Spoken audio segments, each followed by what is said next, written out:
Yeah, I'm starting right now.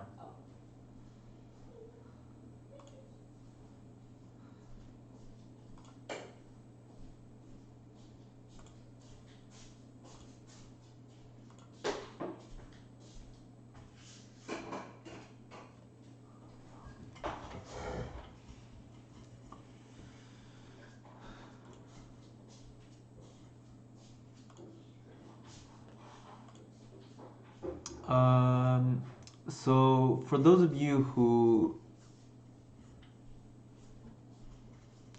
don't who aren't subscribing to me on Patreon, this is my current list.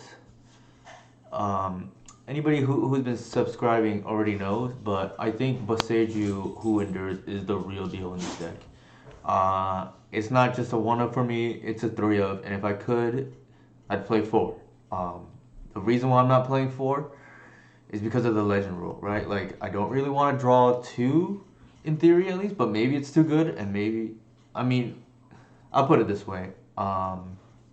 This card, based on my testing with it so far in the well, I streamed last Friday, and I knew immediately the card is very good. Last stream I had two in the main and then one in the sideboard. Since then, I played a total of 2 leagues, and I went 10-0. So I think this list is very good. Um, that said, I could even see him playing the fourth copy, but maybe that's a little bit greedy. I'd have to cut another fetch because I already went up one land, so I don't think it's viable to add a second land, so to speak, to the deck. The reason why I did add one land was because I felt with being a little bit more susceptible to wasteland, we wanted the extra land just to offset that, so to speak, right? The other thing is, despite being more vulnerable to wasteland, I also realized that our cradles actually have a higher chance of untapping now because our opponents will fire off wasteland at Boseiju, and that's one way we can bait wasteland out to, because we care more about the cradle, obviously. Not ideal, but definitely not necessarily a bad thing. So this is probably the best way I can put it. So without further ado, ado being a nice word to start off with for Wordle, by the way, I will go ahead and start. So the main difference here is I went up a land. This is gonna sound sacrilegious, but I still haven't figured out the exact list I want to play. But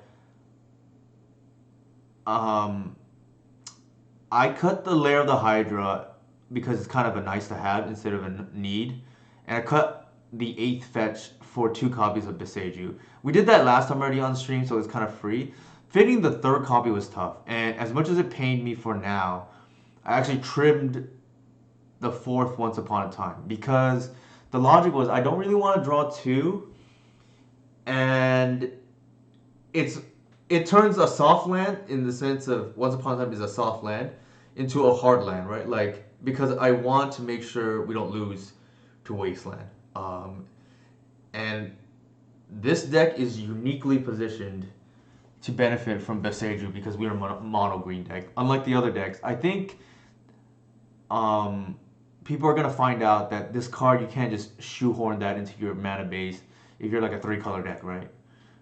We are essentially a monocolor deck, so that's why we can do so. And I say that and draw Lunar Lands, right? Like, so easy mulligan for us.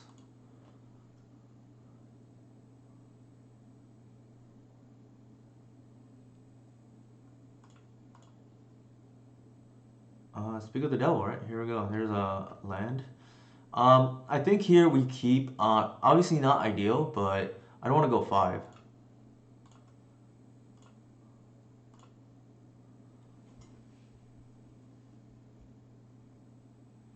And again, it is very possible that the 4th Once Upon a Time needs to stay in the deck, and we just cut something else. And it's more on that in a second, actually.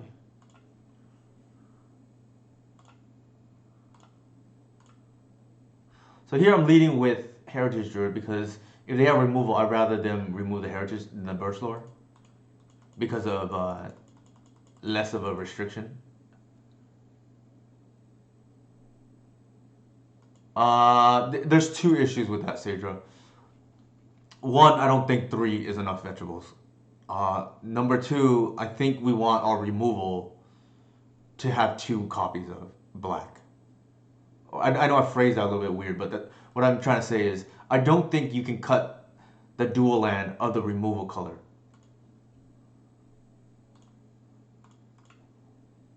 Here I mentioned this to Inigo because I realized watching his stream that he wasn't aware of this. Sorry to put you on the spot there, Inigo, but as a general rule of thumb, if your land is not making mana, such as Cradle or Arbor, you want to sequence it second because you're giving away free information. Also, if anything, Sadra, I would cut probably the force. Right? We want to be able to turn on black, but it determines testing, right? Like, I am positive that 3 copies of Beseju is the minimum. Like, if anything, I'm going to 4 for times like this, actually.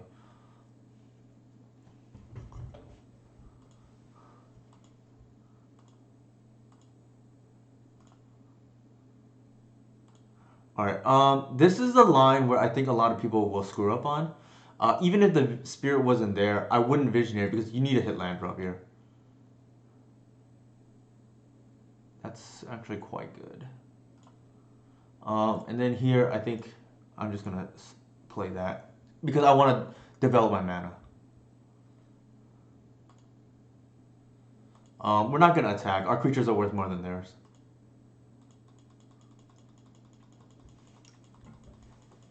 So a little bit awkward. Also quite annoying. Maybe they know our username and they just keep a hand because it has Spirit of the Labyrinth. But hard to say whether that's accurate or not, right?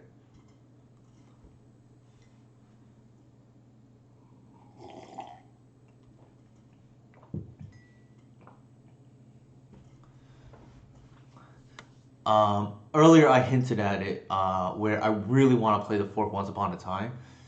And this is going to sound sacrilegious, but I think what's on the table is either the second cut going down to 2 Heritage Druids, so cutting the 3rd Heritage, which I do not really want to do, because you lose what's special about this deck, where we can threaten the combo aspect of this deck as well. Or I don't even think we need the 3rd Allosaurus Shepherd, to be honest. And I know a lot of people are, say, "Oh, you don't know what you're doing. That's insane." It's insane that I'm not even running 4 at the moment. But I just don't think you need it. Like, these control players are not going to beat you.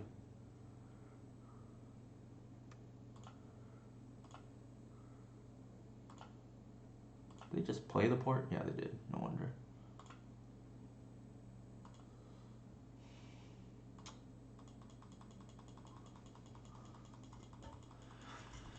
DNT, one of the matches where Beseju was actually quite good.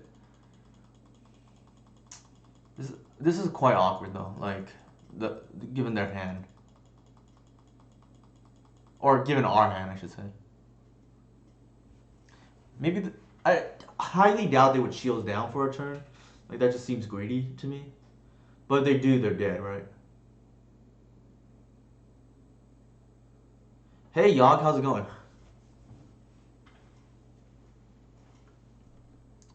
Yeah, we are playing the new list. The main deck, I'm probably sure of 59 of the cards.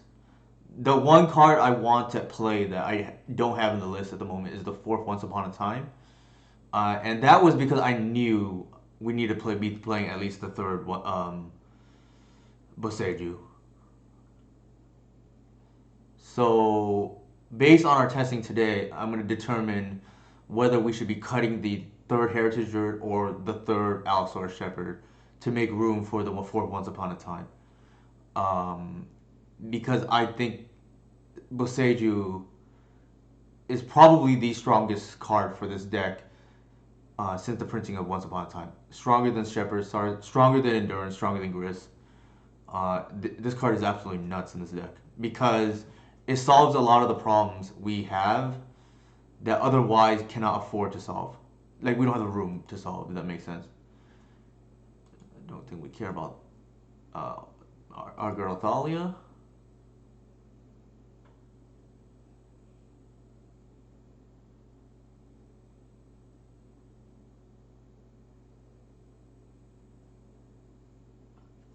I'm just hope they slip up and just tap out, then they're just dead, but highly unlikely.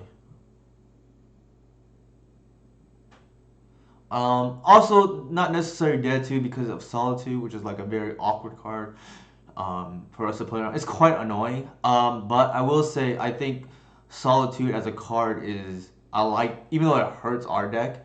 I think the printing of it is a good direction for non-blue decks because you have turn zero interaction, right? Similar to Endurance, which I know has to draw the ire of graveyard players anywhere, everywhere. But I actually think more interaction for non-blue decks from an eternal standpoint is good because you want to incentivize players to play different decks, and if blue's gonna have the best threat in the game, the best disruption in the game, like what is the point, right?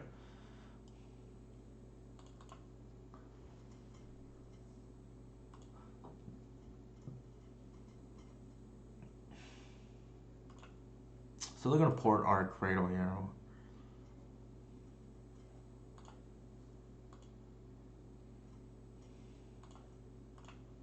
The reason the flow here is in case they Flicker Wisp or something. This is actually quite a decent draw.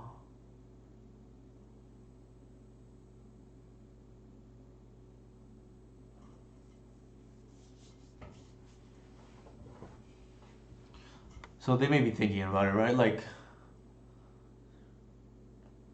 yeah, that's the thing, right? Like, there's a running joke that I mean I know some of my audience will be blue players as well, so I don't want to harp on it too much. But there's a running joke. Oh, you ban Ragavan because the blue players didn't enjoy the mirrors, but you don't ban Murktide because they enjoy. But even though the non-blue players don't really enjoy that card. Here I'm just gonna play Shepherd because it gives me something to do if they port my Cradle, and we're just gonna pass the turn. At the end of the day, though, like this is equivalent.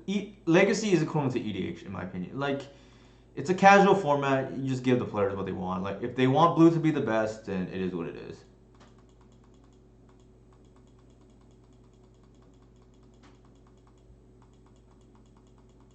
I think we probably outside of well, we have some live draws. A top deck Cradle would be nice.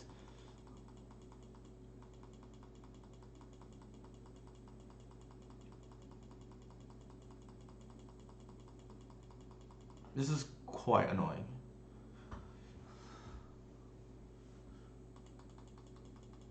We are heavily favored post board. Pre board, I would say it's pretty even. If anything, D&T might even be slightly ahead. But this is either the first or second match I've played against D&T since the new cards got printed, or since I started playing with the new cards. So we'll see. I do think Boseiju is a major addition in this matchup. So there is that. The ability to kill a Spirit out of the Labyrinth through a Mother Runes or kill Umezawa's GT is huge, in my opinion.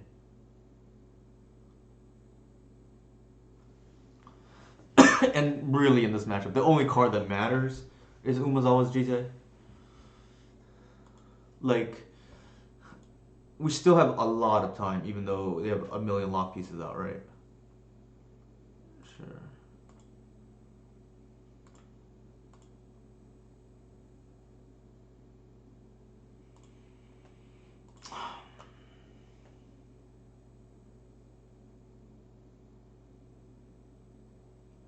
If I want to get cute, what I could do is play one Golgari Rot Farm with in the deck. What that will do is allow me to tutor up the Boseiju with the Reclaimer and then bounce it. The reason why it's raw farm is better here than um, one of the layers like Derek Gaz's Caldera is because in this situation, I do not want to be down a land drop.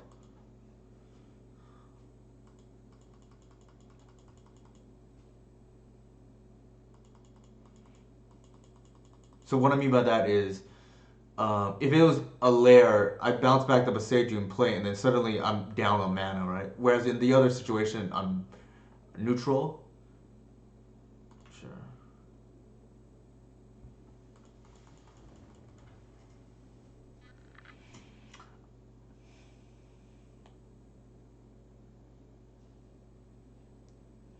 Um, Interesting opinion there, Sadra. As much as I hate Chalice, I actually think it is one of the good guys. In the sense that, like, it's not doing anything that unfair. Like, bad guys, I think Reanimator obviously comes to mind, right? Like, good guys, obviously D&T comes to mind. Like, things that people don't really mind playing against, right? Like, I hate to say it, but I think Moonstomp it might be 51-49 if anything, right? Like, barely a good guy.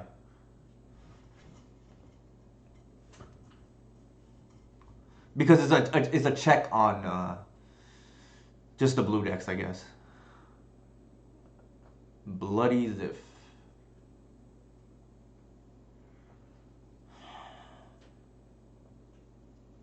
Interesting. All right. Here our opponent has elected to run in their spirit, and we have two colors, so kind of interesting.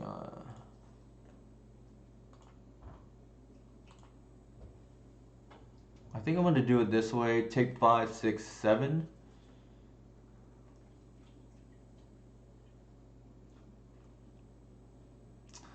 Highly possible they have a second, but I think we're running out of time anyways. This is a pretty fast clock. So 5, 8. Yeah, we're on a 2-turn clock regardless. So I think we need to see what they do here. Not really a big deal to lose one of these, both of these creatures, to be honest. Perhaps they thought we were bluffing.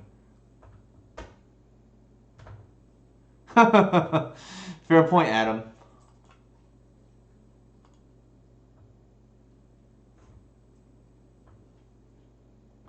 But the thing that is interesting, though, Adam, I will say is, and they didn't do anything interesting. So I think they have another spear in their hand.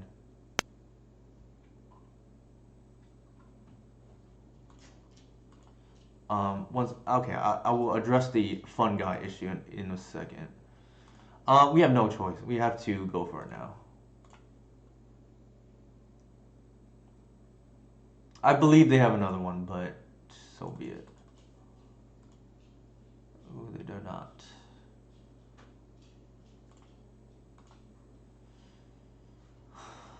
The thing that's getting us here is really the port. In conjunction with the spirit earlier.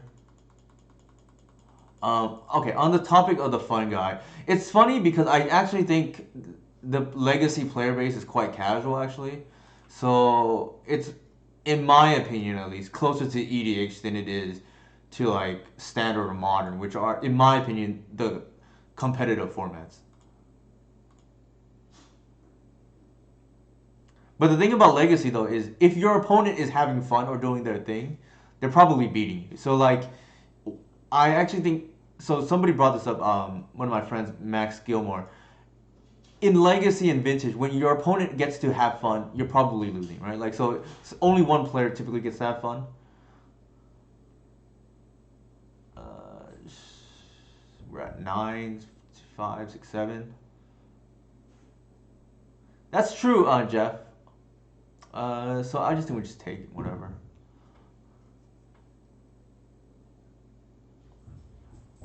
That may be true, but I'm talking about from a like try hard perspective, right? I feel like the legacy crowd is a lot more casual in terms of like not taking it too seriously. Is probably the better way. Not that they're worse or better or whatnot. It's just I don't think they care as much.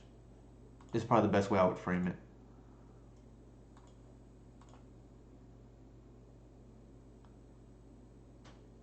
All right. We're short, unfortunately. So we're just dead. We had an out for a while. We just didn't draw it right. Like we needed to hit a reclaimer, or not a reclaimer, a cradle, right? But it's okay.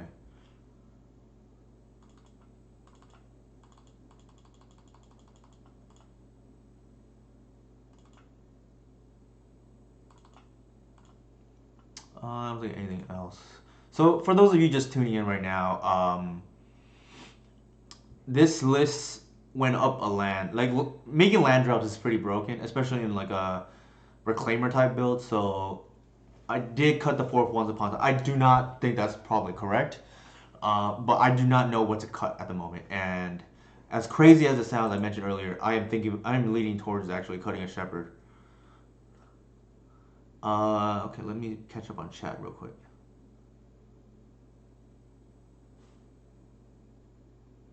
I think I would agree with that, Adam, for sure. Like your sentiment about more being okay with blood moon and don't get me wrong, like it tilts me every time somebody turn one blood moons me and I'm looking at fetches in my hand. But I'm talking about like I think we're probably on the same page. That's fair, Jeff. I broadcasted this on Twitter, but to promote this stream. I do think Elves is one of the big winners. I was gonna hold on to this information until the showcase, but that's like several weeks away, so I don't think I can hold it that long, so to speak. But I think Elves is one of the big winners from Kamigawa because we are one of the few set decks that can play 3 to 4 copies of this card without it really hurting the mana base.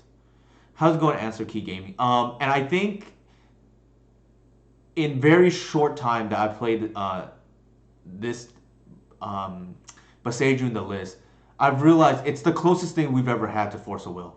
Leyline the Void and Thoughtseize are good, but they're typically sideboard cards that Thoughtseize you maybe can play main, but it's a little bit awkward when your deck wants to play creatures. And Leyline the Void obviously cannot play main outside of like curses or whatever combo decks that plays the Helm combo. But yeah, I think this card, what I mentioned earlier, is it solves a lot of problems for this deck that you otherwise don't have the luxury to waste spots on. Like, for instance, before you just be cold to the Glacial Chasm game one, right? Like, you just hope that they lose themselves or whatnot.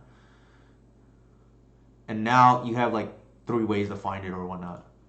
I think this is like pretty solid. A little awkward to have too many off-color cards here, but I think we still keep.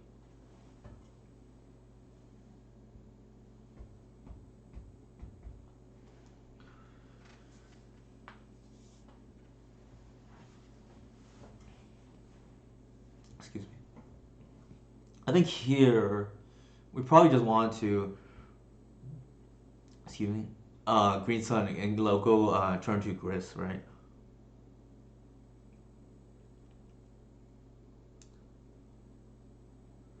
Yeah, I so my experience with standard players is almost non-existent. Like the only time I've ever played standard was for the Pro Tour, and that was what on the on that was the online one too, right?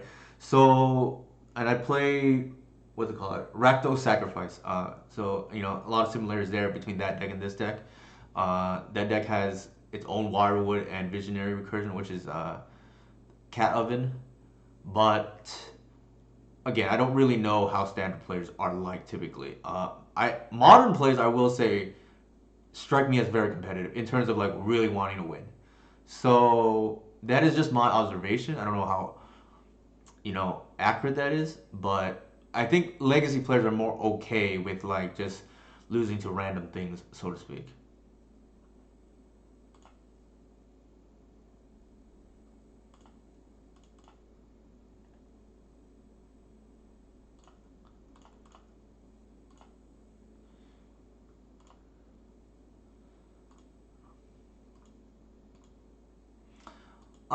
Good question. Answer key gaming. For a long time, I would trim one cradle against control decks because I don't really want to draw two. I have since moved away from that philosophy because I just think the card is just too strong. Like where this deck is nicknamed "Oops All Kratos," and it seems counterintuitive to cut your best card in the deck. So since then, I don't really touch the mana base, and that includes Once Upon a Time. For those of you who don't know, I consider Once Upon a Time part of the mana base, and alongside Reclaimer and Green Sun Zenith, those are the cards I never trim, no matter what. And I don't think that's coincidence because those three cards are the consistency increasing cards in the deck, right? Like they all increase in consistency is what I mean.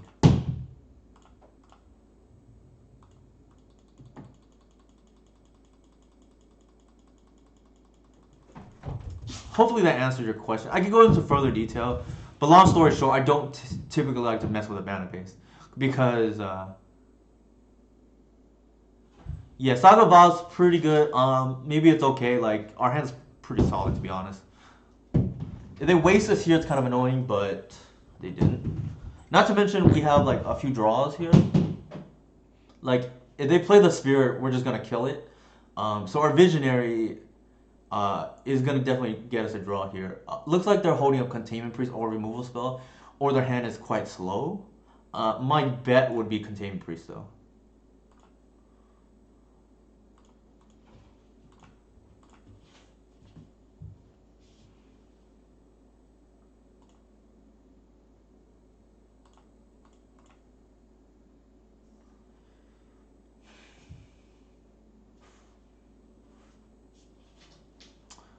Here I don't think I want to expose my cradle. I'm gonna play a land first and then plus. It's gonna be awkward if it hits the arbor though, but that's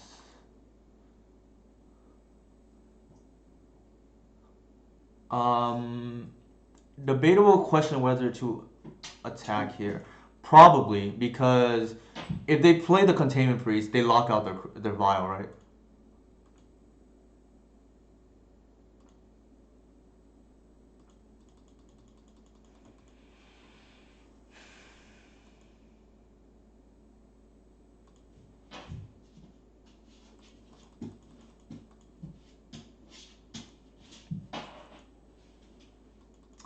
Here we're not gonna fetch in response because if they want a needle or fetch, go ahead.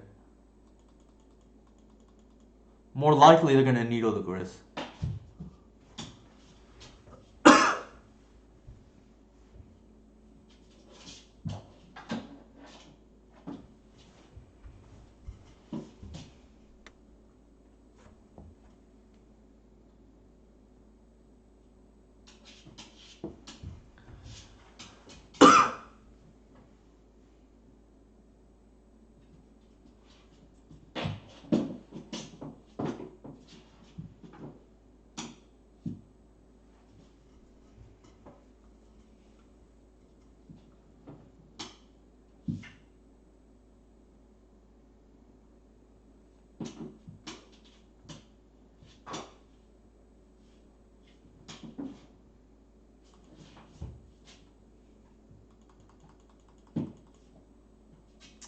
Might be a containment priest or canonist here.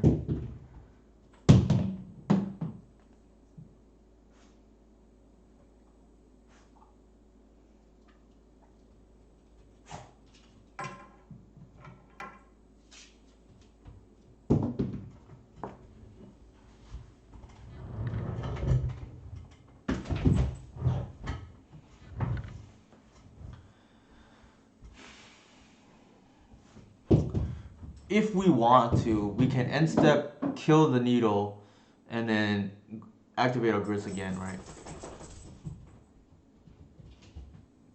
I actually don't think the needle on the grist matters too much at the moment because of the mana. It produces more creatures, but I don't think that's really what's gonna win the game. Like the way this matchup works out is you only care about their lock pieces. Like you don't really like making dudes is not really what's winning the game. Ticking down would be nice, but they have a mom out, so that's like kind of annoying.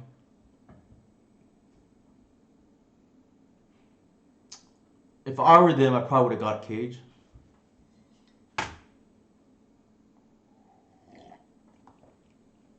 Possible they didn't because they have a recruiter. They can get priests. If they priest here though, they're only on 2 lands. So I kind of like our position up with that. They are at 10 minutes already. Jeez. So one thing I do not enjoy, but I won't ever say anything, at least to the person themselves. Yeah, so answer key gaming. Yeah. So the thing is, like, I really wanted to add another land because you cut. I just cut 2 lands, um, for the 2 Beseju, and I think if you cut a 3rd land, then you also run into issues of like, what if you draw 2 of the Besejus? Like, so 2 spirit. Okay.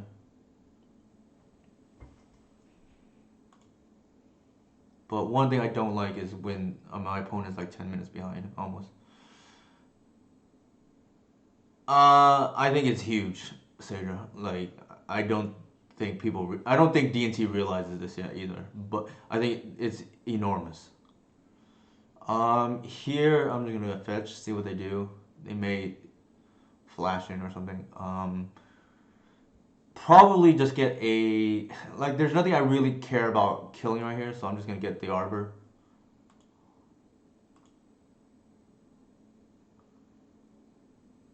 Now that's kind of annoying.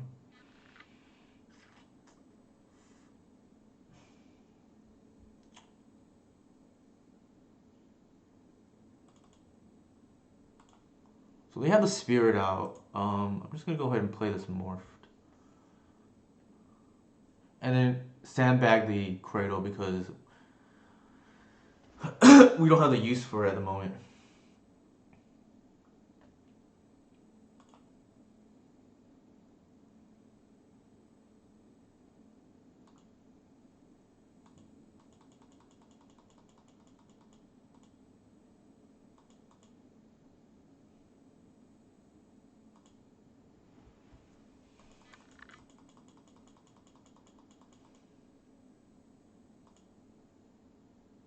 I think it's the real deal.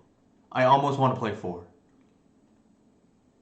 And I would not be surprised if 4 is correct. I'm playing 3 in tonight's list, Sadra, and I'm convinced that's the minimum we need to be playing. And it is not out of this realm that 4 is correct. Especially with the ability for Reclaimer to rotate it away when we don't need it. Or to prevent it from legending ourselves, right?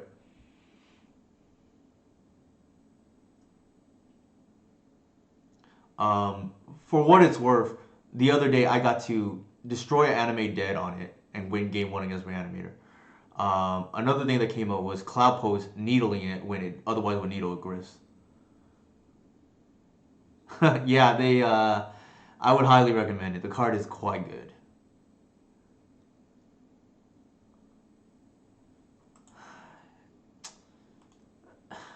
This like really turns me off.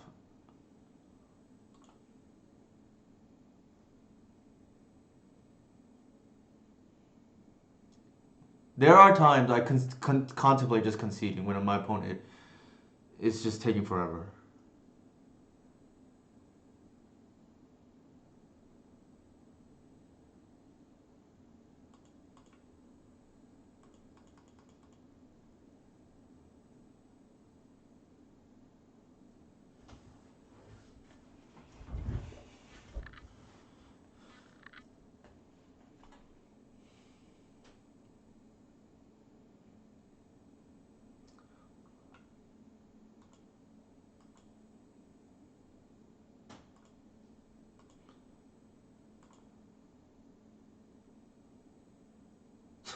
This is quite good. All right. Let's see. We can kill the spirit now. We can kill the spirit, draw a card off the visionary.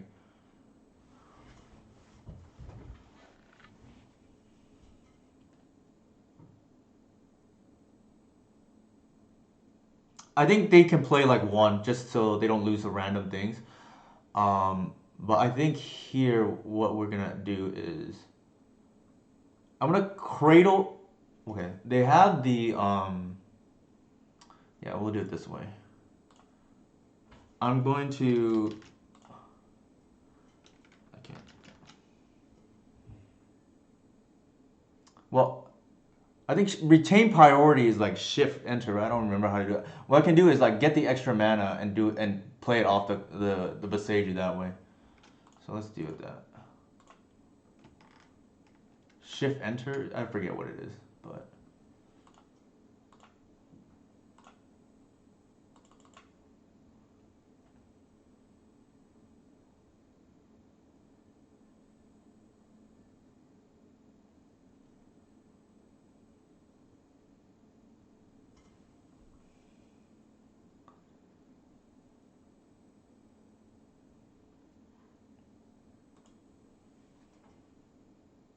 Nope, or not what I wanted.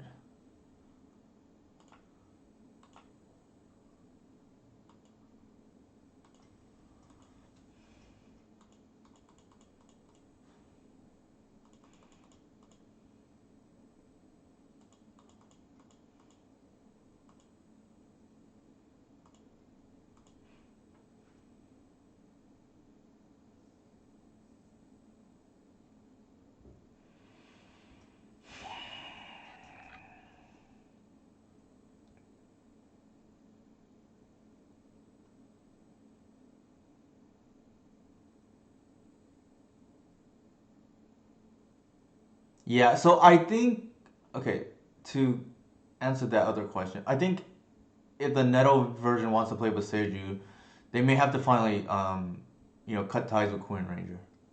If they want to play multiple copies, is what I'm saying.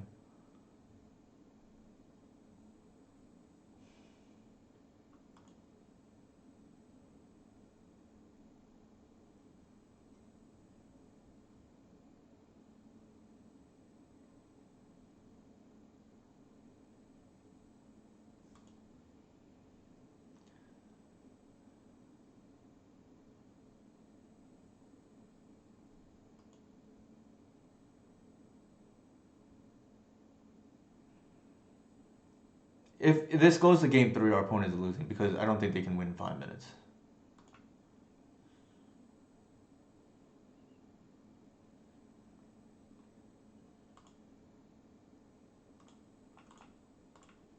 Actually, hold on. I want to declare blocks first.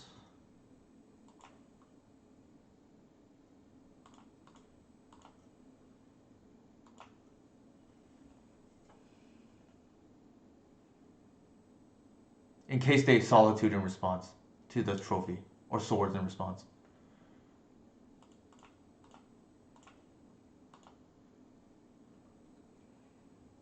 This is actually kind of an important line, right? Like, in case they have removal, you do not want this GT to connect for some reason.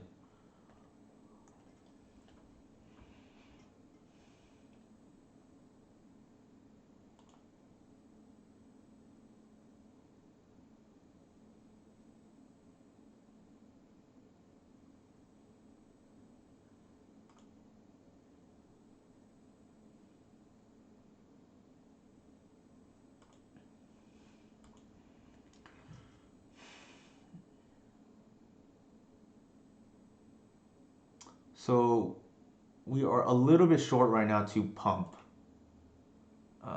4, 5, 6, yeah. You still, yeah, I do. I don't want to warp my sideboard just because of Boseiju. It just means I have more outs, right?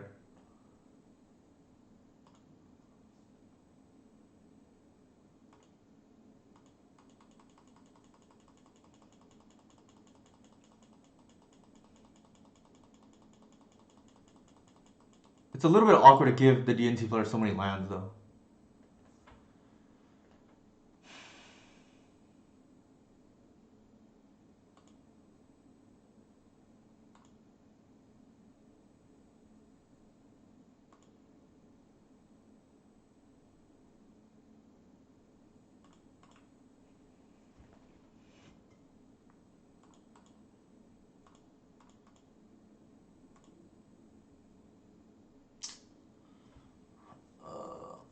So they could have Yorion if they wanted to. Um, Technically speaking, I can bash for 10 right now. Might be worth it. Actually, I can bash for 15 here.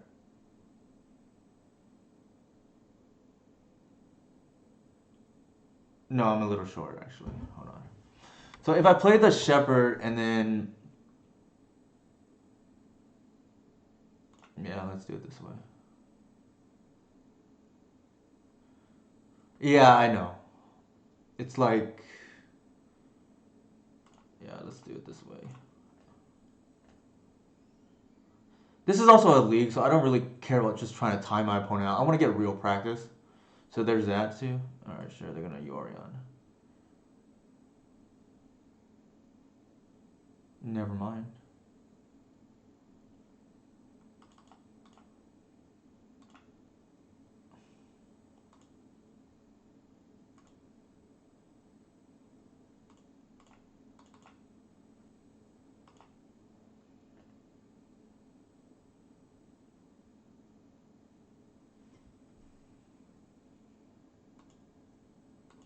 Some interesting plays from our opponent.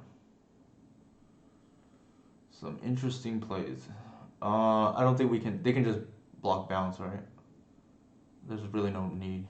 You can just, like, I mean, for fun, I guess.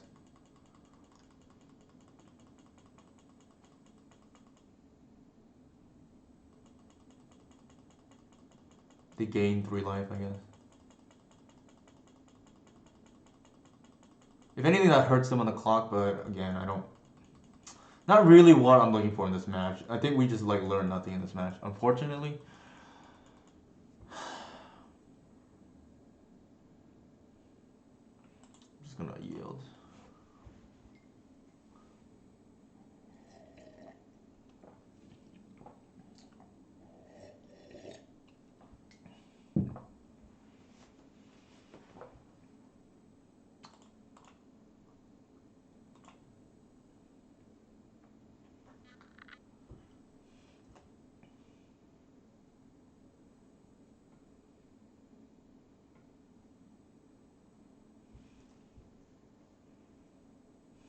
I think they're gonna time out. Possible they win within the next few turns, but I don't know.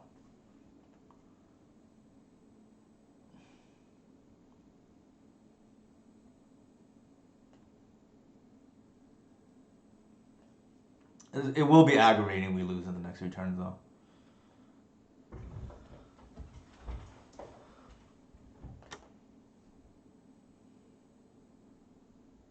What just happened? Hey, Ramar, how's it going? I think this was a net loss, right, for both players. I apologize, chat. I know that wasn't the most fun.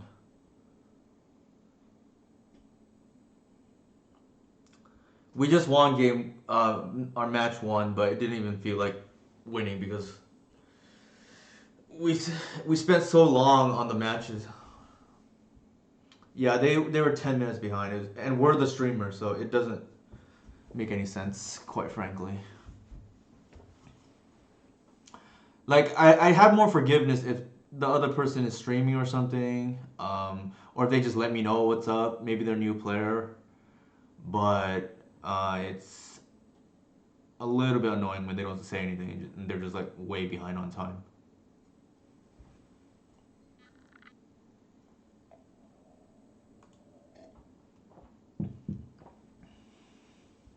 Yeah, it's like game matchups like this. I just want to turn off the computer. I don't want to play anymore. Like I lose all interest. I'm gonna keep. Our opponent is routinely on Hogak, but I would keep this regardless.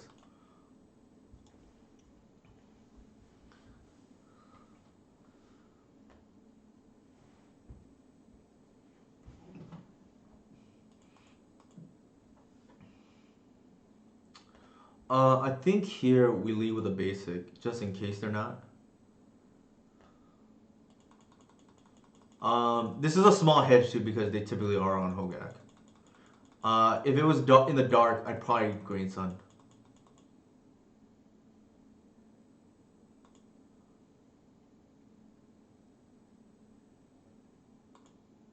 So they are in some kind of graveyard. Looks like it is Hogak. The Beseju randomly here, very good against their I'm gonna ramp. Very good against their altar as well. I like how you put that, Romario. So we have an unassuming kill next turn, right? Like we can bog them if need be. If they don't do anything, this is the line that I think most players will miss. Like if you're a control player on the other side, you're gonna think, oh, they don't have anything, and they're just dead, right? Natural order next turn because this is an arbor, right? If you're an elf player playing my list, I see people screw this up all the time. Like they don't realize Reclaimer with an active cradle is a rampant growth if you want it to be, right? You just put another arbor into play, and if you just +1 your mana. Alright, our opponent is gonna have, I think, a very rough time with our sideboard. Let's take a look how I board.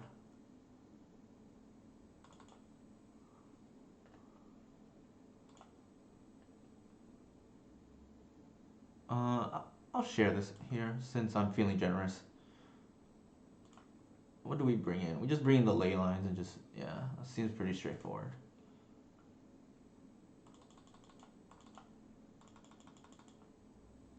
Gris is not very good. What was I gonna say?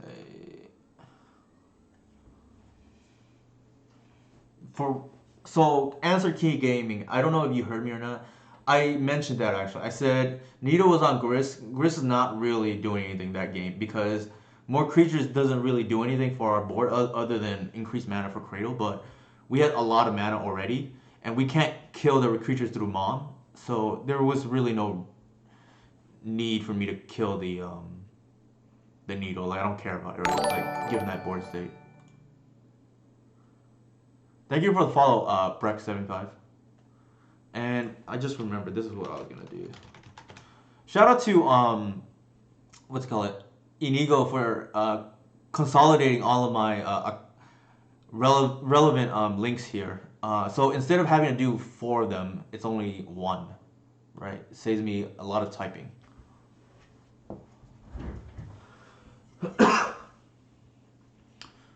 I got a question today on my Discord about how often I update my sideboard. Thank you for the Prime subscription, Ryan. So Ryan is one of my patrons, and as he can attest, I think I agree, Romario. I think this is probably fine. I don't think we mold to like endurance or leyline. I think if we had naturally have it, that'd be nice, but.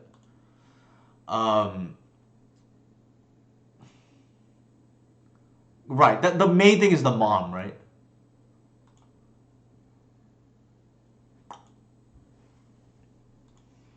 Yeah, I noticed these lists have been running Undead Butler. I assume it's pretty good. It's like look decent from my perspective. Better looking than good right here.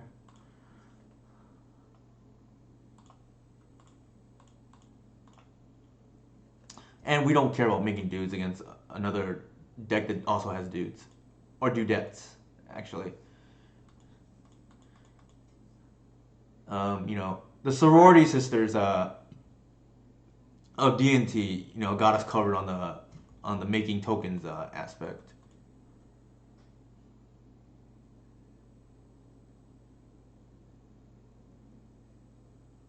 Sure.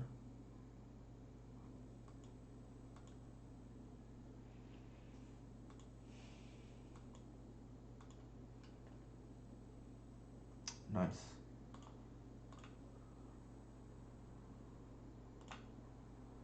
So we have 2 lines of protection here. I'm just gonna pass.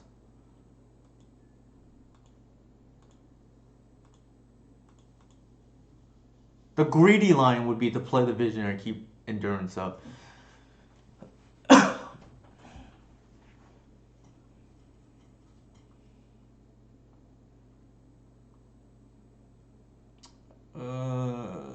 Actually, I should have potentially bog there. I forgot this. They can just cast this. Sure.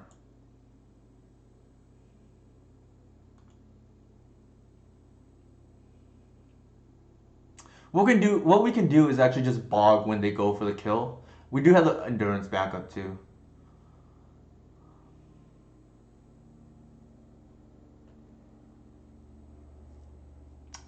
This is actually a pretty good spot to bog if we want to.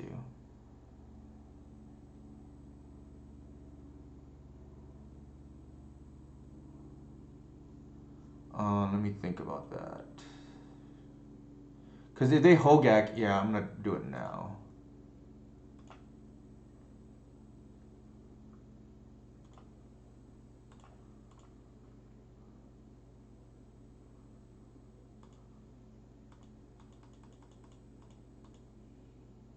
We still have the endurance backup.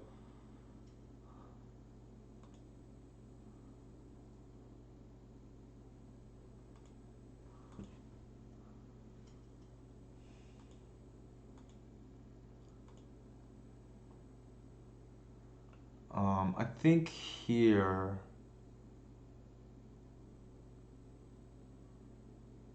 There's a couple of things we can do. I think we have lethal, but I want to make sure.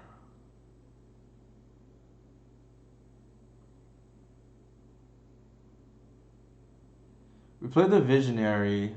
That gives us 3. Go to 2.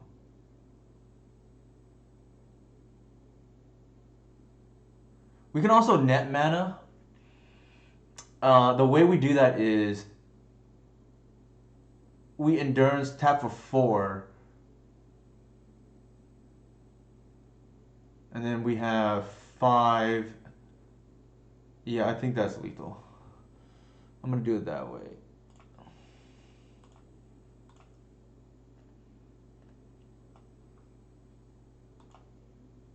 This is kind of a sweet trick, actually.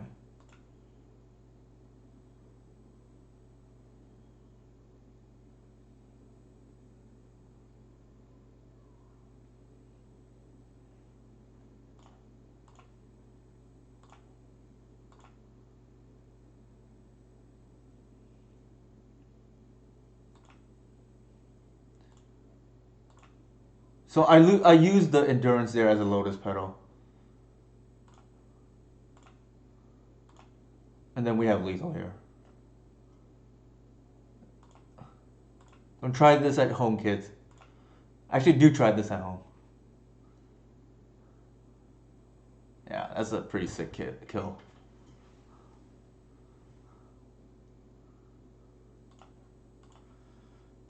Alright, graveyard decks tend to be our friend. I was jokingly going to post on Twitter today, Reanimator is good for the Legacy metagame.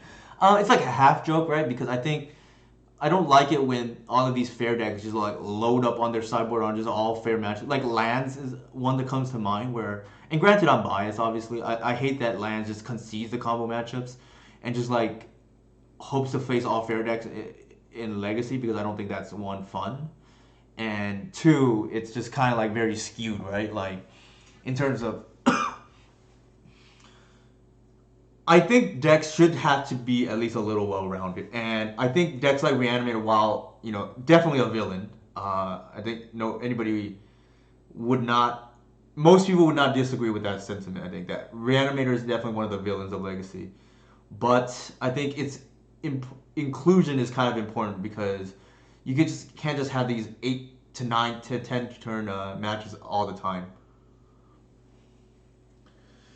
Yeah, I agree with that too. Like the fact that I don't know how many duels they play, at most like 4 or so, I would guess. Depending on the splash colors and whatnot. I don't know how many Badlands. At least it's got to be at least 2 or 3, right? Uh, but the fact that it's a good, affordable, and relatively easy to learn deck is nice, I would say, for somebody getting into the Legacy scene. And again, like because Legacy is probably closest to EDH in terms of like the casual appeal, I think that's kind of cool. So yeah, while on villain, I definitely think Reanimator is nice to have in the metagame for a variety of reasons. The Archon not great. The rest of the hand pretty good, so I'm gonna keep. I tend to not to like to mull, so we are 2-0 at the moment. So can't be too mad. I think about that. Our second win was not really a match.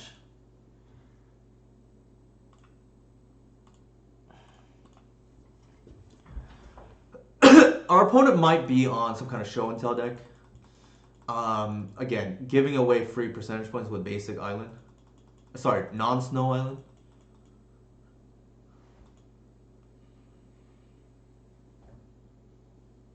Oh my god, it's sneak attack.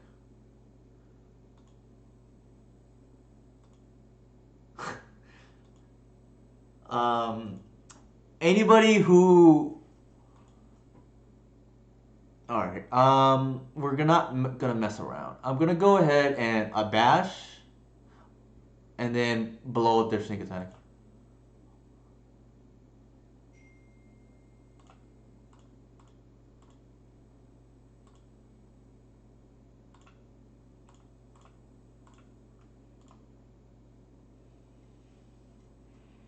This is what I mean. This is the closest card we've ever had to Force a Will.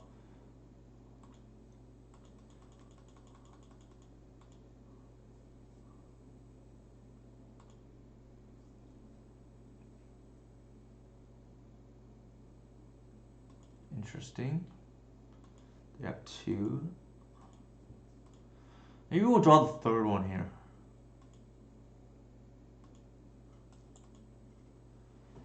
Nope, not that lucky. Our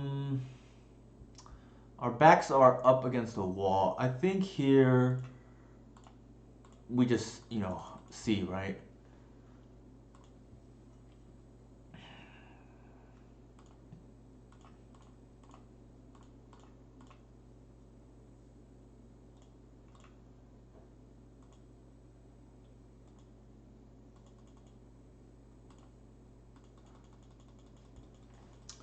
Most likely did, but we did what we could.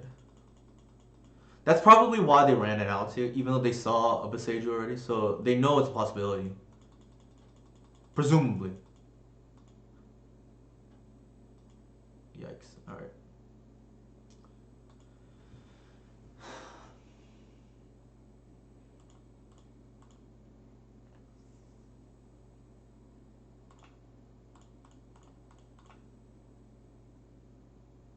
It is Sage for sure, Jeff. This matchup is quite hard, I think. It's probably a little bit better with the Beseju now, but I think this matchup is quite hard for two reasons. One, obviously, in a vacuum, it's not easy. And two, our deck is not really designed to beat this deck at the moment because we just assume this deck's not going to get played because it can't be Delver.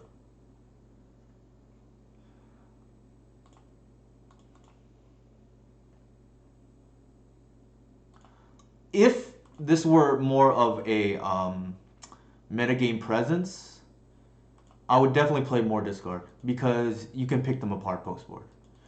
Game one, you kind of have to go faster than they do.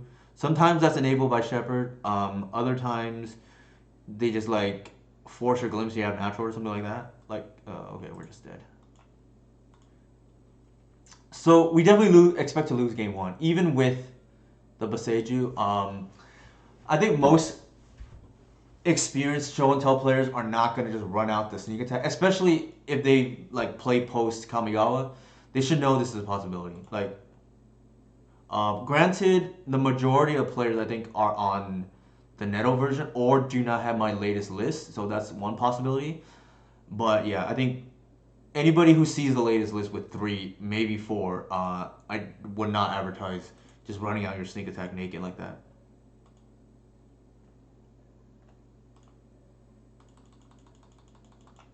I think trophies are pretty good. We don't want the endurance. We don't want the collective. The bog doesn't do anything. Run of foul is pretty good. And then discard, which is very good. So if Sneak and Show ever becomes more popular, what I would do is just play like a 5th or 6th discard in the form of Duress. Some people like Cabal Therapy. I used to run Cabal Therapy. The problem is if you miss, you probably lose. Of course, the counter argument is just don't miss. But maybe I'm not as good a Magic player as some of the other people, or at least not as good a Cabal therapist as my buddy Adam Wallace. So I prefer not to just miss and lose, so to speak, right? So I personally like Thoughtseize and Duress. I think the rest looks pretty good. We are definitely not favored post board. I'm sorry, pre board. Post board, I think it's like slight favorite if we're on the play. On the draw, it's probably still hard if the sneak and show player is like any decent, but they have a little bit of a reanimator problem in the sense that if there is a losing line, they will often find it. I think this is quite good with the run of foul and the shepherd.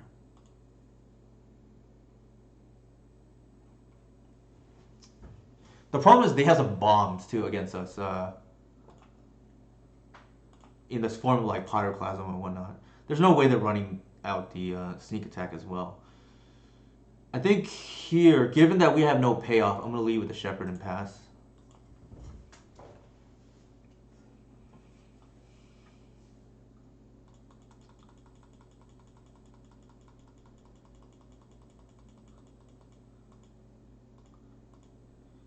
It scares me when they do nothing turn one. Because I sometimes suspect like they have pyroclasm or something. So again, sequencing. The land needs to go last there.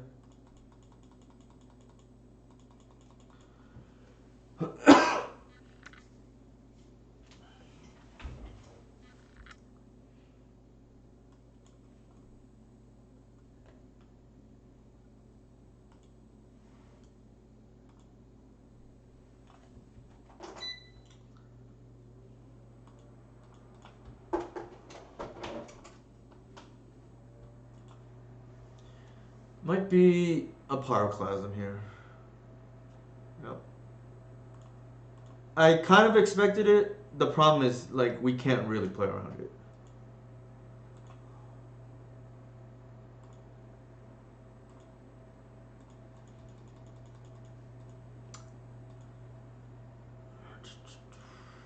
I think here we need a ramp, so I'm gonna go ahead and green sun.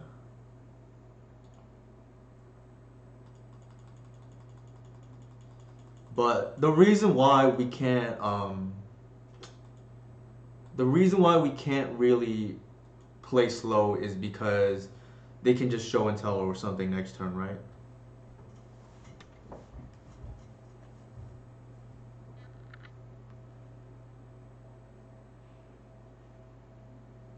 I hedged a little bit with the Wirewood, but again, I can't really play around that hand. It was awkward that we drew the Arbor, but if they have it, they have it.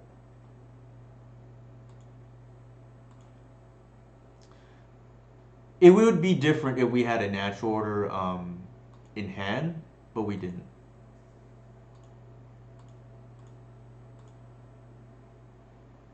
That's actually quite a good draw.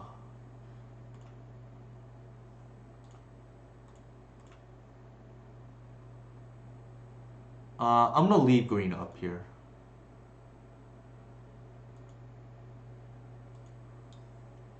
In case they sneak attack us right now.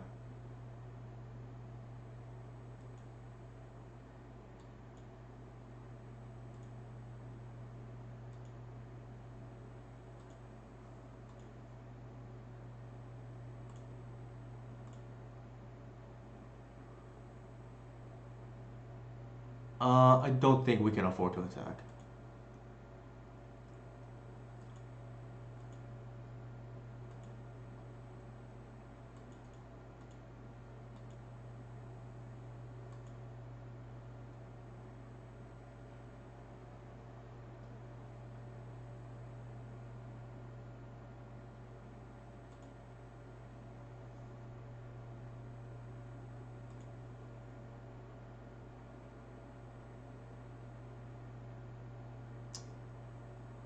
I think the way this works here is we just do it now. Actually, we'll wait till the beginning of combat so that they can't cast any more cantrips, and then we'll do it.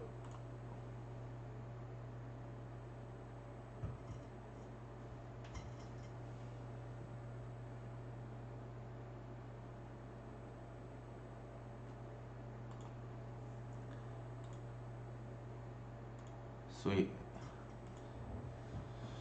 Alright, we have a small window here. They definitely don't have a creature, otherwise they would have put it in.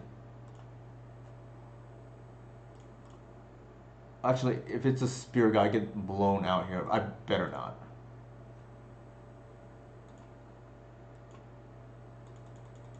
We're going for a kill next turn with a natural order. We're gonna pitch our Boseiju to make a cradle. We're okay with that.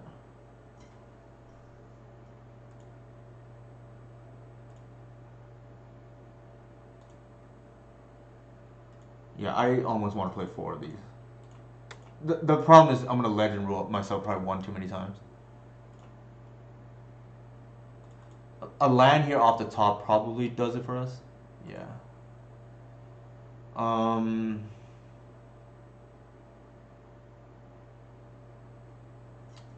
think here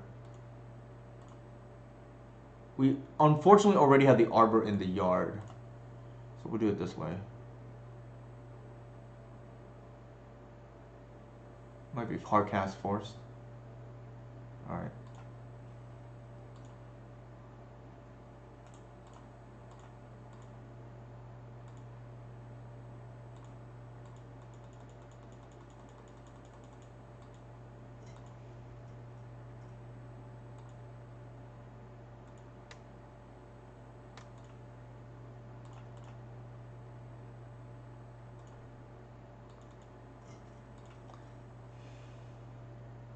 Oh wow, that's very good. I think here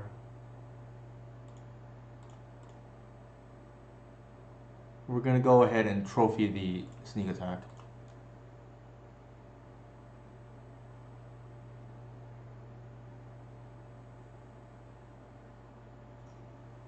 Play around Pierce or Fluster. All right.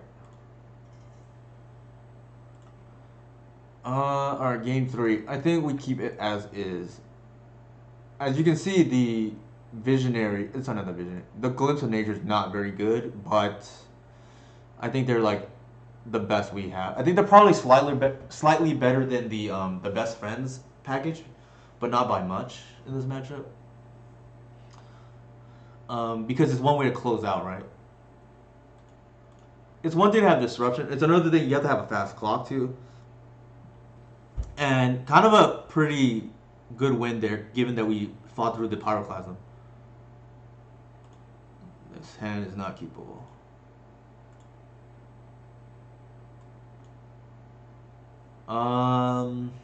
Probably yeah, off the Thoughtseize.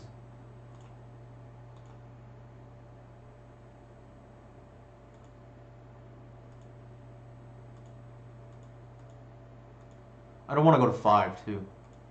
Which is why I'm like, I don't mind going up the land as much. The land count. I kind of want the 4th once upon a time, like, but it's a little awkward to draw potentially. I think we run this in.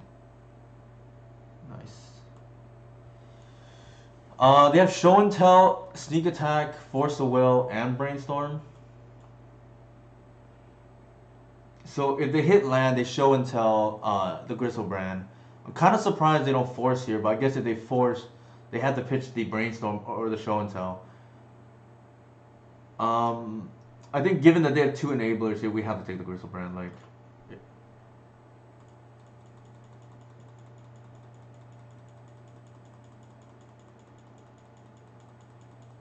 they can just draw lands and we're dead, right?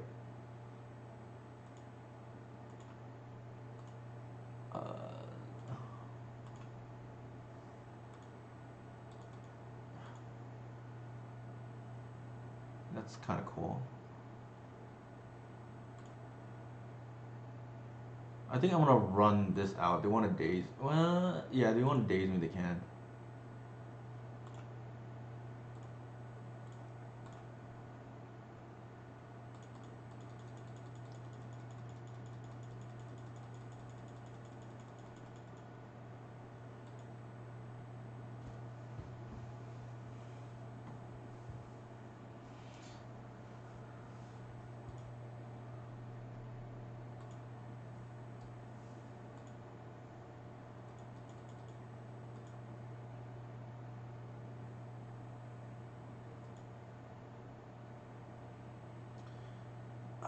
That is something we live with.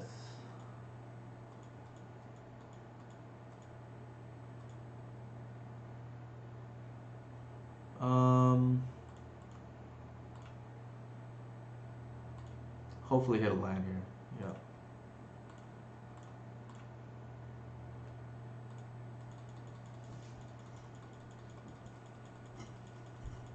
The reason I want to play the Reclaimer out is I need to develop mana. Sure.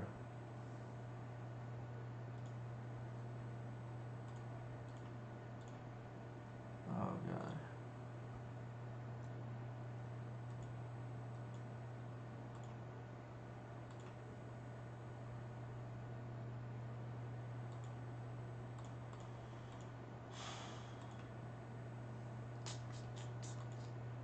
That is big sadness right there.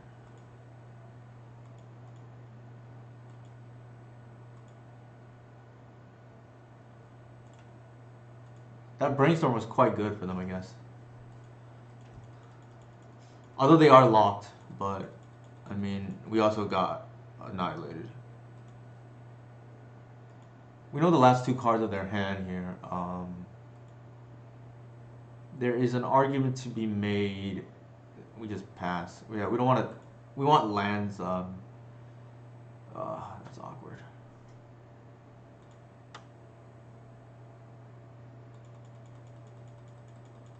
To stay in our deck.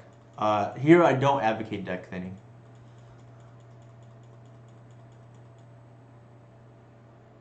Sure.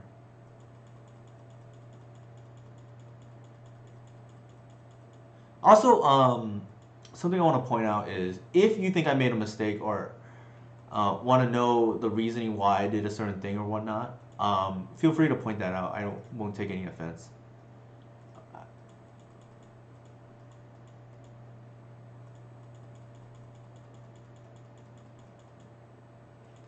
I think we are probably dead, but it's not for sure. The only way that we get in here is the glimpse probably has to draw us back into the game. Alright, now we're dead.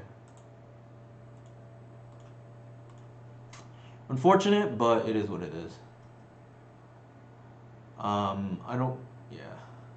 This matchup is not one we really prepare for. I think, let me think. Oh, thanks, Brian. Appreciate it.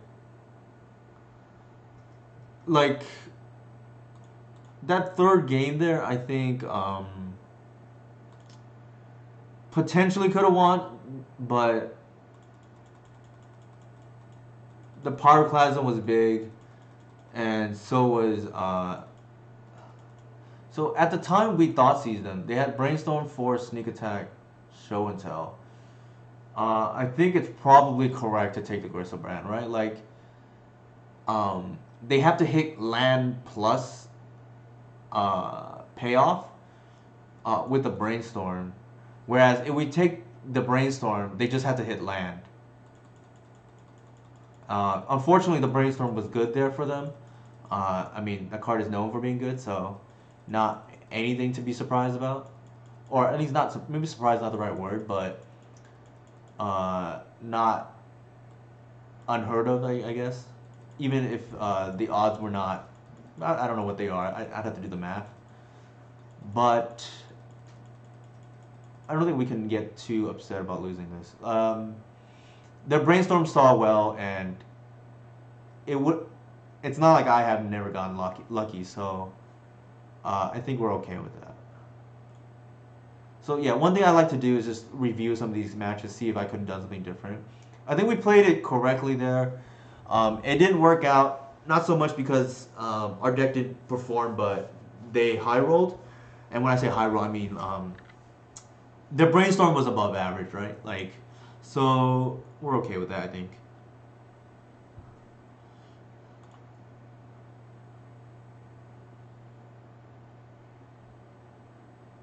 We're 2-1. I think the moral of the story so far here is I kind of want the fourth once upon a time. I have not come to a firm conclusion what I want to cut though. My guess is as sacrilegious as it sounds. Here we're down a card already. Um, they kill the green, so our hand is like quite bad. This is like I don't know what they're on. This can be kind of bad. It's on the mole. This is like significantly better. So here in the dark, I think I just put the Boseiju back, right? Unless I need it for no, I need it for sure. We're gonna play. I don't know what my opponent's on. I'm not gonna try to like figure that out or whatnot. We're just gonna fetch and then see what our ones hits.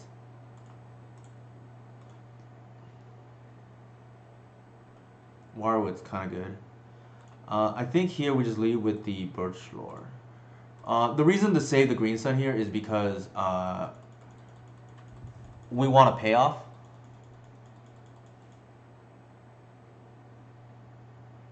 I'm tempted to almost lead with a Shepherd there too, right?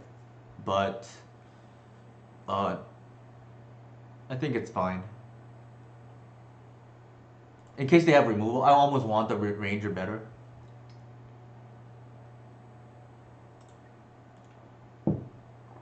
Some people are just like overly scared of Shepherd too, so that's one reason to keep it. Here they have to respond.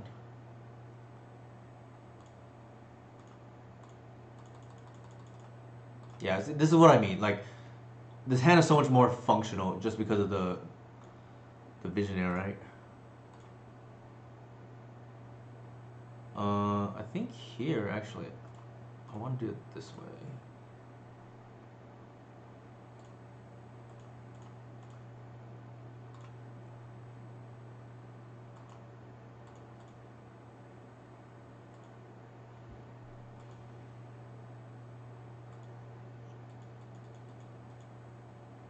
I want the heritage on board in case the mana matters as a alliteration, a tongue twister.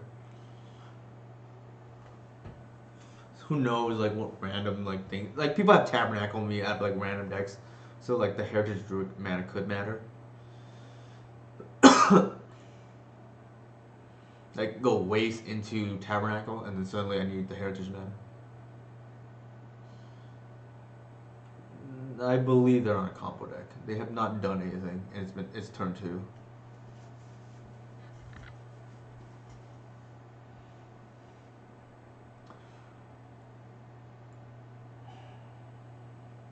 This username seems familiar, and I feel like this is like this player plays rogue decks, but I could be wrong. I don't know off the top of my head, but I feel like they play some strange things when I played against them.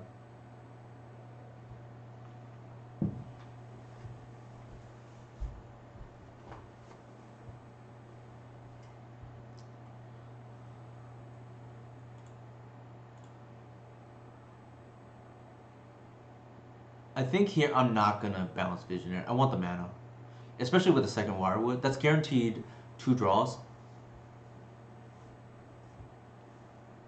Actually, let me think about that. We go Visionary here.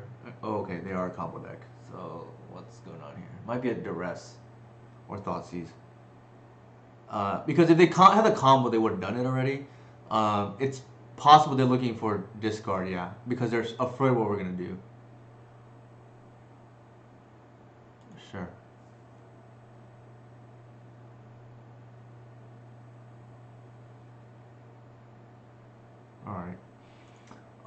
Given the events that just happened right now, I think we need the mana in case we draw the natural order. So I'm gonna leave. No, I'm leave the visionary on board. Ooh, that's actually not bad.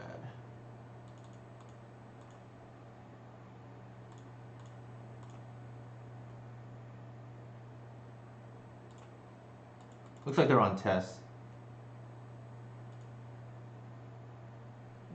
All right.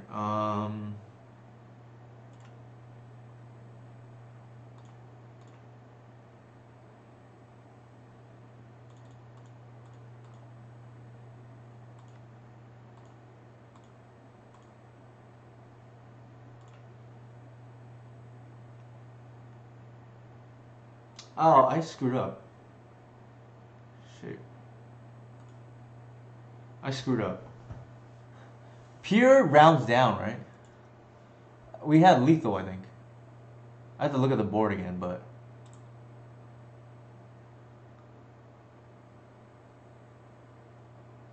yeah, they would have been at 1, so they would have been dead. So I screwed that up.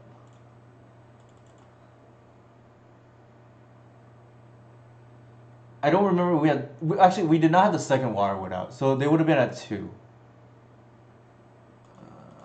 All right.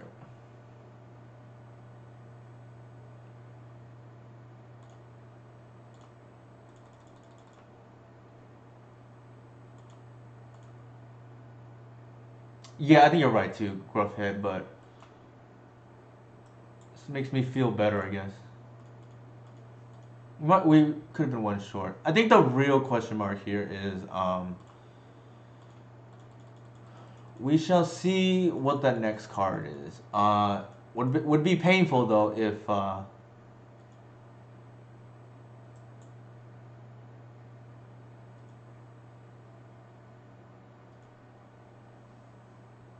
it would kill their fetch here for what it's worth. I don't know if that's like a determining factor or not, but looks like no. They could have used the pedal mana anyways.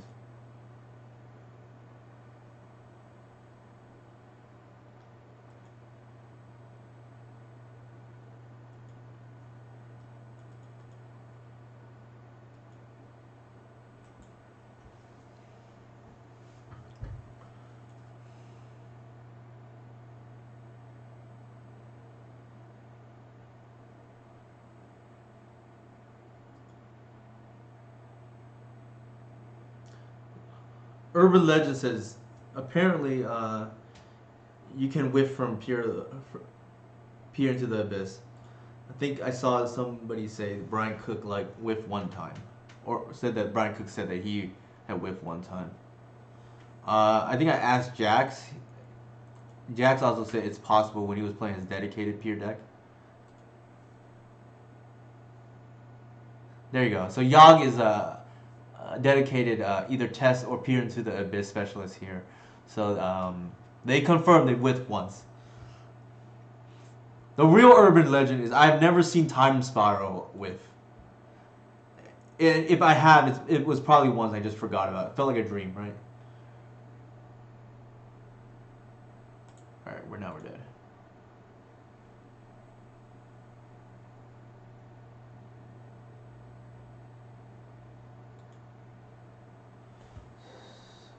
So I guess the question begs, right? What was our next card?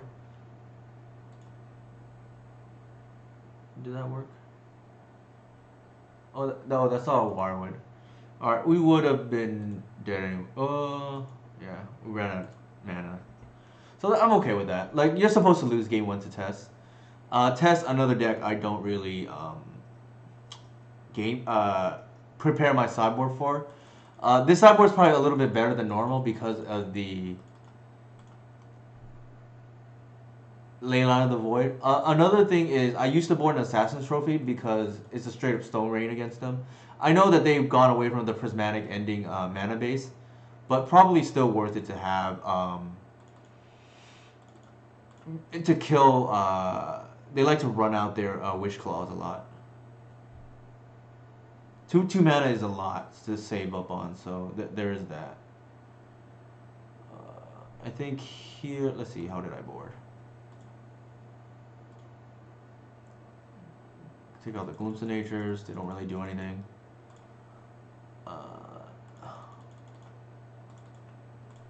I think I kind of like it like this. The Boseiju is kind of relevant too, right? It can kill Witch Claws.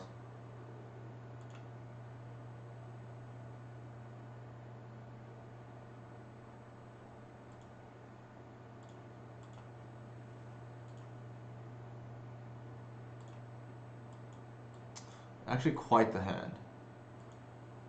That is a snap heap. So here we're gonna ley line into C's. Who knows if they board out their swamp or not? Like I don't know, but I don't. We can test the theory actually, right? Like if we see they're not doing anything, we just like hit their land or whatnot.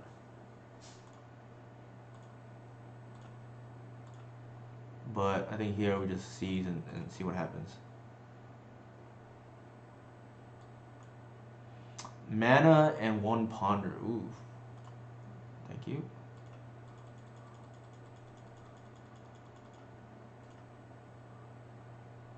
Their hand is significantly worse now. It was already sketched to start with.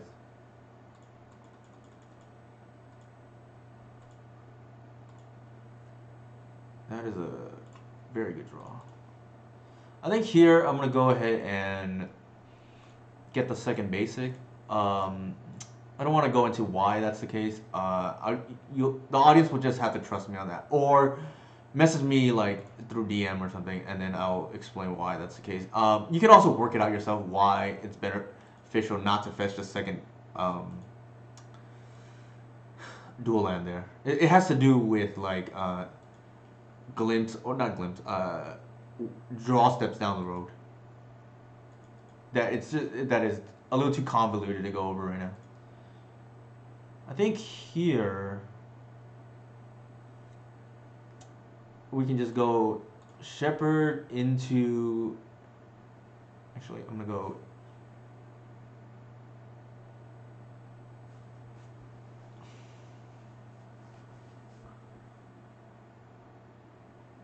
Let's do it this way. Let's see if they react.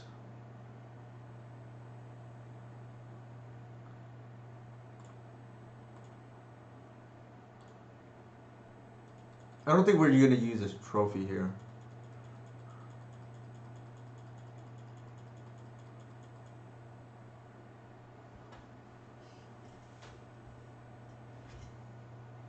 Like we could try to Stone Rain, but they have a lot of mana anyways.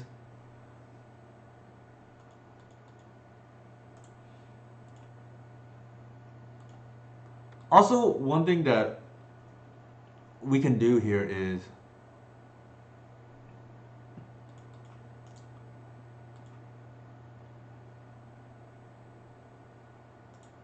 it's possible we can keep the Glimpse of Natures now because we don't need we have the Boseijus as interaction.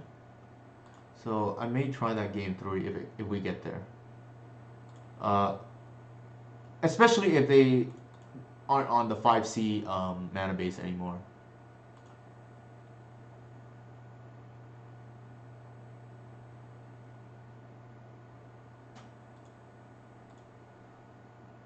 Ooh, that's quite good.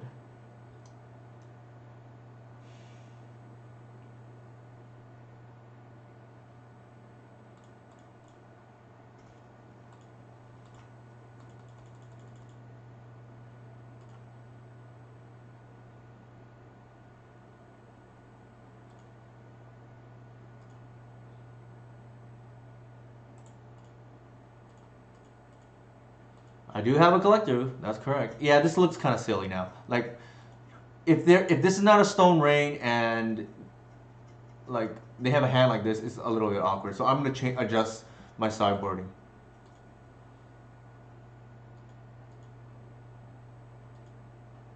What's in the yard? They played a Bloodstain. Sure.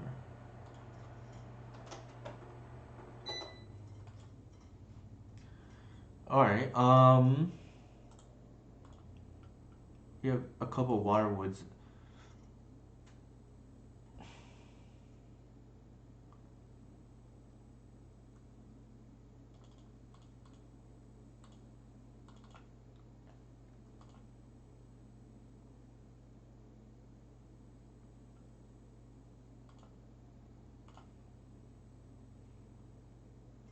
So, hold on. I think I want to do that.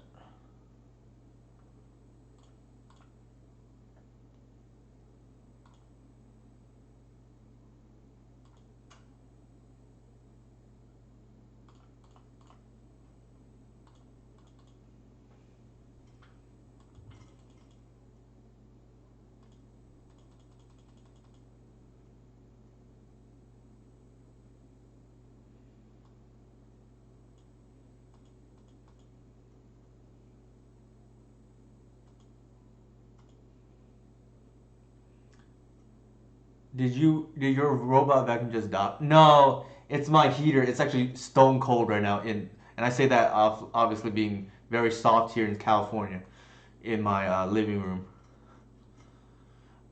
Here we're just gonna go ahead and attempt our stone rain and see what that does. It's free here, right?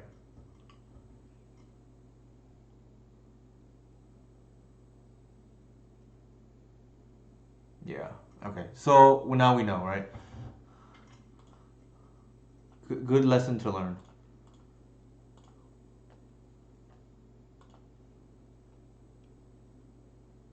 Wow. Okay. I think here they might have Veil. Actually, if they had Veil, they would have countered the Assassin's Trophy.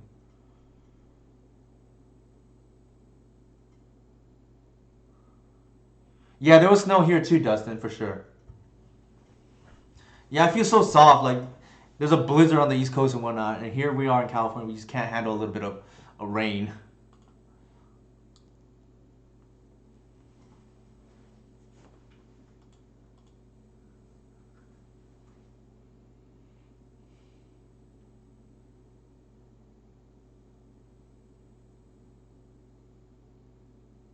Okay.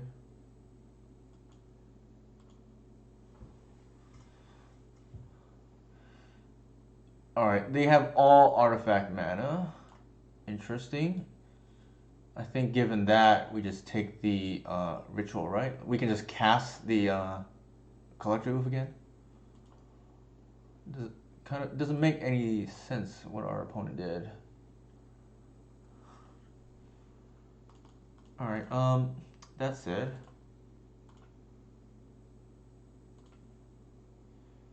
we shall play this visionary, and then worst case scenario, play the oof. Ideally, we draw a cradle. I mean, I spoke it into existence there, right?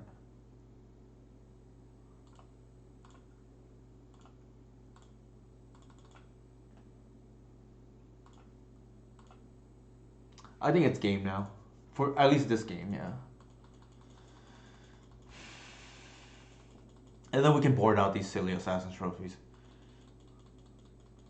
Now that they have decided they don't need all five colors.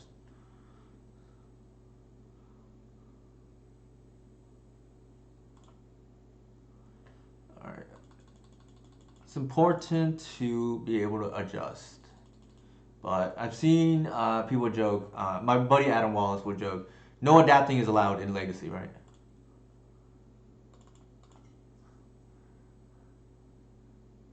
All right.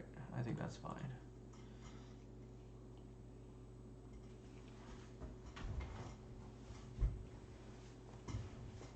If nothing else, it'll scare them now, right? Like we went after their mana base.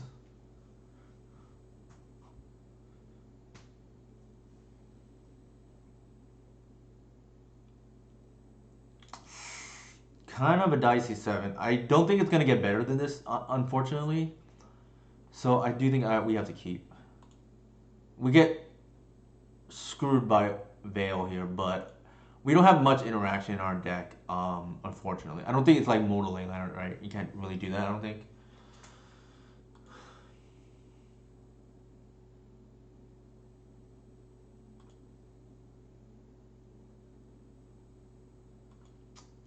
They're gonna echo.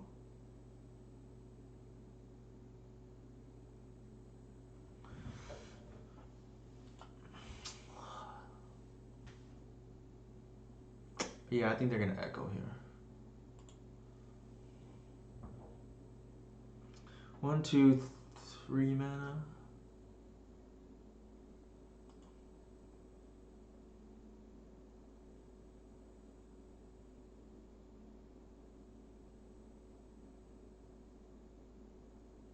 That's gonna pass? That can't be right. Oh, they're gonna relay. Ugh. Alright. No, no, no. I take that back. They're gonna echo because of the LED. My mistake. Yeah.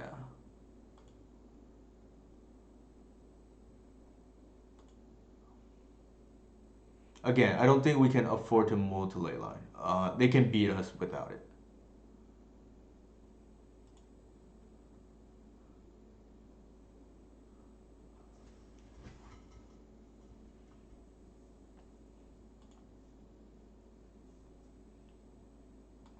I like to joke that I don't mind turn one decks as long as they lose to ley line. Decks like this somewhat circumvent it, so it's like a little iffy for me. And then of course I forget what deck, the bonus rounds Ruby Storm version, like completely circumvents it.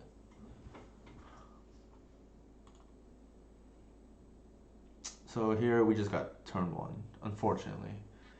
Nothing we could have done. It's like force of will or bust there, right? Like this is the price we pay for not running force of will.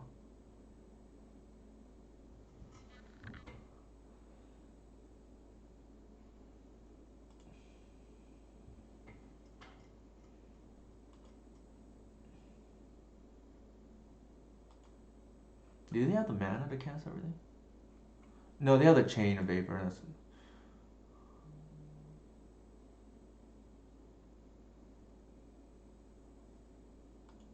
Oh, it's 3 mana. So they have the fourth mana here to kill us. Oh, they have the Rite of Flame. Yeah, we're dead.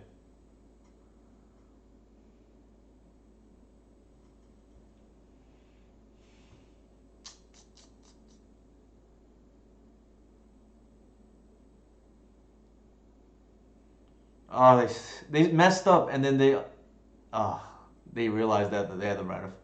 Did they have Dark Ritual? Oh yeah, they did screw up, and then but you can undo it. Yeah. That was quite the tease. That was quite the tease.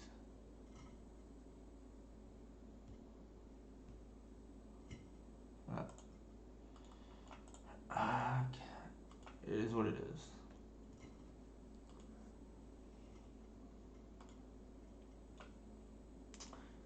All right, 2-2. Kind of unfortunate.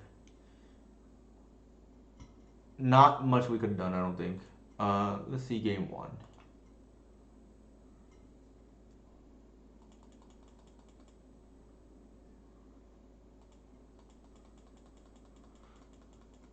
Actually, game one I just saw the irony we had the collective. Um, yeah, so that's kind of the irony. Probably win if that's the case, but we didn't know what they were on.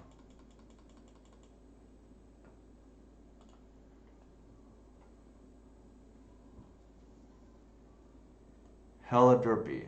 All right. Reminds me of my dog.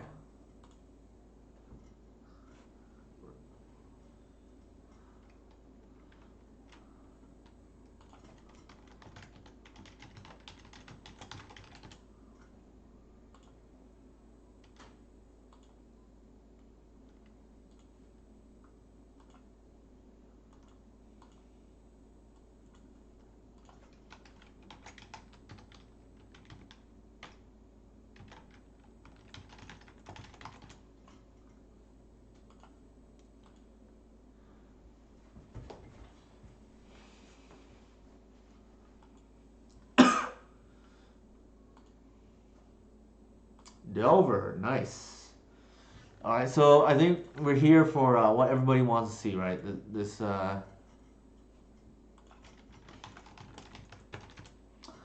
Elves versus Delver matchup that depending on you who you ask, favors Delver now, right? I think here, pretty straightforward. I think we probably want to. Debatable, we want to fetch here and deck thin. I think probably, in case we draw Reclaimer.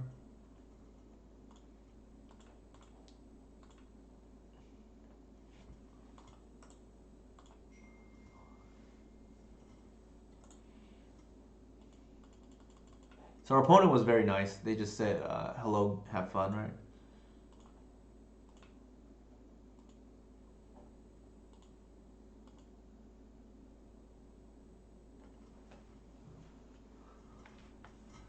Interesting. Our opponent did not do anything. What happened? I'm honestly confused.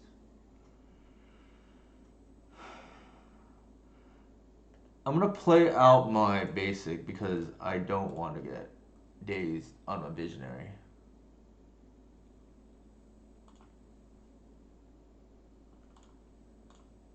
They can daze this if they want.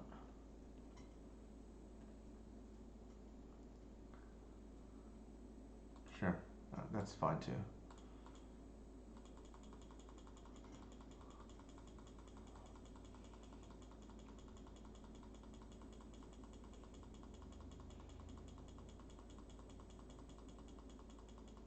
So here I'm gonna slam the glimpse, almost no matter what. Like I want them to force the glimpse.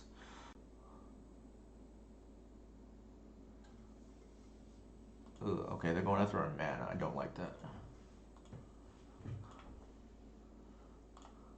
Still forcing it.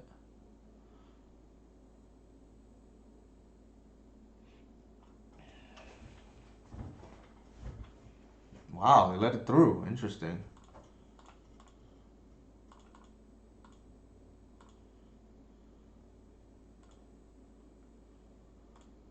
Maybe they, sniffed it out, so to speak. My plans.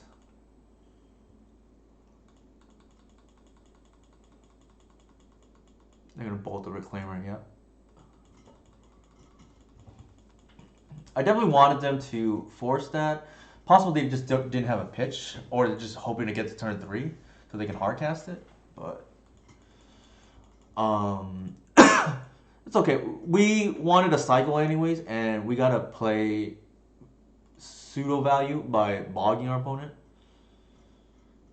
Interesting that they would. Wow. Okay. Interesting. By playing the Delver, like we know shields are down, so we're just gonna do it now.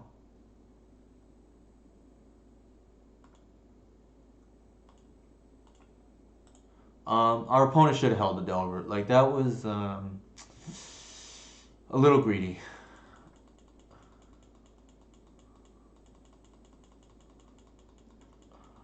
We obviously sequence it differently otherwise. But oh, interesting.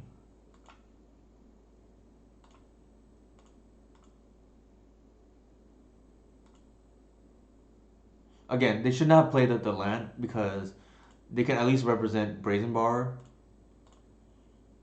Make it harder for me to attack, right?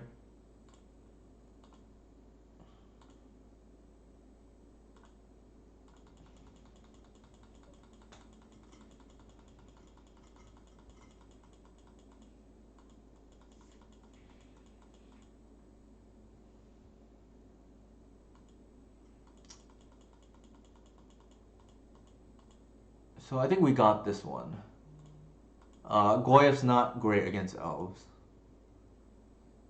I think here we're gonna glimpse first.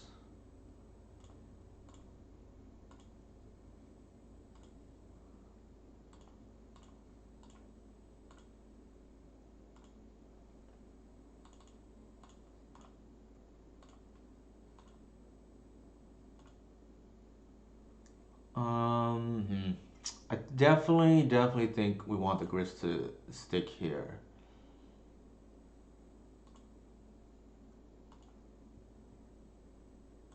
Wow, okay, well, that is a hell of a draw.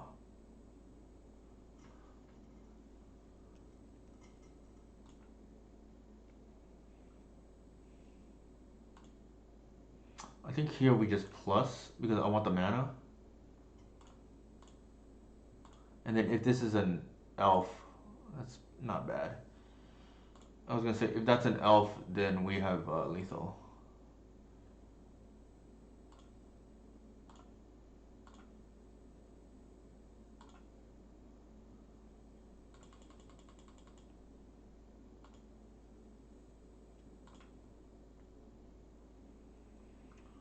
Um,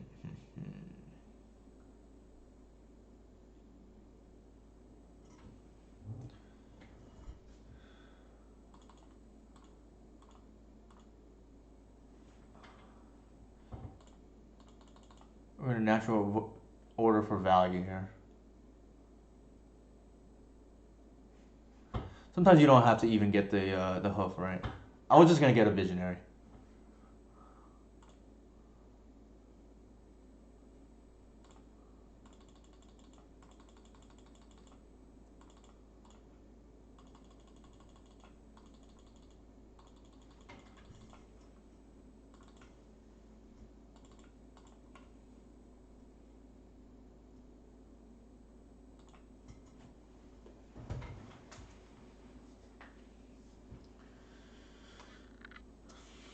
I think the only thing so far that I've noticed is I don't nothing we could have done that game three against Test. Like they just literally killed us turn one. The sneak one, I think we probably could have won, but their brainstorm was quite good. So maybe another. Well, the thing is like the alignment between Test and Sneak is not great aside from probably just discard, but Test beats that discard hand, right? Unless the problem with Test is or Ruby Storm or Belcher is if they don't go through the yard, you have to kind of play Mind Trap. Otherwise, you just get turn one, or maybe you just live with that. But I hate Mind Trap as a card. I think it's not very good.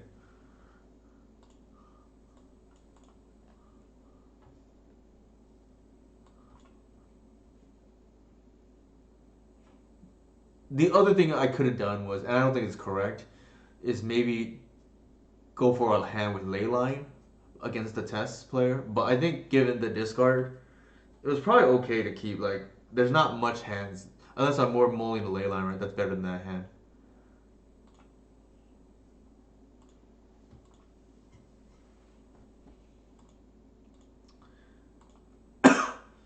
So here, once upon a time, first. Let me stop here some days. If they do, that's fine with me. I don't think I care. Thank you for the follow, Harry Prostate. The reason being is if they do daze this or spell pierce it, I'm gonna be ahead on tempo, and that, in my opinion, is more important than like resolving this. Sure. And from their perspective, they may just be trying to just cheese a win too, right? Wait, what? Oh, okay, okay, okay.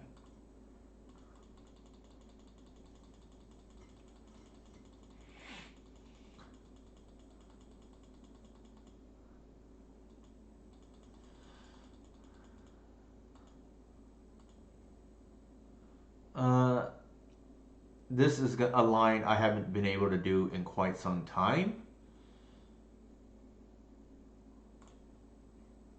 but I think I'm gonna do it now, and that's gonna be to Stone Rain them.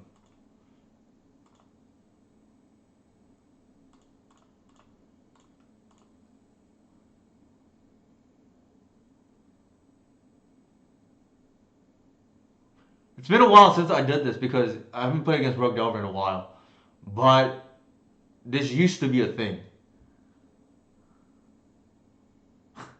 Sure.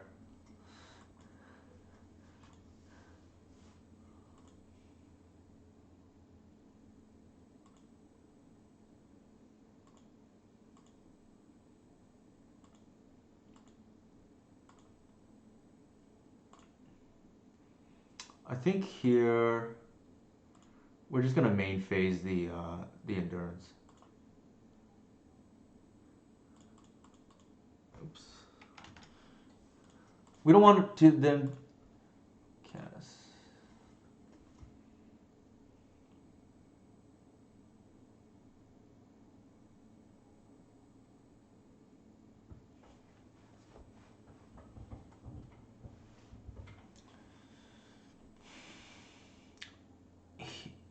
All right.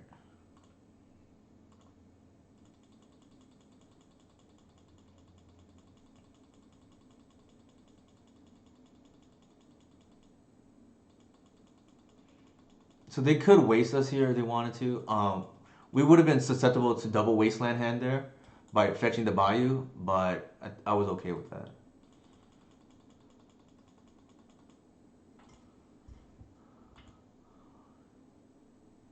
All right.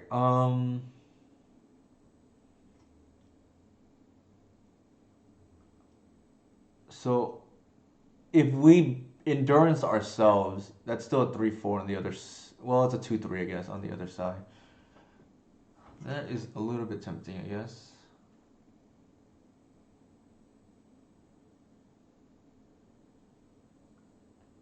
If they have any ponder though, then our game plan like goes out the window. There, I think I want to just hit land drop, so I'm gonna go Reclaimer, um, into the Wirewood Symbiote.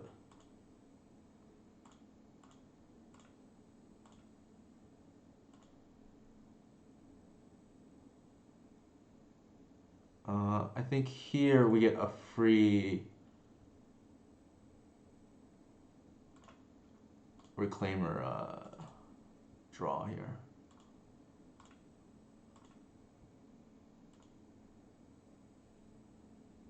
There's no Delver, so I think I'm okay with the Endurance. Well,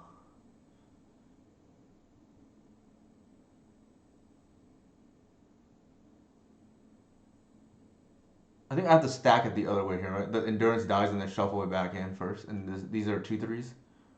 But then, yeah, I don't think that's worth it.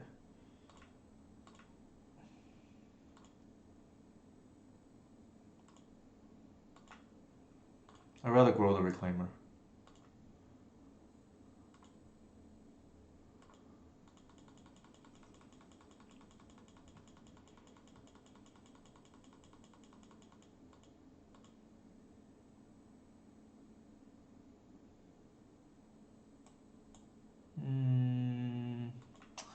I think saving the damage is worth it here.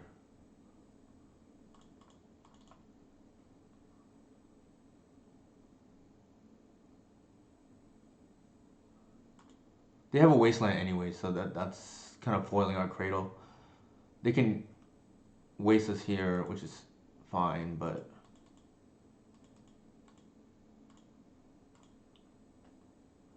oh, there's the Cradle.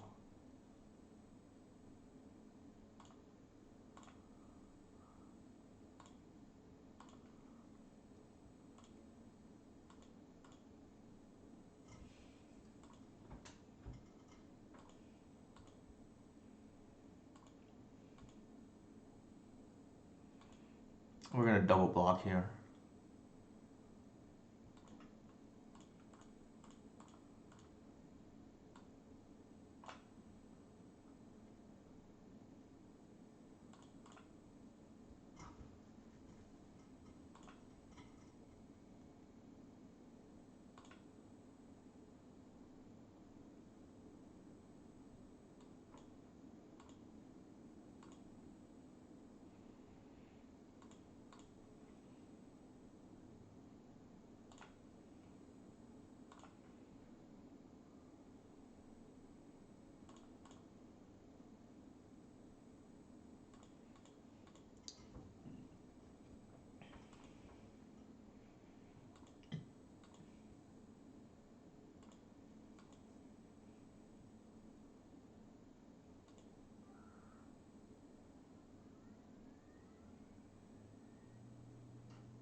I think with this board state, no red on their side, we're probably in okay shape.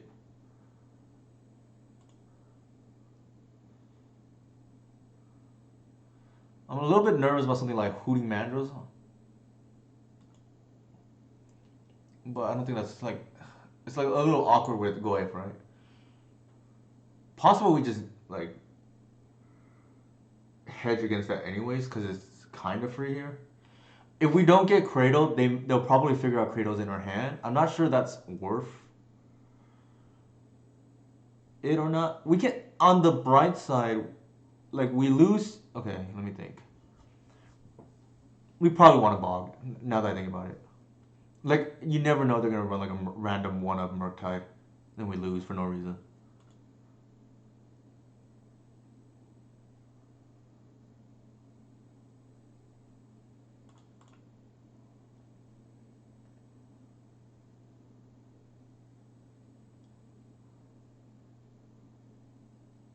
Might be a Submerge or Stifle. Sure.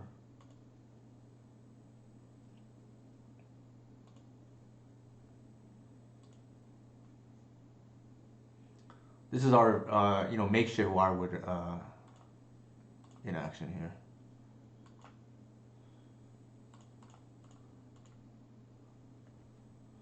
And I want to bog them.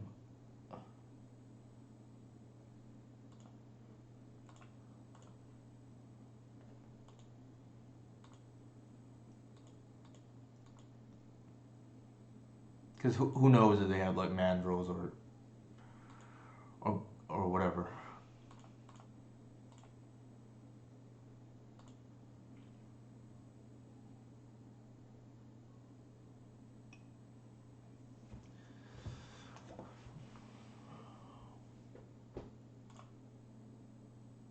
This is gonna be 4 creatures.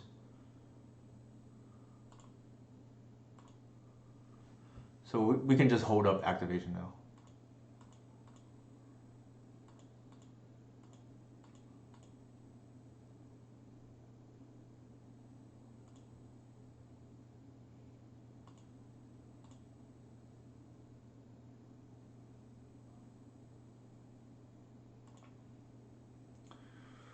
Alright, I think here we don't want to draw more Besagis. I'm gonna pitch that away.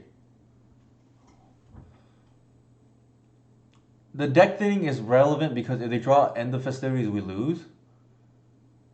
So I believe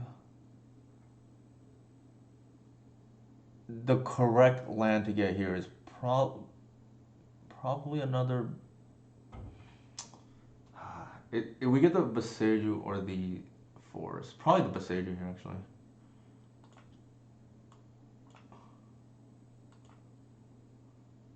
Wow, that's quite good. That is quite good. 14, they block with a Goif, and then they're all in.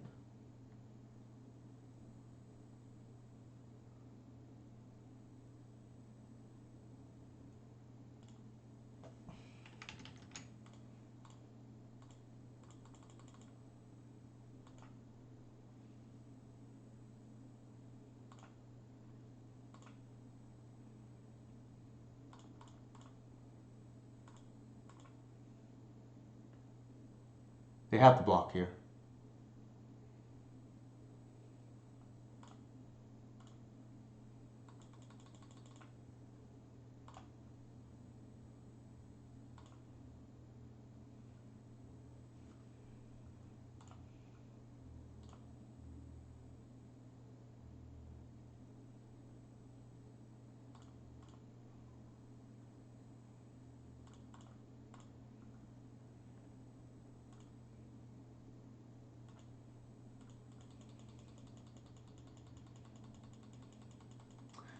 I don't think there's an out for our opponent. Wow. Okay, I spoke too soon.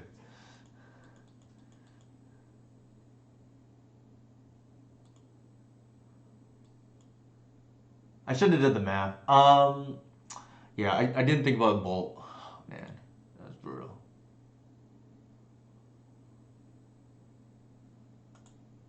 So the mistake I made was I didn't think about their bulk plus insight because I kept thinking, oh, they're at 5. Um, I think if I would have done it differently,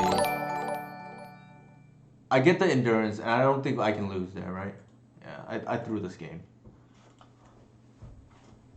No, I didn't. DMK. Thank you for the follow there. So the throw was really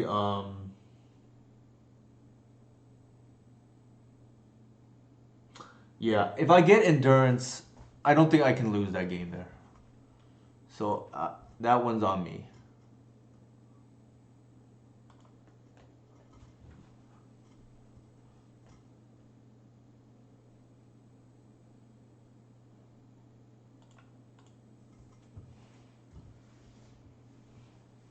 But the bright side is, if you do make a mistake, it's good to make it here where the stakes are essentially negligible, and then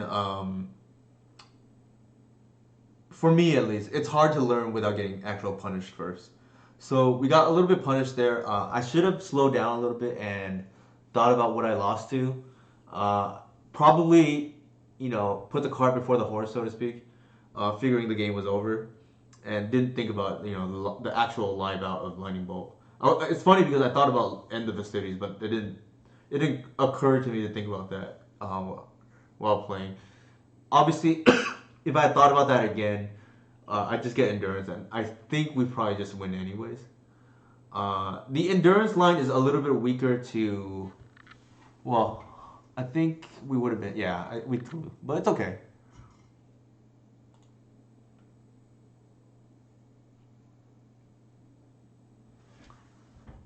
I don't like hoof in the deck, DMK 510, because I don't want to draw it, and I don't think you need it to beat Delver.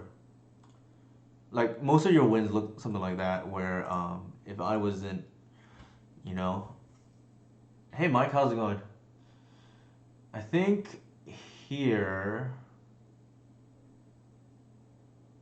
it's kind of interesting what we want, right? Like I feel like we have the green sun here. The shepherd is probably pretty good. So Birchlore is actually pretty good here too. I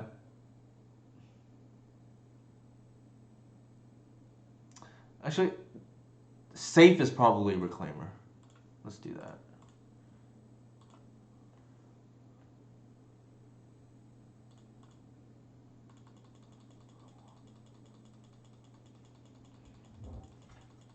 I'm trying to think like how this match is gonna play out.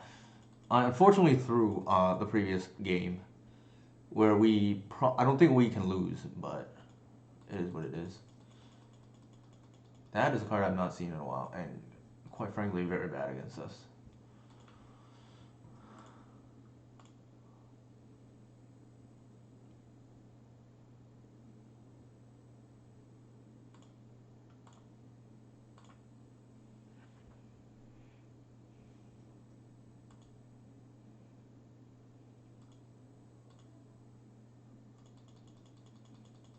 Although I'm a little bit nervous about Rough Tumble here. It would kill their own mongoose, but nevertheless. I'm not announcers jinx myself, right? I said mongoose not good, and then we drew the assassin trophy.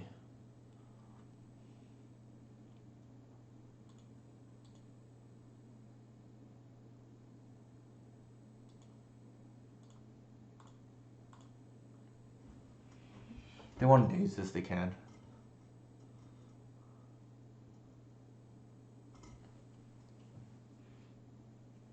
Sure.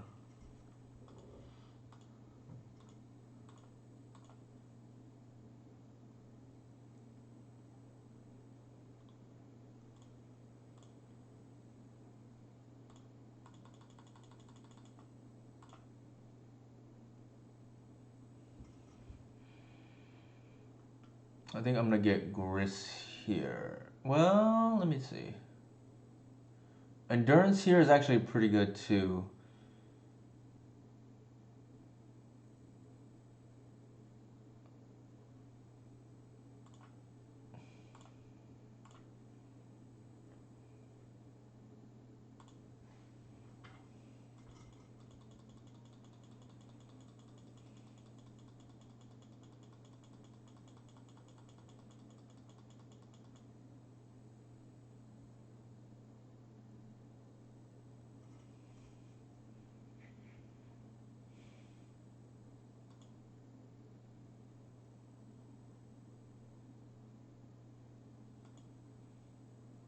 it's quite the hand.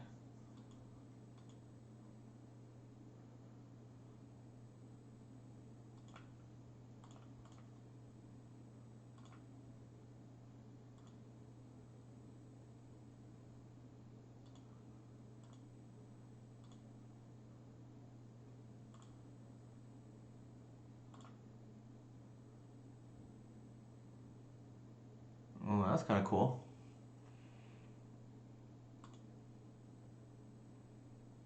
And then I'm gonna pass.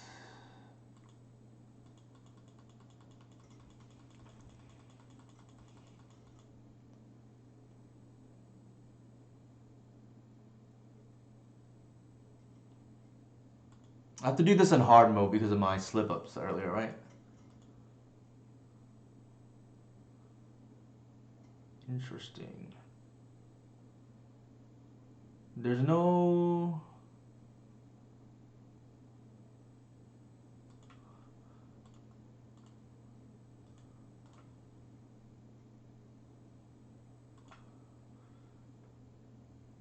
I think they forgot this thing grows.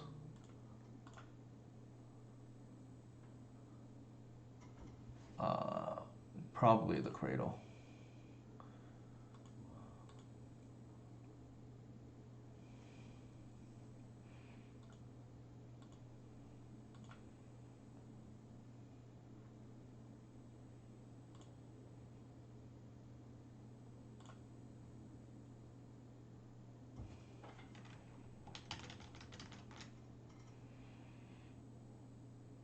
I think I could minus here in theory. Actually, oops.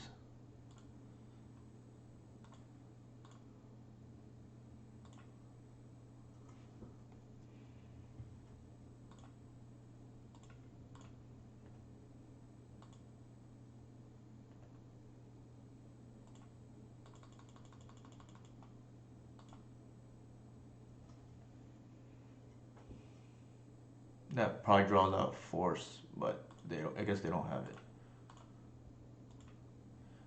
It's probably over now.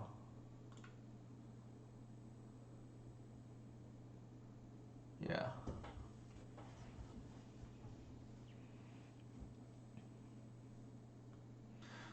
So pity chess here. 3-2.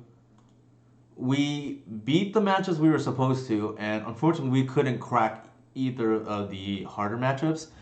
I think in most cases we probably should have stolen at least one of these two. This should have been 2-0 too, as we, my fault, user error. I think Test is probably in reality probably hard with this configuration. Well, they turned one us as well, but I would suspect it's probably hard. Losing to the Sneak and Show, we're probably slightly disfavored, but can happen. I'm gonna go ahead and use a restroom real quickly. If there are any suggestions to cards that you want me to try or think will be worthwhile, please leave it in the chat. But yeah, otherwise I will be back in, let's just say, 2 to 3 minutes. But yeah, and here's again my link to my socials for anybody who's curious. And then we can try either to run it back with the same list or with some suggestions from the chat. I think it's inconclusive how I want to change it, right? I'll leave it. Here's the list we just played, and I'll be back in, let's just say, 2 to 3 minutes.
All right. Looks like there is no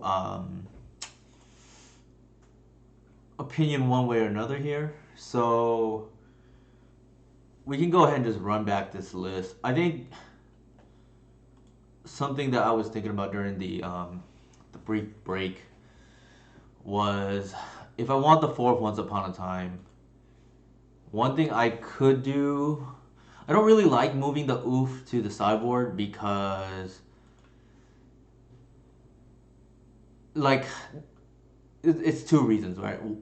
The first one, I want game against certain decks that otherwise we can't win game one, and two, I think to beat these combo decks, you need a critical mass of density. So I don't really like cutting Leyline. I don't think we can afford to cut Thoughtseize because it's flexible. The one card, like Assassin's Trophy, I think we want to keep a high. So, 1 second, Wisner. That's a good question. So I think we can. I don't think we want to cut Trophy because again, you have Universal Hand Disruption. You have like turn zero disruption. We have turn zero and Doomsday Slash. Like, this is just super flexible. All these cards are super flexible. Progenitor. The one card maybe is the Run Afoul, and I think I kind of like the one of because it's a blowout against these Merit Lage decks, and it's another removal spell for Delver, which while we can beat, it's not as safe as it once was, right? Yeah, so that's one thing we can do, right? Like if we really don't want to cut anything, maybe just move the endurance to the sideboard and cut the run afoul. I'm not cutting the collective. There's that is not an option for me, at least at the moment.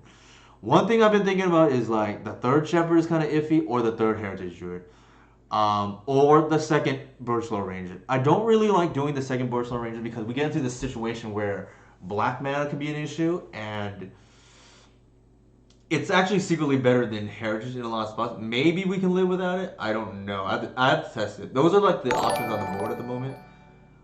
Shepherd, I think we lose some game obviously against Chalice, and thank you for the follow, Sir Matthew. And then obviously what was the other option? We could move the endurance. I'm not a fan of that either, too, because I just like bombs in the sideboard, and I figured the main deck is probably. Thank you for the follow, Toto P Clover, where we want to address that. But I definitely feel like we want the fourth Once Upon a Time, especially with three. Thank you for the follow, Blood for Blood. Especially with the three Basages, which not relevant against Delver, obviously, but it would have been relevant. Was relevant against Sneak. They had the second one. Would have been relevant against Test, but they didn't. They probably know to play around that now. I would suspect, unless they can't afford to. I think what we can do is we run the same list back and then see what we feel. Every time I've cut the third heritage so far, I've regretted it because you lose a lot of the speed that makes this the combo side of this deck essentially, right? Instead of the mid range. I'm not really in love with cutting Shepherd either because of the Chalice matchups and the matchups like Doomsday where you really need to force an endurance through. So maybe that means we finally cut the Birchlow Ranger. Don't love it, but that is on the table. Yes, it is. It is very broken. Blood for Blood God. Yeah, it's like I'm like torn, right? Like I played three for a very long time, but this was also before. Oh, great. Oops, player. Um, man, probably more. All right, we keep this. I think here the Visionary doesn't do anything.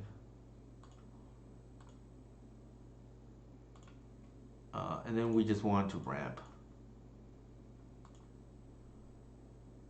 Actually, hold on.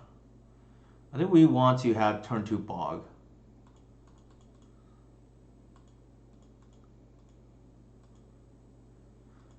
Yeah, yeah. So it's really like I just want to play all the strongest cards that happen to be elves, right?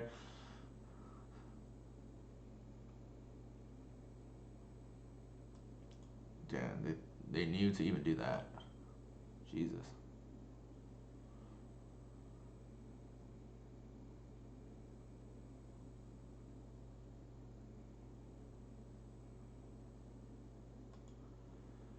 Ah, man. Sucks.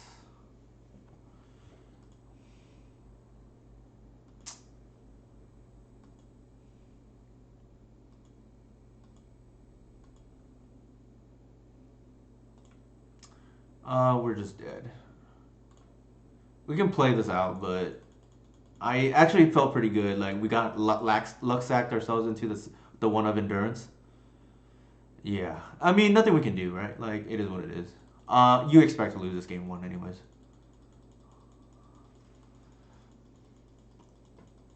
Going back to the once upon a time question, I just think the card is just too insane not to run four. Like I ran three for a long time because I didn't want to draw the second one. But the thing is like it's actually quite good too, even in the mid to late game.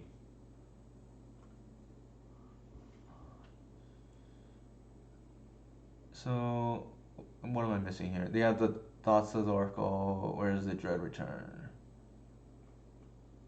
All right, we're just conceding. It's fine.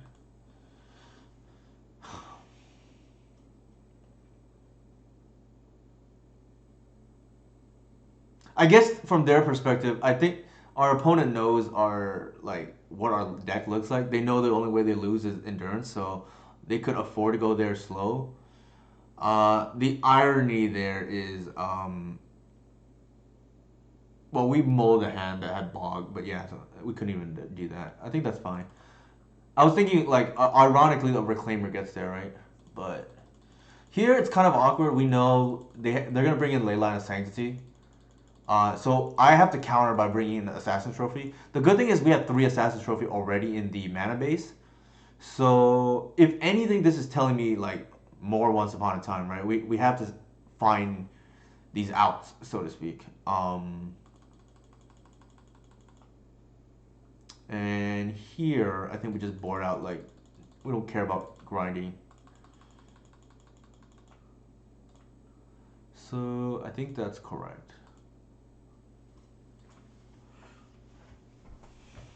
I think this matchup actually, ironically, even though it doesn't look like on paper, improves a lot because of Boseiju. That's not gonna get it done.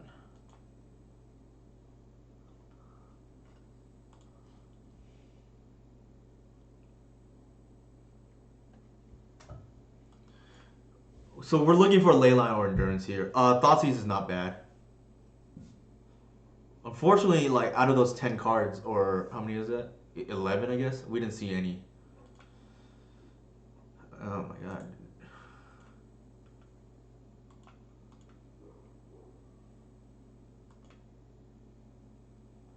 I don't know what is going on. We have not seen any of these 11 cards. There we go. Keep.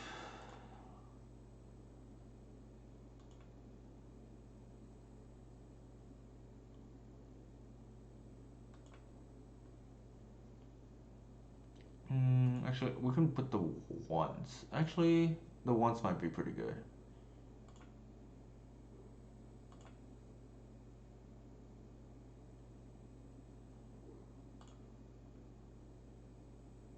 Wait, 4 cards. Hey Dom, how's it going?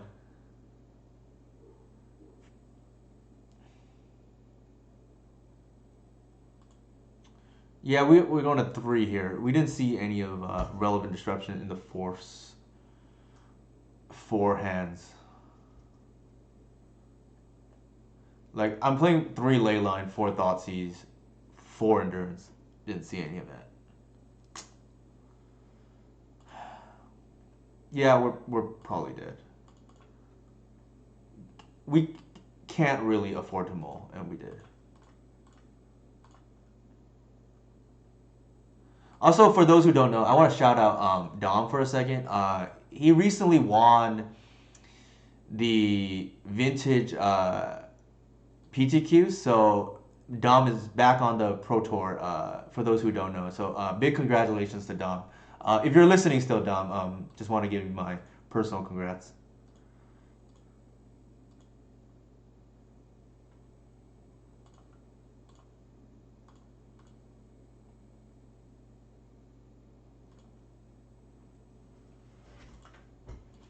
Yeah, this is a very brutal way to lose.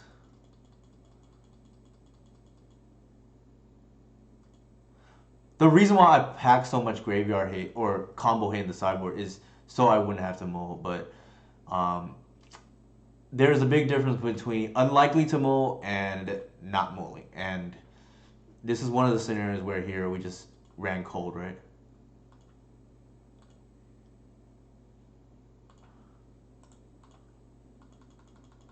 Hopefully that means like I'm getting out all my negative variance here, so going forward will be okay, right? Yeah, I would imagine mana traders, from what I understand, there's a lot of random decks out there, so Leyline might be a good option. Yeah, the thing about Leyline too is just like you don't even need the full set, or you don't even need a mold to them. Like the threat of it is often enough.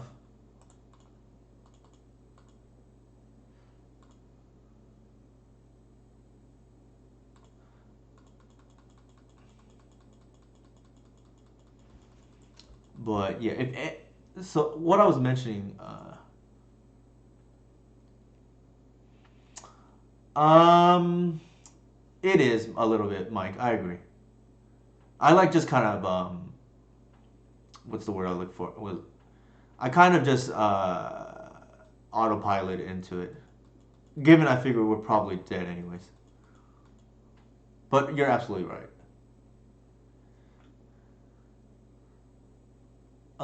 Is it in the yard? It is.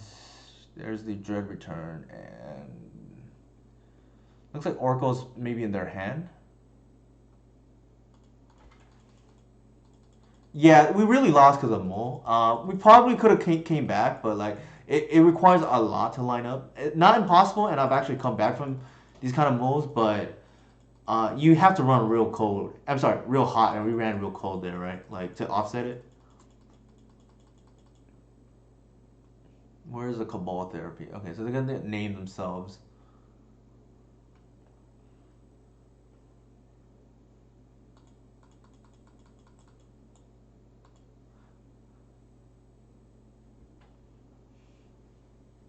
Let's see if they give us another turn. Actually, they pack, so they won't. All right, so they even have the pack of negation. All right, now it's over. I think if we had already played this game, it would look completely different. Like I'll bring in my deck list again.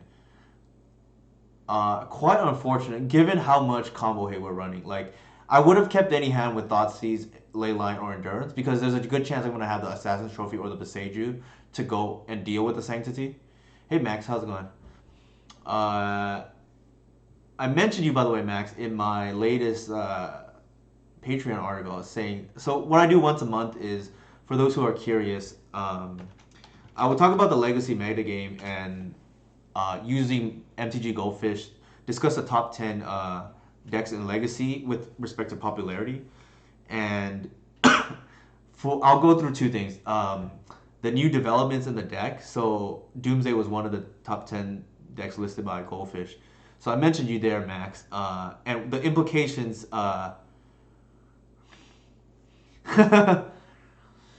The implications it has to elves from a metagame perspective. So, for instance, for that perspective, this is like free information that I know I put on Patreon, but I'll just disclose it here. From the Doomsday perspective, like you have to look at their pile and see which version they're playing, for instance, because Max has been playing the tempo version with Murktide region as a side as a way to sidestep some of the hate. But Seiju TS fetch. I think that was one of the options. Probably was worth it. I don't remember what I kept. I think. Yeah, I think that probably would have been better. I was like answer key gaming. We'd have to draw the second. We'd have to draw the second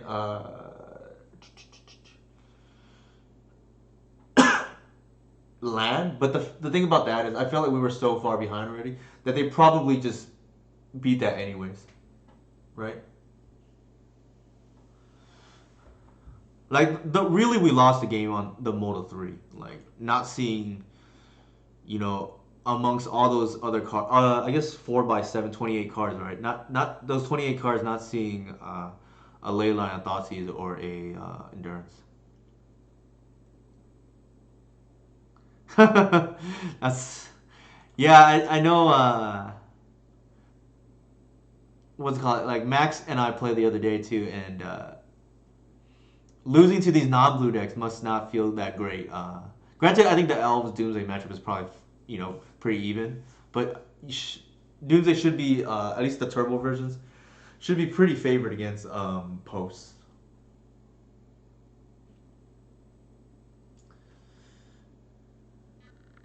It's okay. All right. So anybody who knows Ivan Espinoza knows he just won the Energy Modern 10K over the weekend.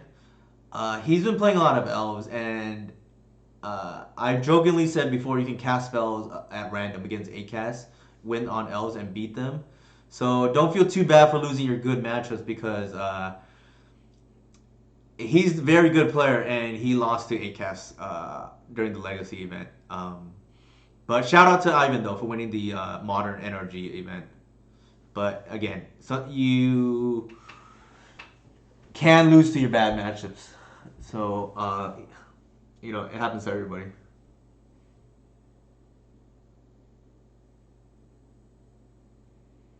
That's fair. Answer key game. My logic wasn't so much.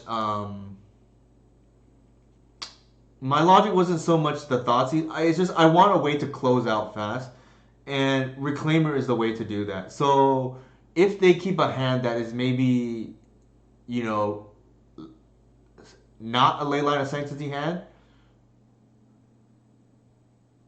uh, yeah, if they keep a non-Langdon Sanctity hand, I want a way to close out fast, and unfortunately it didn't line up. That was my logic at least because on a Moto 3 we can't really do much, and I don't think C's plus Baseju is gonna get there. Because the clock is too slow, right?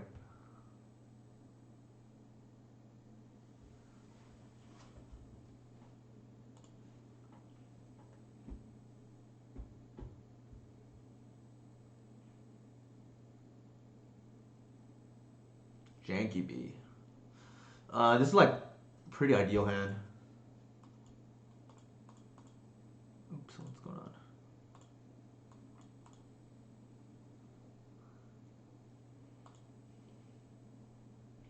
So on the topic of Doomsday, I want to use Doomsday as an example of how I approach deck building. Like for me at least, Doomsday was the hardest matchup exactly 1 year ago for Elves.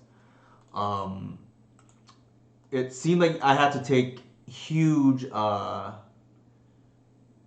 what's it called? I had to make huge sacrifices to get that matchup to even. All right, they force.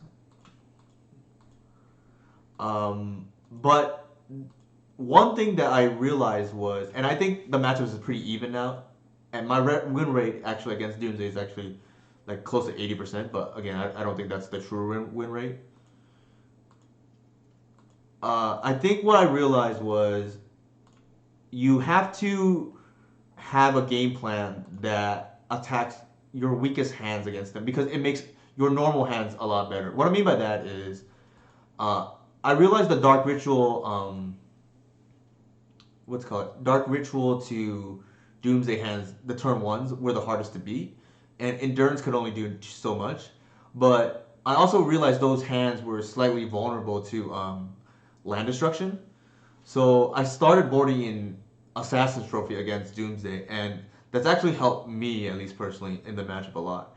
I ran this by actually Max as well, and he agrees, A plus B, where A is Green Sun Zenith or Allosaur Shepherd, and B is Endurance or Land Destruction, tends to be pretty good against Doomsday. At least against their very good hands. Against their slower hands, obviously, they can be Assassin's Trophy or Land Destruction, but their slower hands are also vulnerable to, what's the word I'm like?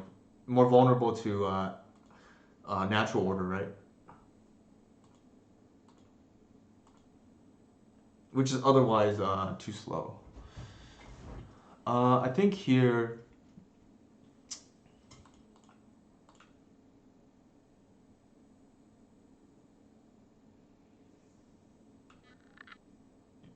I think I'll just pass.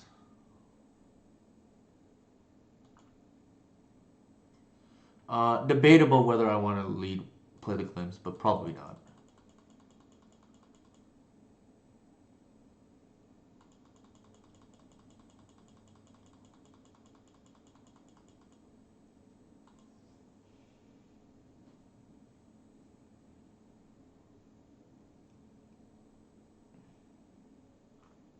They got a batter score, which is interesting. Like the alternative line there is like play the cradle and then once. That seems kind of not that great to me. Oh, that's annoying though. Although they probably hit the heritage, which is fine.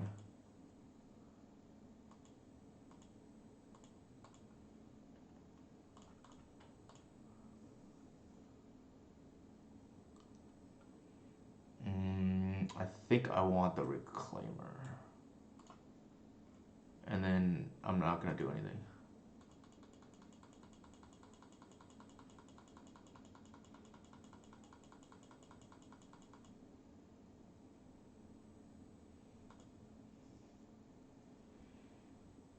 So if I had played my cradle there, I'd just be screwed, right? Like I just cycle the glimpse. Although it's awkward here, they have removal again, right? They attack probably with the Snapcaster. They have the brainstorm. I mean the Barrasco in hand. Um, Very awkward to draw the second natural order there, as evident, but I don't think we can go to two copies, right? All right, we just wow, that's a hell of a draw.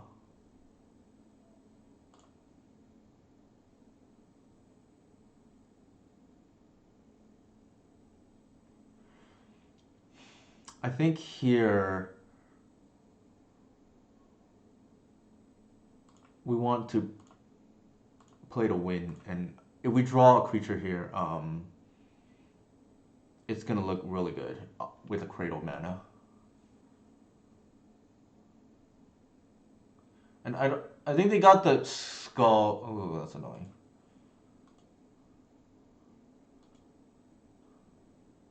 Okay, we're rewarded now.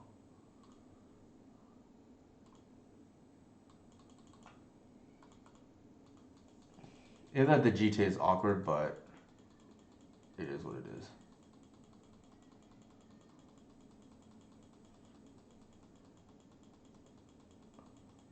I feel like they don't have it because what did they do last turn? They preordained. Yeah, I think if they had it, they would have already done it.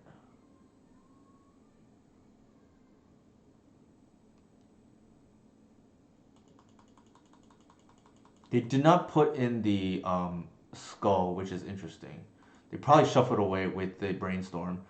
Perhaps GTA is not in their deck at the moment.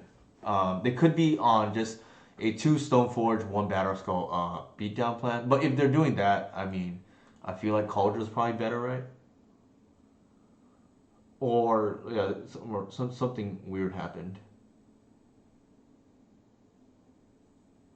Brainstorm plays Prismatic Ending.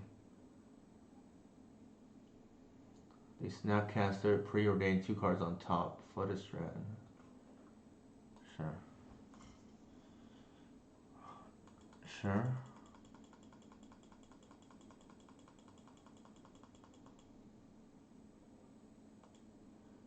Yeah, they're on the mana denial plan at the moment.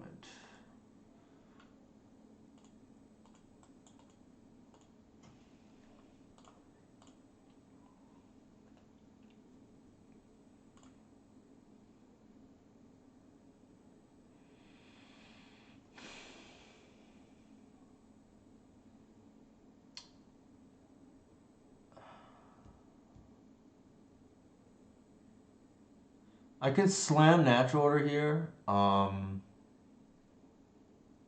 Yeah, I'm like heavily debating it.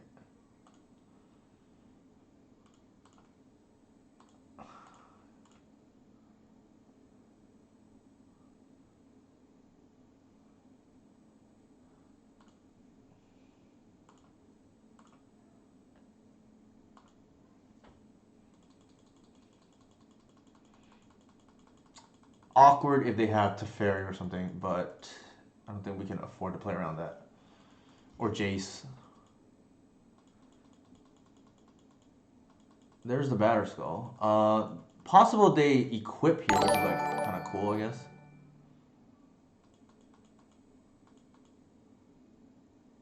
Thank you for the follow, Slasher. I think here we're hoping to just draw a fetch because we just set up lethal, right? On the following turn, or a Visionary is actually the best draw, I think. Behind that is like something like Green Sun or Gris is like a pretty decent draw here. I think if they don't answer the Archon, I think we're pretty ahead.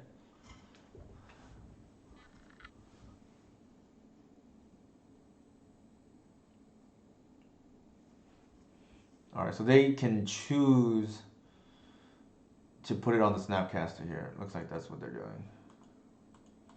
They're gonna gain 6. I don't think we care. We're definitely not trading.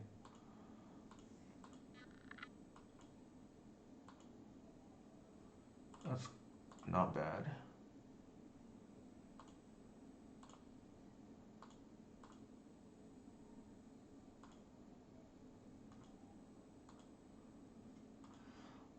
So what I'm gonna do here is I'm gonna put an Arbor into play and then block bounce the Batter Skull so they don't gain life.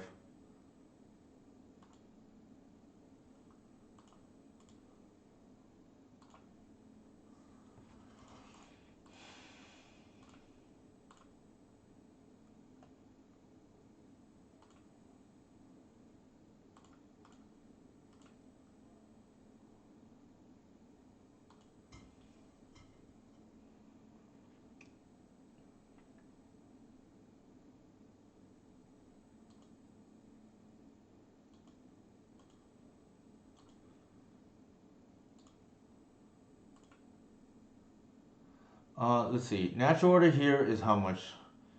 It'd be 1, 5, 6, 7 plus 5. That's 10. Plus by 4, 16, 26 damage. They can absorb 6, unfortunately.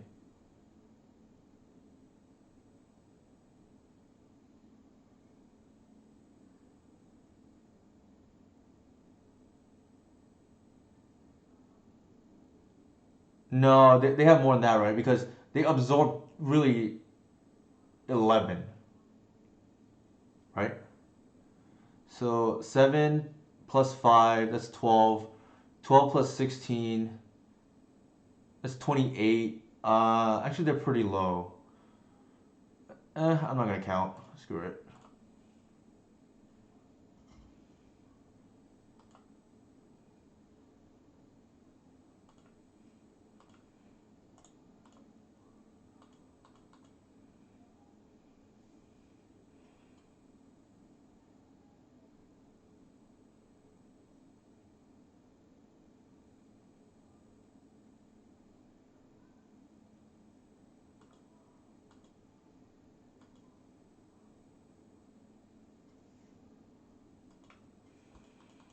So here they gain 7.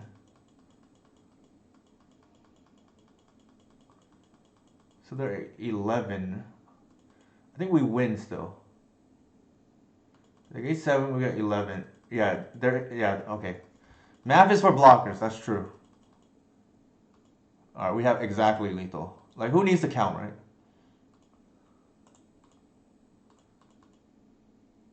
Oh, actually, oh shoot, what am I doing? I forgot this thing has vigilance. All right, that's bad. Now we lost.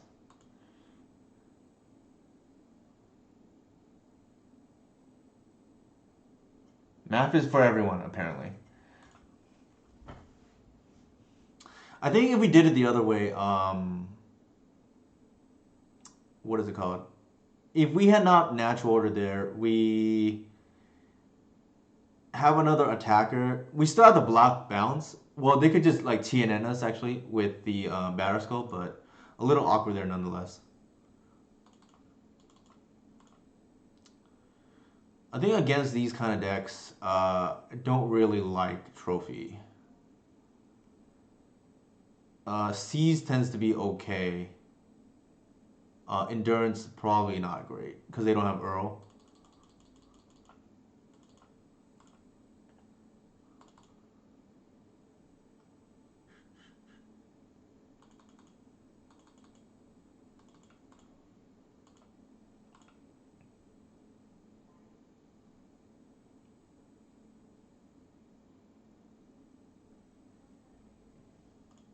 Yeah, for some reason, I don't know. It's like spacing out right now.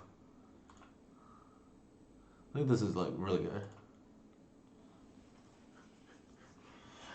The way that they were fetching, I probably play it safe, and like these kind of decks love to try to back to basics me.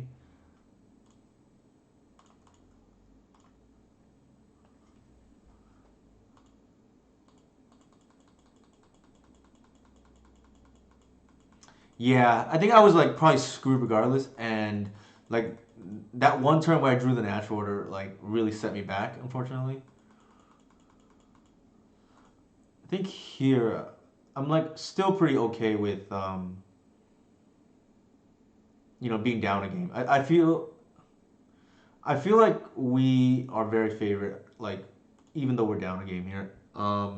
That said, let's see. I kind of like just putting this out there and then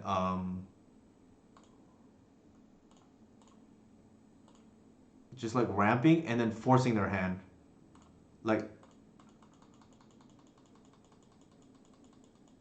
so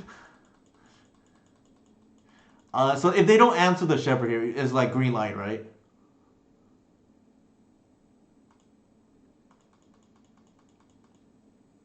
Wow. Okay. Triple removal. If we have a creature here, I think we have to pass now.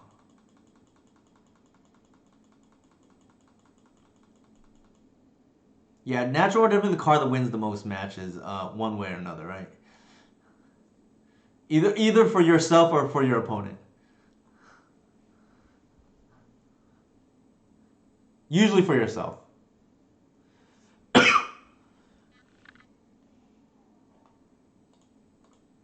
Oh, that was a screw up.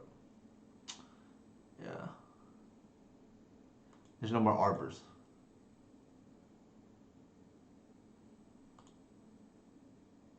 Not that I would have done anything differently. It doesn't change the play.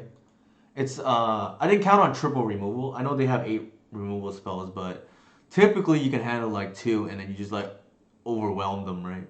But here we have to wait a turn. If this had been a creature, I fire off the glimpse, but um maybe that's argument. I mean, I feel a little bit dangerous. Or I feel it is a little bit dangerous to go down to only 6 fetches, and maybe that means we can play the fourth Once Upon a Time instead. But again, a little bit dangerous to do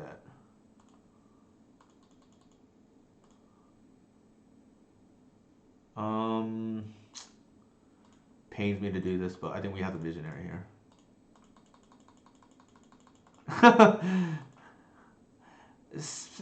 From the lands player, right? Same ban pending. They may ban it. I mean, not ban. Now you got me. Freudian slip there. Maybe force this.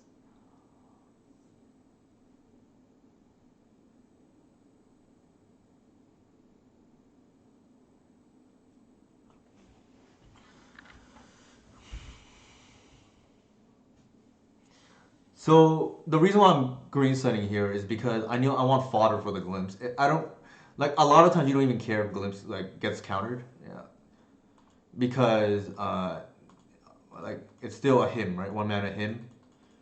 Here they choose to fight the visionary, which is fine because now the glimpse is live, right?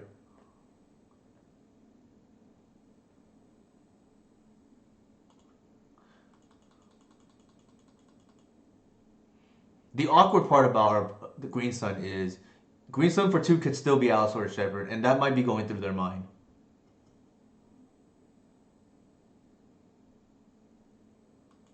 Speaking of the back to basics.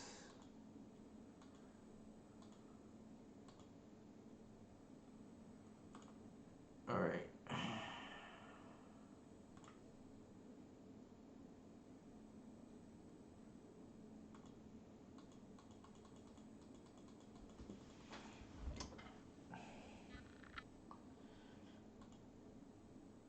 They stone rain themselves twice as well. We'll see who it helps. A little bit awkward.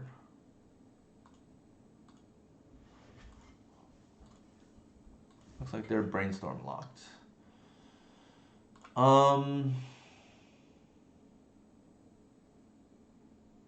I think we're gonna have to do the unsavory thing here of rotating that cradle for another land. Well, let me think about that.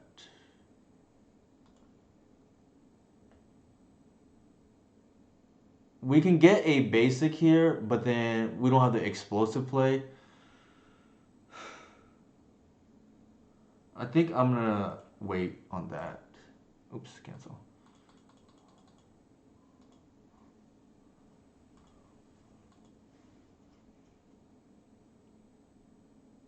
Alright, that changes my line now.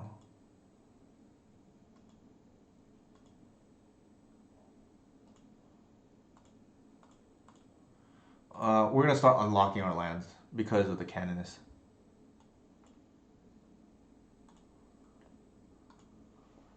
And you'll see how. Um,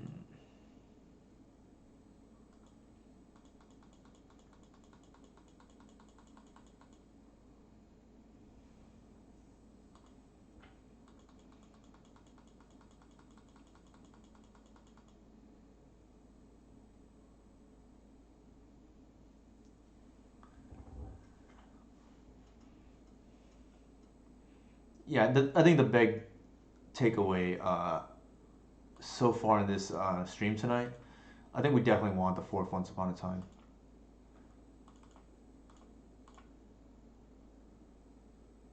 Oh, wait a minute. Oh, there's no more arbors. That's right. Well, that's awkward. I guess I might as well just bog them, right? While I can.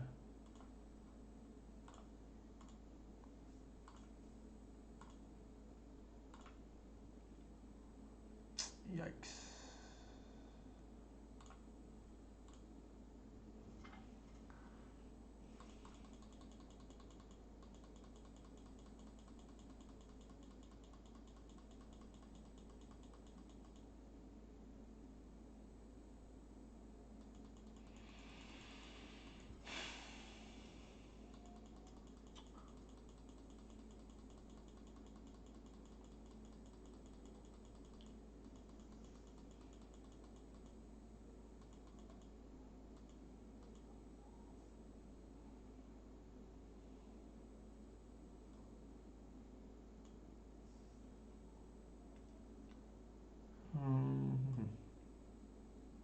Actually, this attack is free.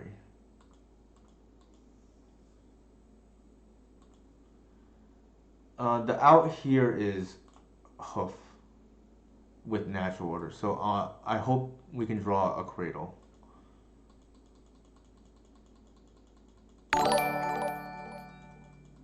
It's a little bit awkward that we have both arbors gone because the line here is to. Thank you for the follow, Bakur Yuha. I don't know how to pronounce that correctly, but we can use symbiote to generate extra mana off the arbor. But with both arbors gone, a little bit awkward right now. Interesting. We can.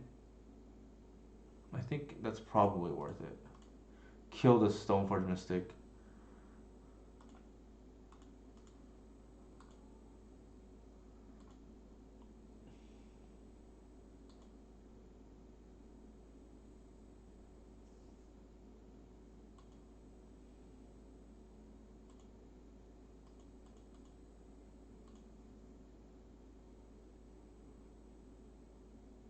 Ooh, a little bit punished now.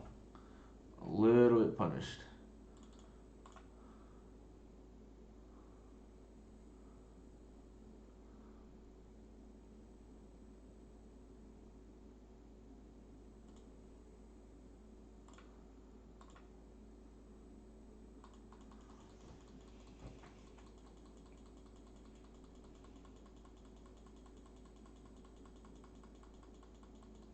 Yeah, probably not worth it given the tempo loss. I just figured we weren't going to draw anything relevant, but should have played to the outs.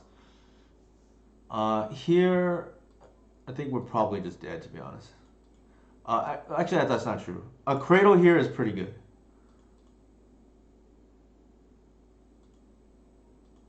And would be. No, okay, now it's no longer lethal.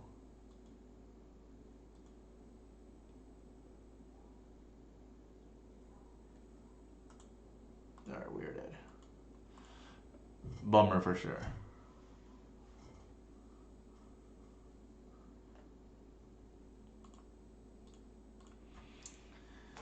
Alright, let's look at the deck list. I think definitely want the fourth once upon a time.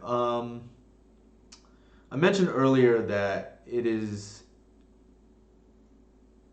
now a real possibility we like cut maybe the second Birchwell Rangers or the third Heritage Root or the third Allosaurus Shepherd because I like there is a chance that maybe we just go down to six fetches and that's how we find room for the fourth once upon a time. But it's definitely very dangerous in the face of Wasteland. Like you're one land short. Like we did go up one land to be fair, but the mana base just feels a lot shakier if we're doing that. But maybe it's okay. I would have to see. Already back. All right, take care, Max. Thanks for dropping by. Yeah, that's the other thing, right? And it's like bad for natural. It's bad for like color fixing and a bunch of stuff. I don't know if I really want to do that. Maybe the answer is just like trim a birch lore.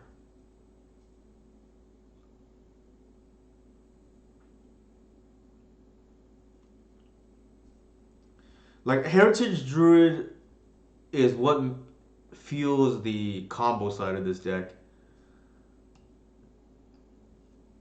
And I every time I've gone down to two copies, it just feels like we can't punish our opponent for not respecting the combo side. Like they just try to either race us if they're a combo deck, because we're like a mid range deck, right?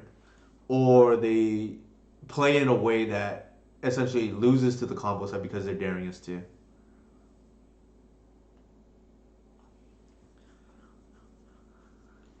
It could be okay though, going to one Heritage Druid. Sorry, not Heritage Druid. Going to one Birchwell Rangers.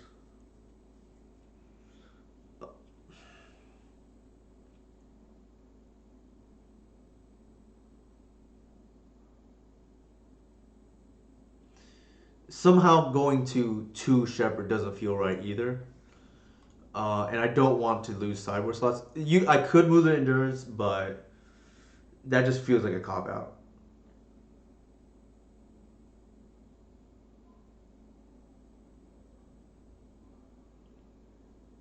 So yeah, it's like either this heritage, or the Birchland Rangers.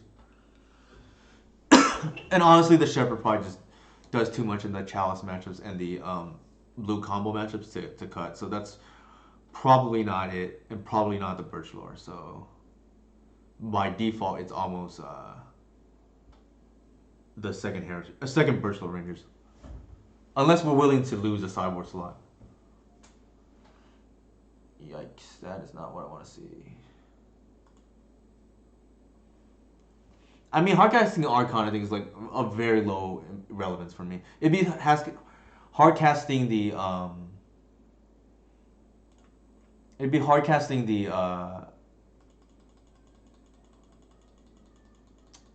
what is it called? The the black spells, if anything.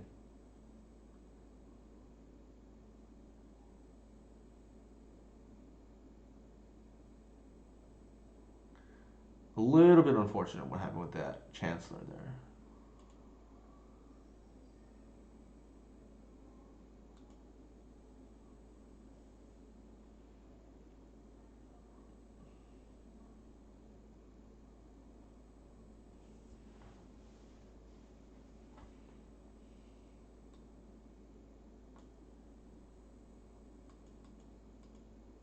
Ooh, that's actually not that bad for us.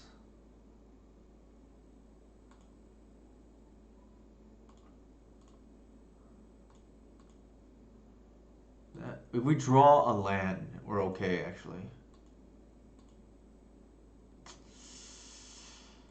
Shoot.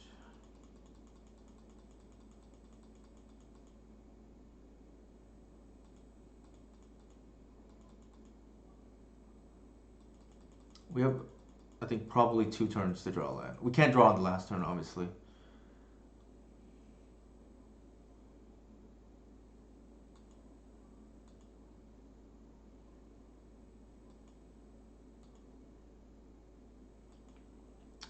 This is brutal. I think here. I mean, might as well, right?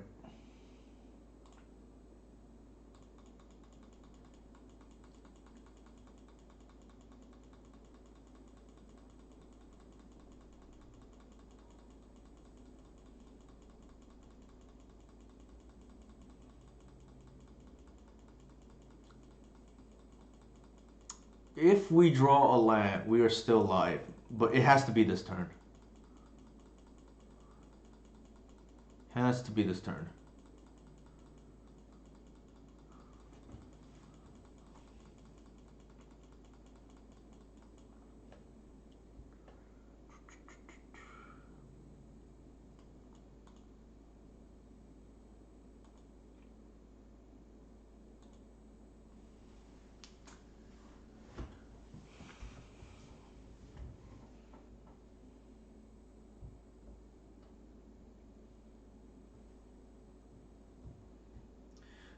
Yeah, because we go, if we can get a land here, we're gonna go Shepherd into Reclaimer, and then, oh, shoot, that might be game now.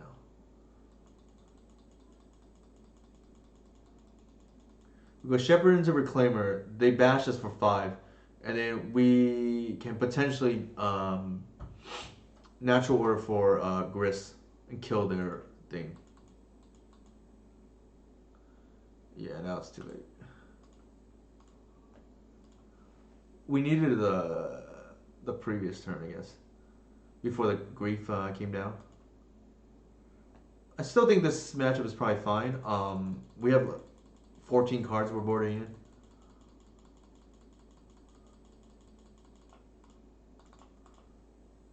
For those of you who are curious why I board out the Archon, is because I don't want them to discard it out of my hand and then Archon us with it.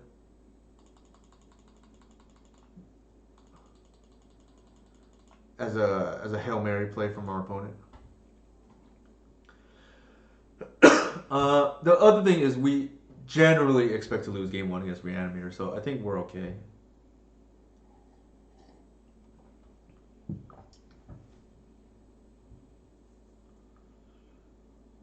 The match earlier, I think Mole to three against Oops was pretty unfortunate. It probably, well, I guess not really, right? Because we didn't see any of the relevant cards.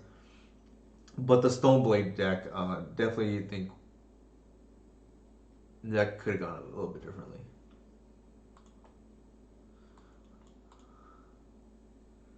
That's not gonna do it.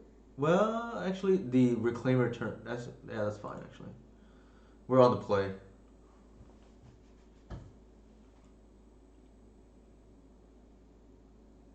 We only lose the turn one here.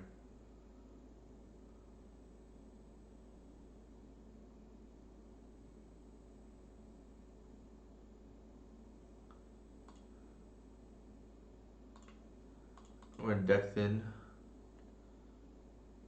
Uh, there's the endurance. Yeah, another example of why Once Upon a Time is broken.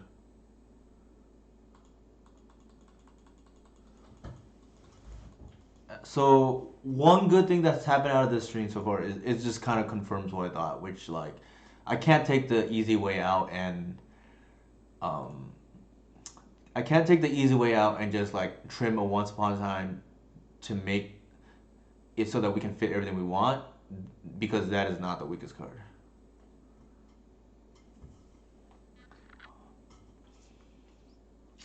It's remains to be seen what that is, and I am leaning towards. This, I don't even think this is the weakest card. It's just might be the most cuttable.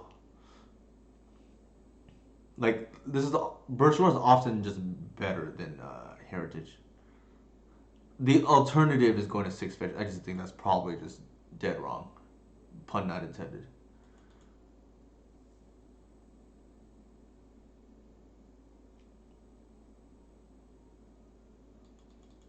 So we shall see what they do here. All right. So Reclaimers online, which is what we banked on. Uh, that's a hell of a draw. I think the game is over from here.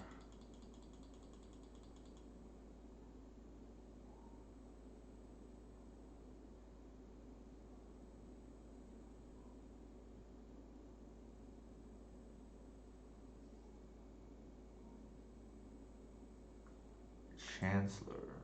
Sorry, Seminary. Sorry.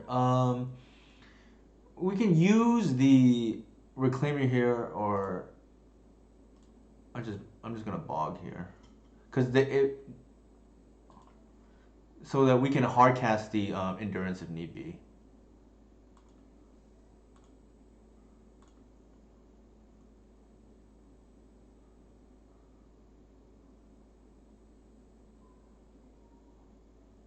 I think. Okay, let's see. I also think there's something that recognizes when a matchup is good, even when your wins aren't like ley line with them having no way to remove it. Oh, I'm glad you agree, Mike. Yeah, anytime. I always love theory crafting, or just discussing Magic in general. So like for sure, the line here I think is I definitely want that Reclaimer down to bash. So let's do this.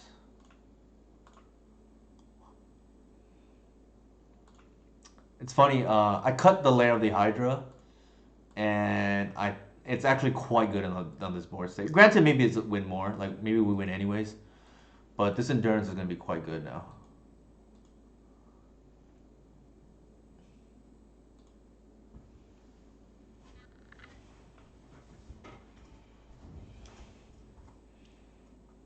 The other thing is they're more incentivized to just go for it if I bog them because they thought sees us earlier, right? So okay, that's kind of cool. They're more punished to. Otherwise, they may just they know that we have the reclaimer up, so to speak. Shoot, what? Okay, there's the other arbor. So now shields are down, and I think we're just gonna bash. And then they will get blown out now if they go for it.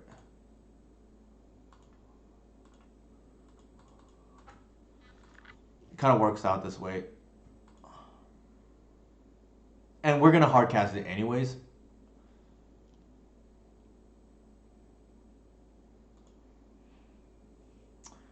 Because it's lethal, right? They're at 10.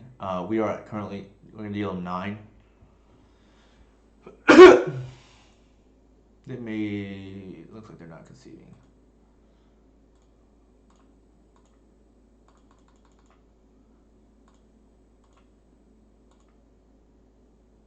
Yeah.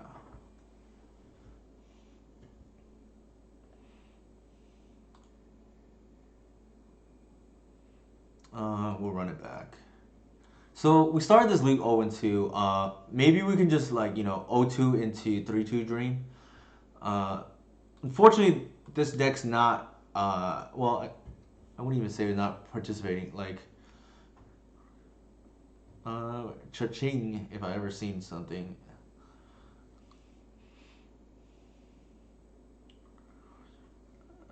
Keep. I'm gonna leyline our opponent now.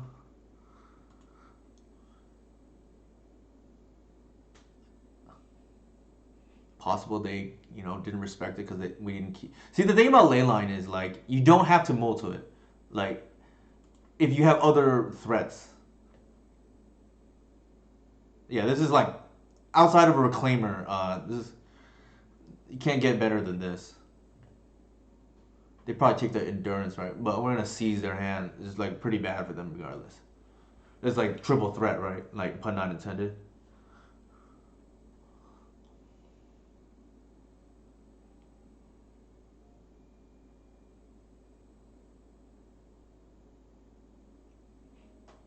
The presence or the threat of leyline is enough by itself, right? Like you theoretically don't even need to multi it. Here, I think what I want to do is I could play the Birch Lore. I don't think it's worth it though. I'm just gonna pass because I want to be able to reclaim her next turn, and also it gives me a pitch to the endurance, right? Sure.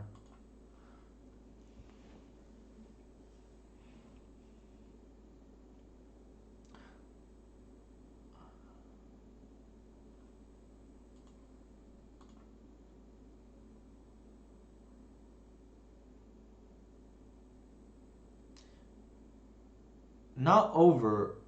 I mean, that's not gonna work, homie.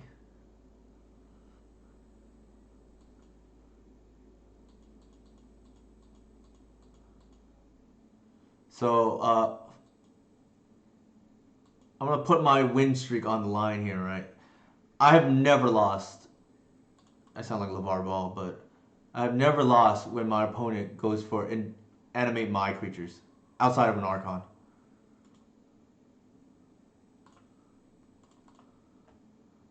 We even have the answer if it really gets to it, but I don't think it will. Like, our Reclaimer is going to be a 3-4, and they won't be able to attack through it.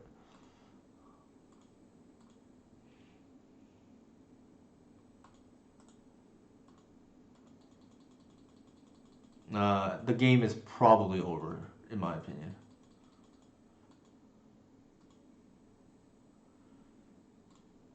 Let's see. How do I want to do this? I guess we can just go like Birch Lore into Heritage. And then we'll fetch here.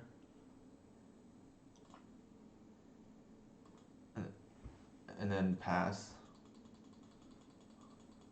Yeah, see the thing is like because of Leyline, if they multi Serenity and you just have like a Thought Season, you just win, right? Like you get free wins. It's it's the non-blue Force of Will. But you can only play on the sideboard.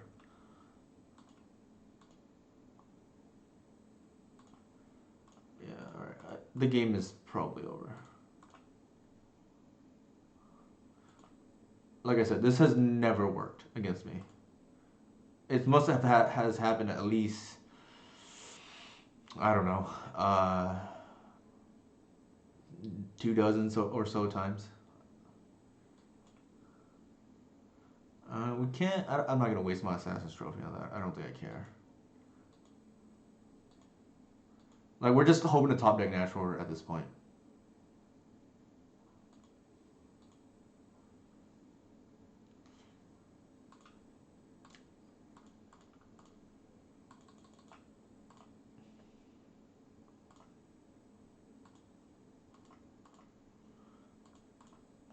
So deck thinning,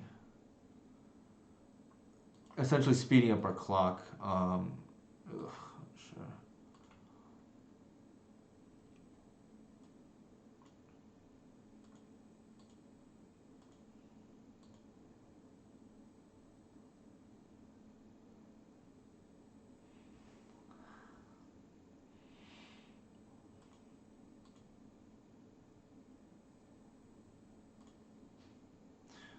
Something to be careful about here is we're about to run out of fetches pretty soon. No, because they can get another land off of that. So you might want to read the wording on Baseju.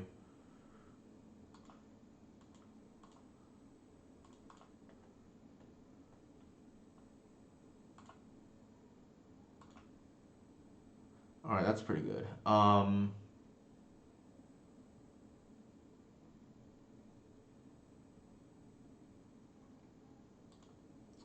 What is the safest way to do this here? I think we do it like this.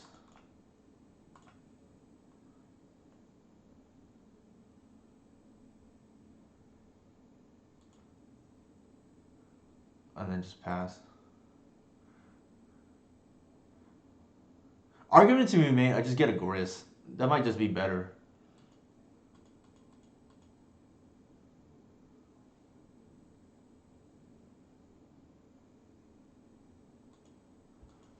Because it doesn't lead me to like sweepers, like random things that I've had happen to me, like Plague Engineer being boarded in.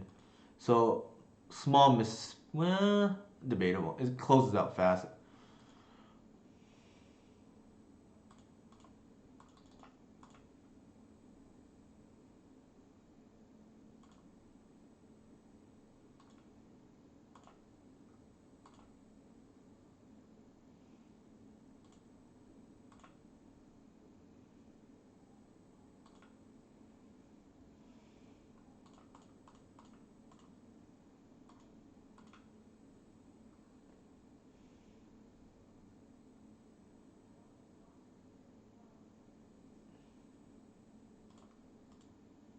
What do you mean by that, Stone Blade for life?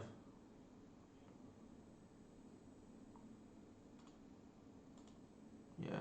All right. Not really interesting gameplay. We're like pretty favored in this matchup. Hey, Nico, how's it going? Yeah, we, lost our first two. I think the first one was probably even. Both of them were probably winnable if we drew a little bit better. Against our oops opponent, we mulled to three and just did not see any relevant cards.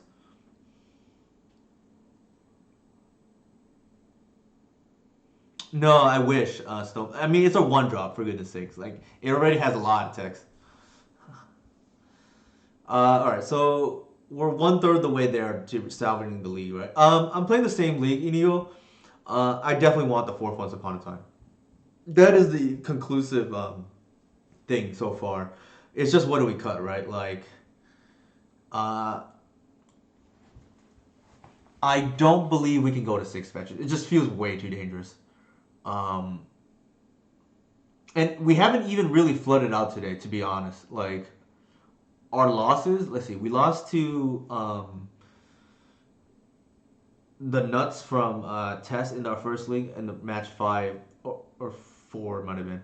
And then show and tell, I think we're okay with that. They had the Pyroclasm into combo hand. Their brainstorm drew well. So again, our loss is not so much because we're flooding. And then Stoneblade, then we got back to basics game two. Honestly, the back to basics I don't even think was that detrimental, but it was more annoying than anything else.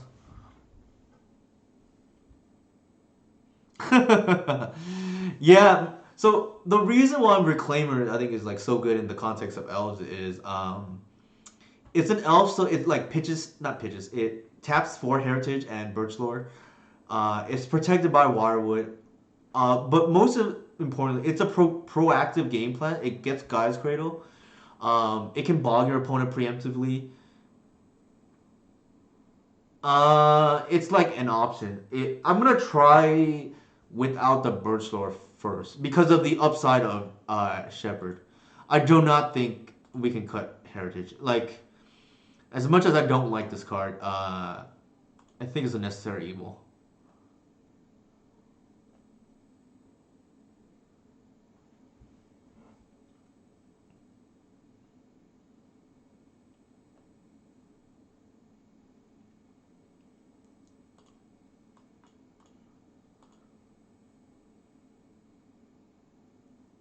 So overall, pretty happy with the stream to be honest today.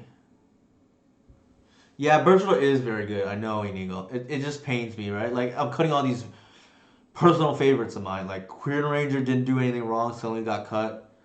What else? Like maybe I'm going down to one Birchwood, which is like kind of insane, right? If you think about it. Oh my god, we're playing against this. All right, we're probably just dead turn two then if they're that aggressive. Man, here I am just keeping these fair hands, and then our opponent turn one Lotus Petals us. I think it has to be the Reclaimer, but what can you do?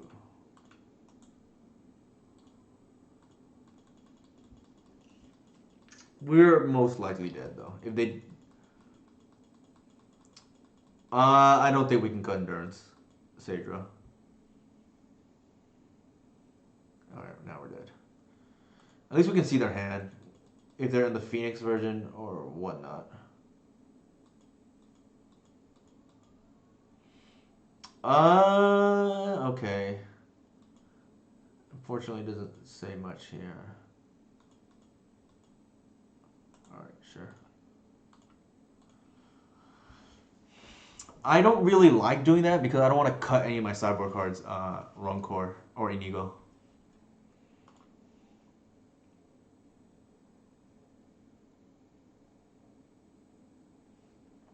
There's one in the main to 2 to 4, Sadra. All right. Shoot. What do we see? We definitely want C's. It's like some of these versions run Phoenix, but I don't know if we can like bank on that, right? Let's see. Where's Chain of Smog? I guess we can just board it in the trophies as removal. That's like reasonable. Given that we don't know, right? Like endurance seems bad, at least until they confirm they're on Phoenix. Same with Bog might be okay because it's one slot. Uh, oof, Gris. I think we want to do it like this.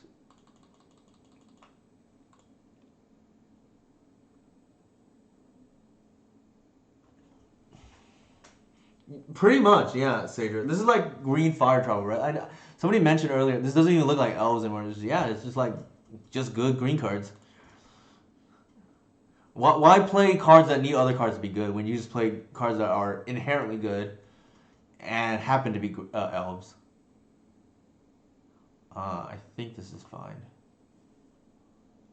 I want to feel silly if they're on Phoenix, but I mean, they didn't show us Phoenix, and I don't really know. I don't want to like look them up, so to speak.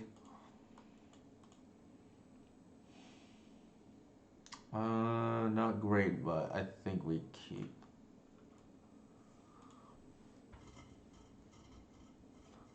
It's kind of a fast hand.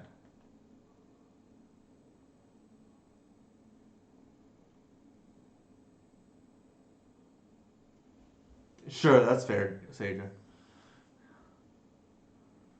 Yeah, so for those who don't know, the backstory is Mike plays the opposition list, right? With elves.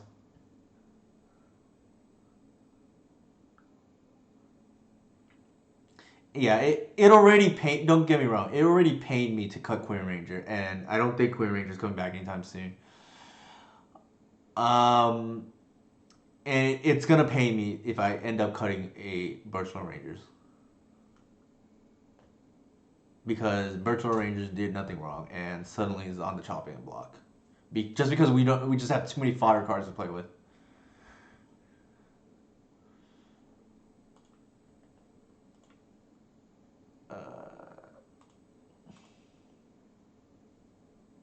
So if we draw a creature, we're just gonna fire out the glimpse next turn. We'll see what they do. It's gonna be quite annoying though if they're on. Well, if they're on Phoenix, we can also hold up Bog. We'll see.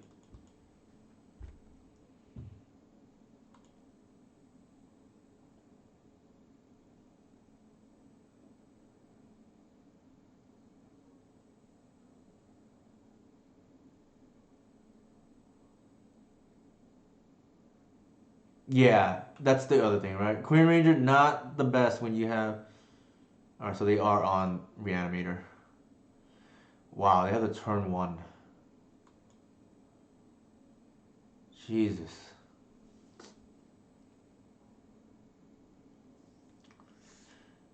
Oh my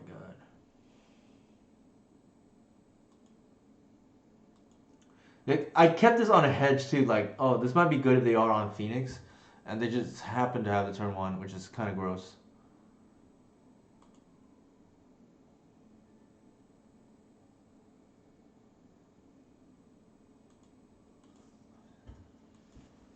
It's what I get for not playing Leyline. Or not bringing it in.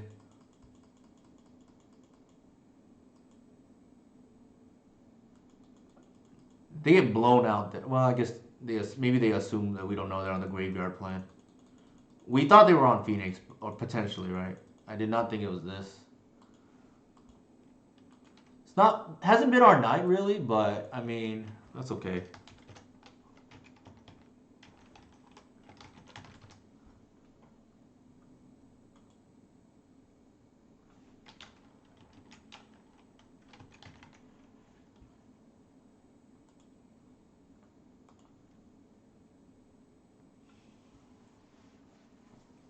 Like this deck, I just don't know how you ever beat Delver.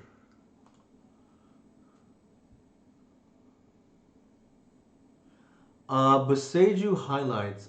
I feel like there might have been one. I don't remember. If chat remembers, that'd be great. I feel like there was one, but not off the top of my head.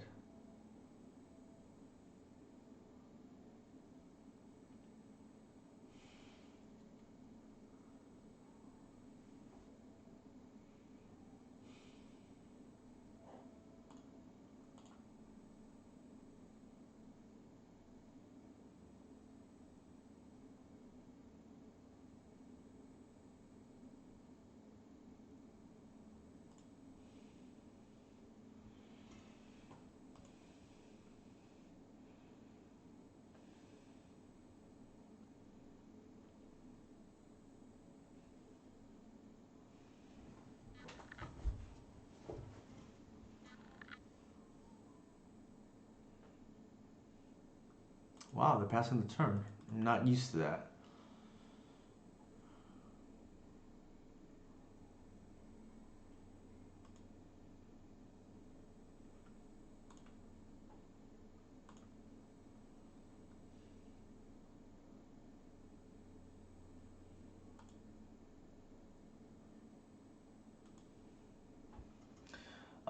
I think what might happen here is they may just kill us with the Weather Bloom combo now, right?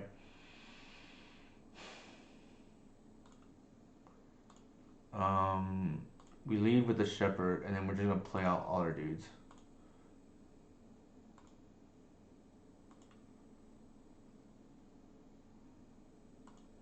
We'll leave a Bog, but I suspect we're dead. They have to kill us here though. If they don't, then we kill them on the swing back. It could be like something like engineer too. Okay, we're probably dead.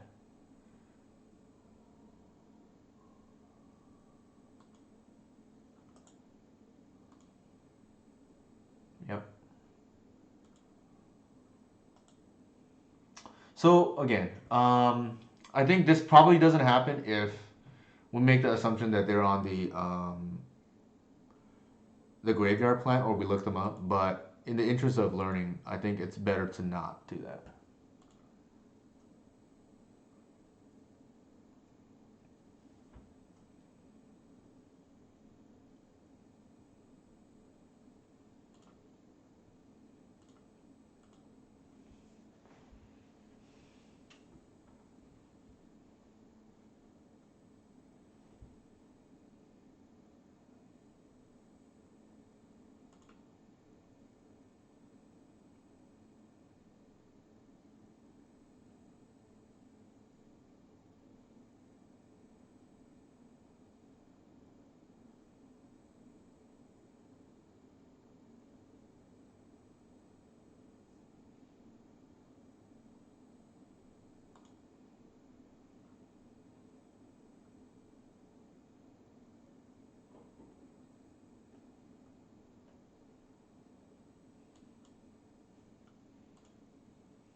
I did. I did. I just played some weird matchups. Actually, Jax. Now that you're here, I played against Oops round one, and then I mode of three. Like despite this sideboard, like I just didn't see any relevant cards. I think here this is a keep. Not the best showing for me tonight, but that's okay. I think we learned we have to play four once upon a time. The card is just too broken. Um, looks like we're gonna get you know, the magic gods are gonna get us a one back here, right? We're playing against D&T.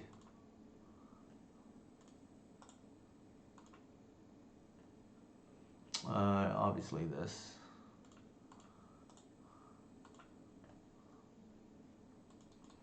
Yeah, and then we played against this weird what's it called?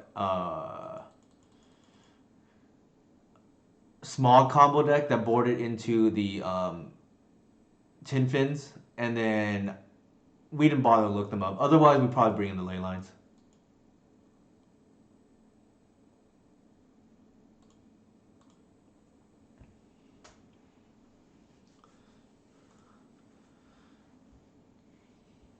I think here we just play the visionary. The reason being is it generates mana anyways, and if they waste us, we're okay with that. We can just like reclaim her again next turn.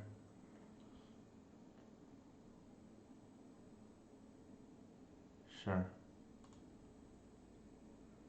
They got a cauldron complete. So here, I feel like they may have. Okay, there's a wasteland.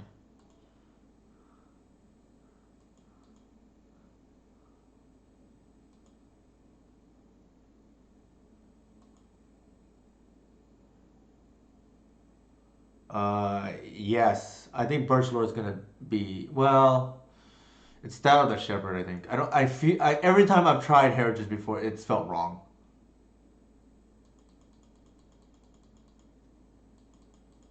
Don't think we care about that card. The the Germ token. One thing we could do here though is Green Sun for the Heritage Druid. All right, so they're gonna aggro us or aggro Solitude us. No, I don't think we want four but it just doesn't work. Like we're gonna flood out or be cut off black. I think.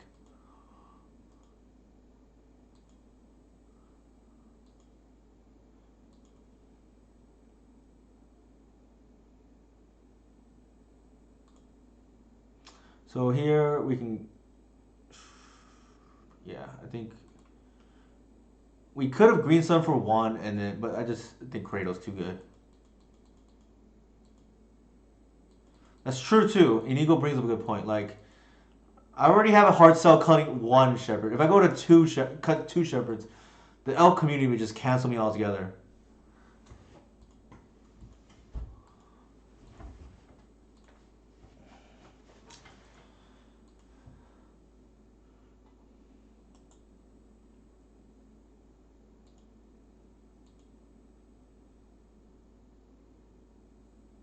Why are they doing that?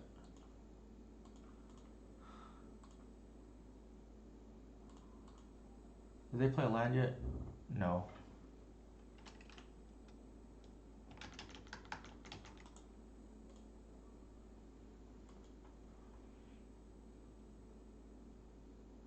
They may be trying to get me to expose myself to wasteland. Is the only thing I can think of. Oh, okay, sure.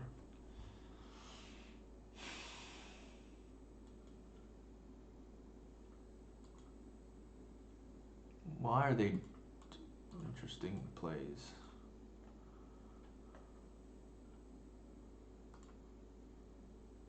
Yeah, that's a cry for help. If you ever see me play 61 cards, um, I feel okay. They have a GT. The GT is probably not gonna matter until the following turn, which we would be close to dead already. I think here we just have to set up for a lethal. I think here we have to set up for a lethal natural order. I should cancel.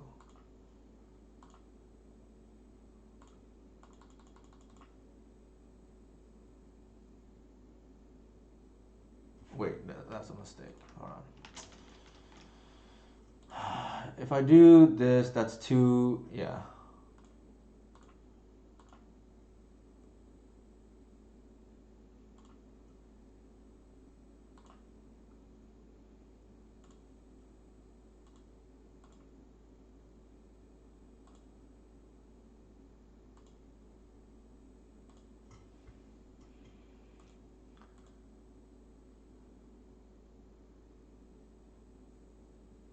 Sure. I'm happy about that actually. As long as there's no LD, then I don't think we care.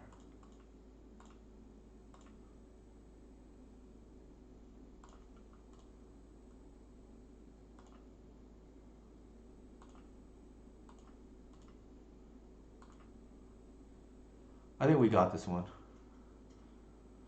I don't think it's worth it, Runcor. I don't think it comes up enough. We can revisit it if it's needed, but I don't think it is. Alright. We have the kill here. Again, the magic gods, giving us one back for our just dreadful night so far. In terms of like, we learned a lot, to be fair. But again, giving us one back here, right? In terms of the D&T matchup.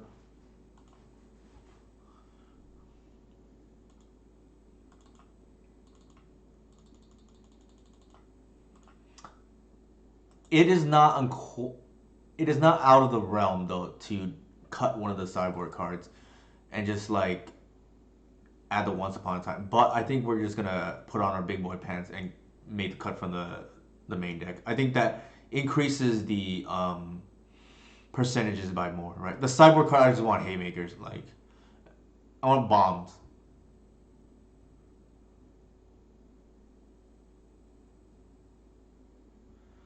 Agree with Sadra. Like the rod farm is something to keep in our back pocket. I just don't think we need it at the moment.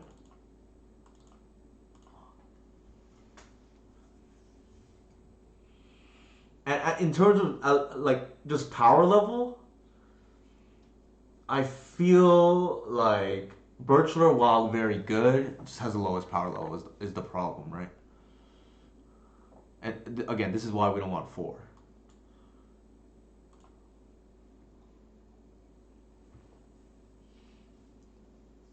We probably.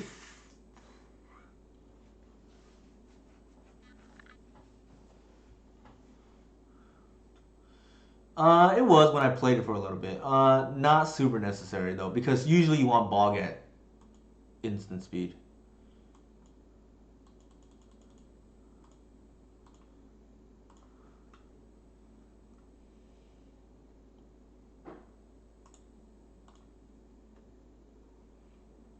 I think we take the land because this is kind of a spell, right?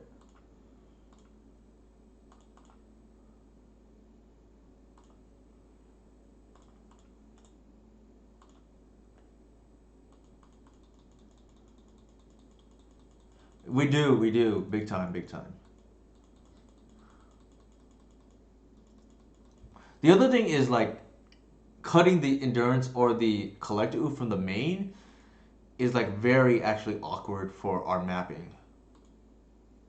Like we suddenly have too many cards.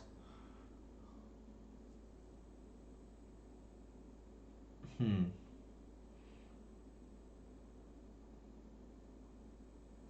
I think we run this out because this is a spell later on. Uh, Possible we just go that into that.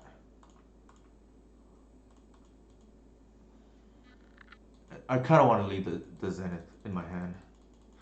The one thing about Baseju, why I want at least three, I want three in the main deck, is because we finally can beat random things like Cage or Canonus.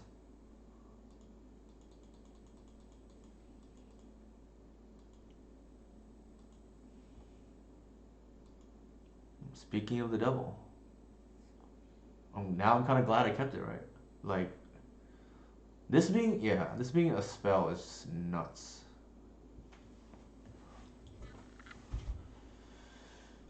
All right, they're gonna port us.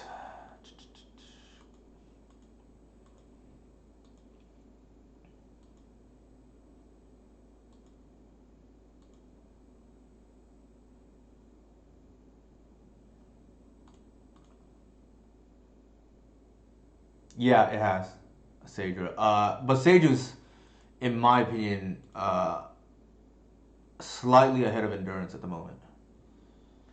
All right, given that we drew this, probably can play this now as a land drop.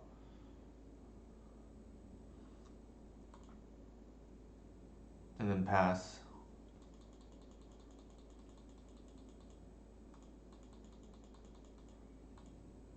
A cool line is like it hasn't come up yet. Is you pitch your Boseiju.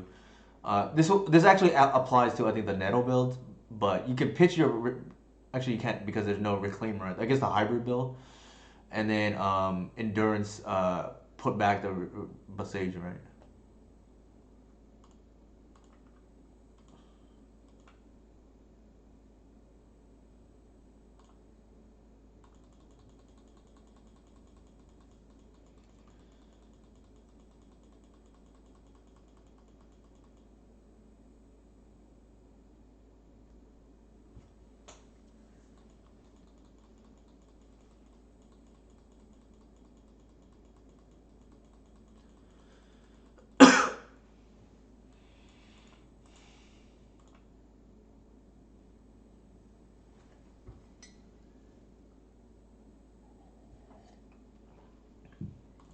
Our opponent did not waste us for some reason.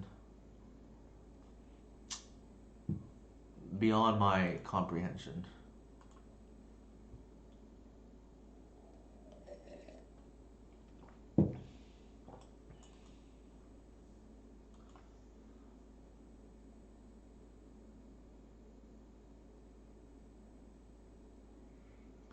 That wreck. Okay, when you say wreck, I'm assuming you mean reclaimer, right, Sadra? Otherwise, it's confusing.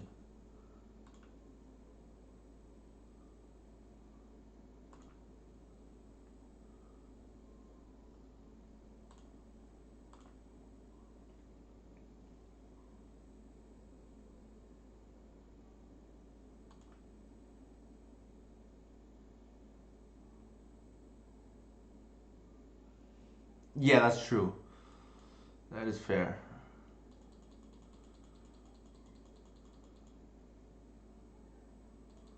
So let's see what is going on here.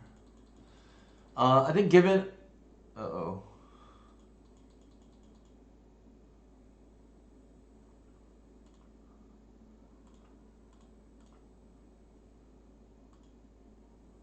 I think we're gonna hit the cage here because I think I want to unlock my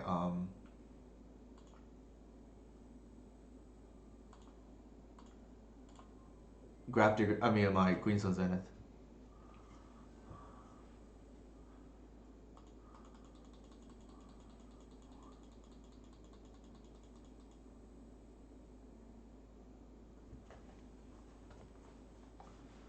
Sure. Especially with that coming, yeah. Jesus. Okay. At least our opponent. Oh, this Yorian is gonna be a problem too.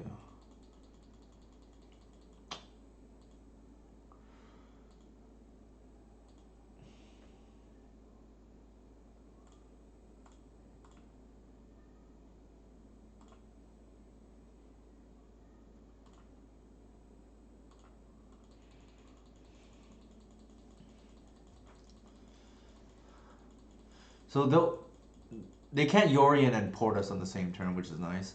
So what I'm hoping here is they get greedy, they put Yorian in their hand, and then we just Progenitus them. It's nice because they use the Council's Judgment, right?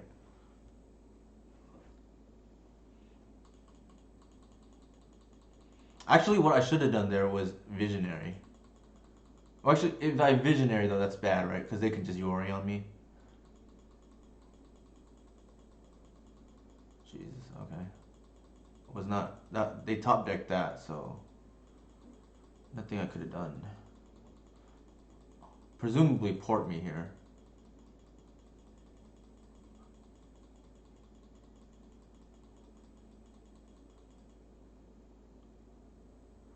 Ugh. The worst scenario happened.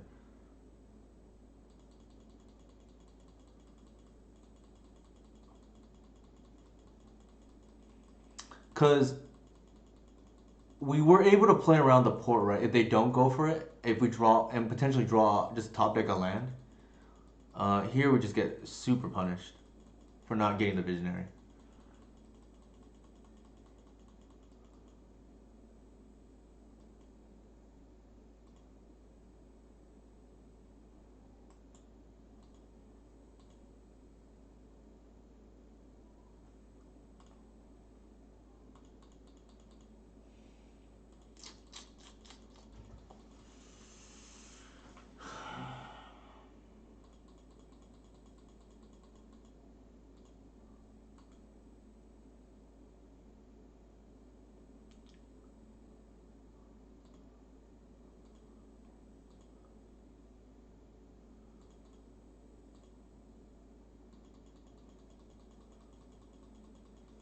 All right.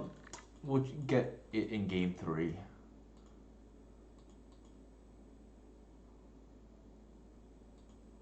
We actually should have fetched because it's dead anyways and block and because that will turn on other fetches. Not that it mattered, but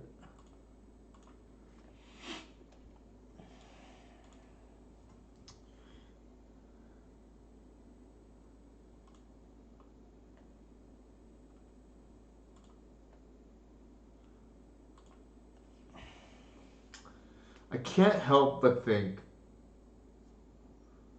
Shepherd just feels like the worst card. Like, even though that's counterintuitive, right? Like,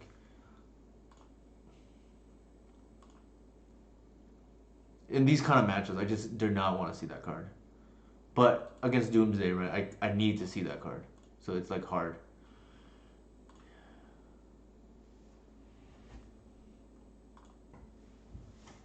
So far, I mean, we can try 6. I just think it's very dangerous.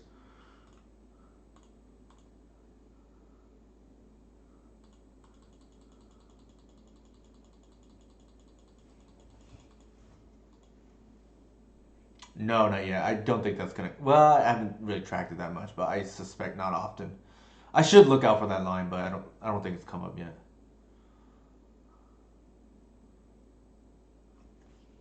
I suspect that's gonna be something that's very rare.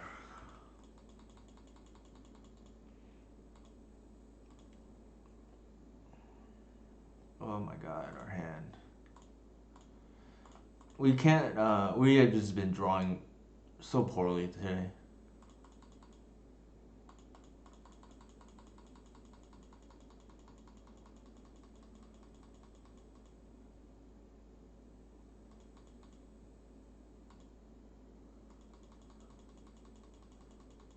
All right, let's see what happens here. Oh my god.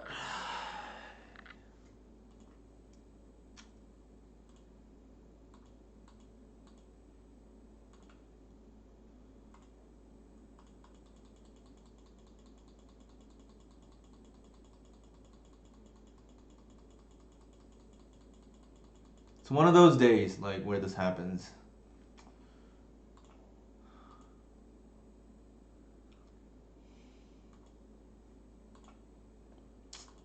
I do not think we can win now because we drew this.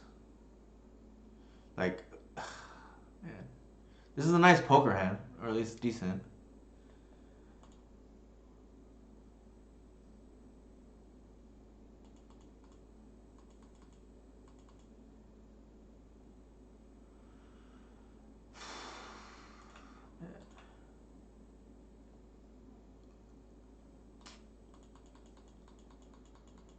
No, I don't think that's a realistic natural order.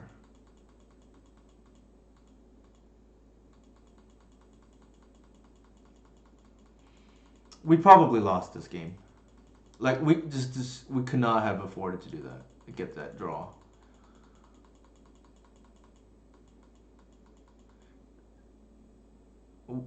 I'm telling you, natural order. That's not a viable line.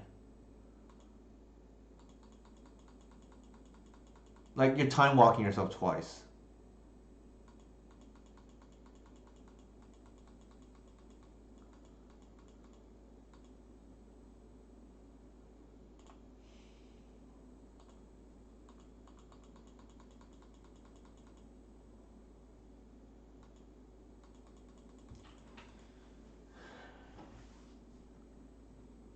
Lion sash. Interesting.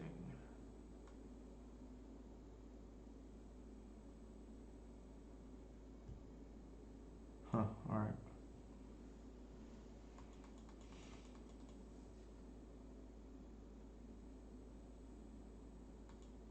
I don't think so. I think we have to kill the lion sash, unfortunately.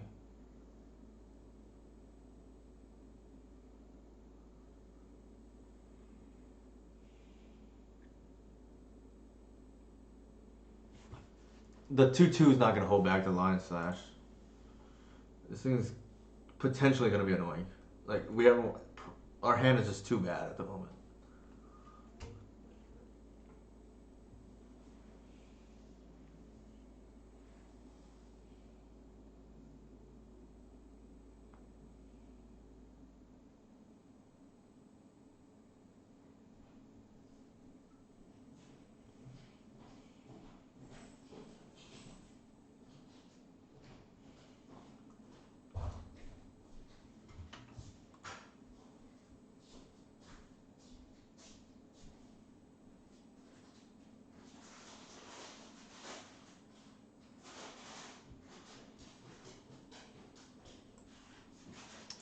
I think we kill this. We get a 2/2. We can block. That might be, well. They get pumped 2 times. Sure.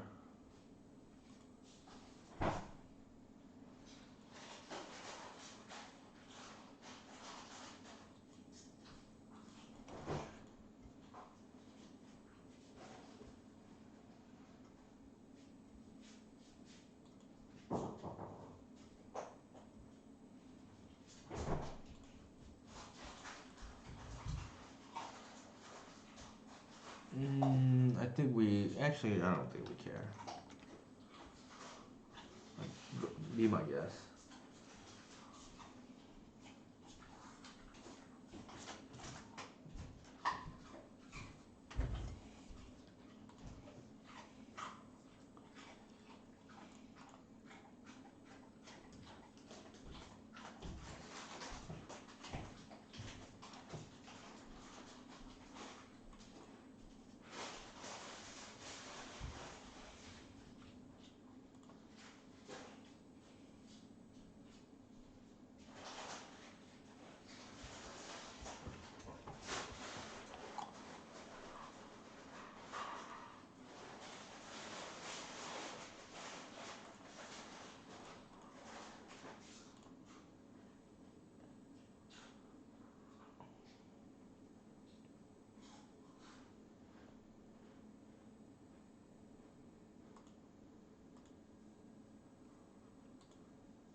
Not all is lost, I think. This is like, feels really bad, but we have to do it this way.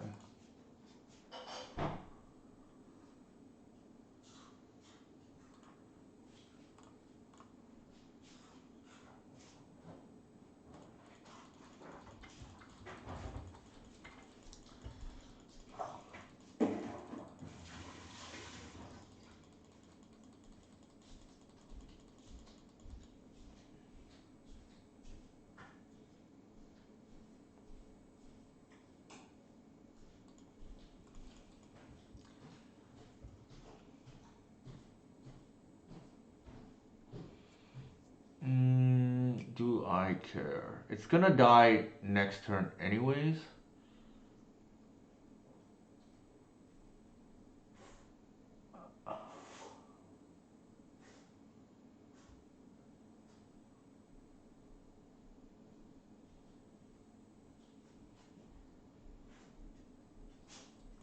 Sure.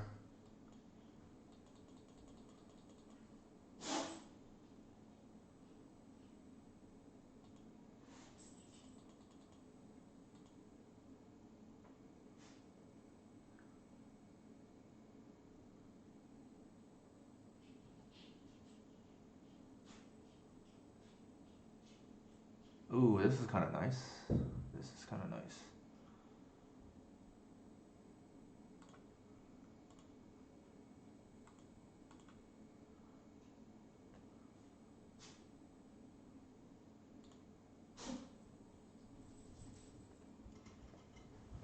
I don't think they have any 4-drops, so probably okay to... Actually, we can't because of Canonist.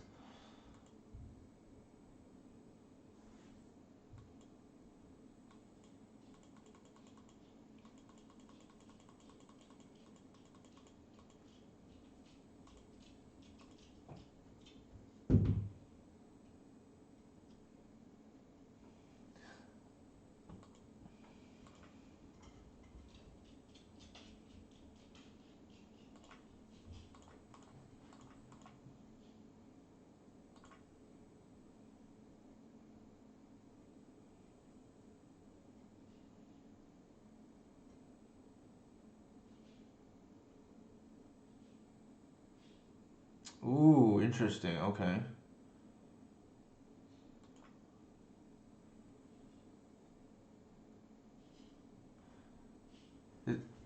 I don't think they put Yorion in hand already, did they?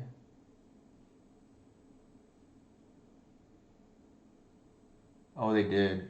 Shit.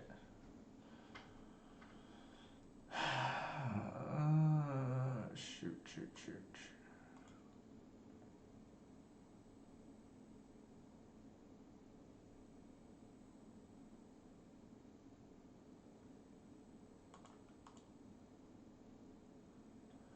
So if I go for it now, yeah.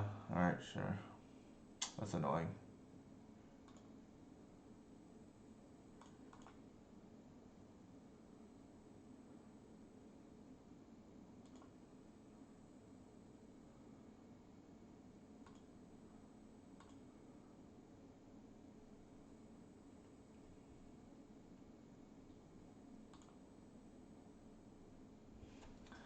I can't minus here.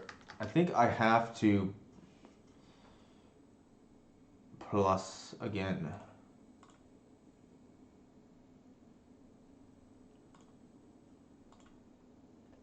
And then just pass.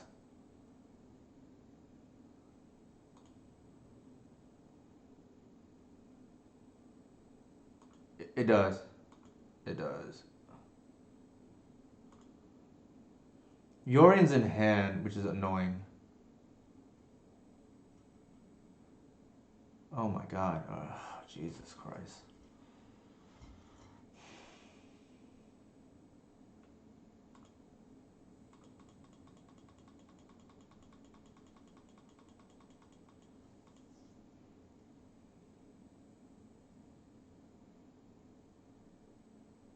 It's actually I messed up. I probably should have just killed the Skyclave there.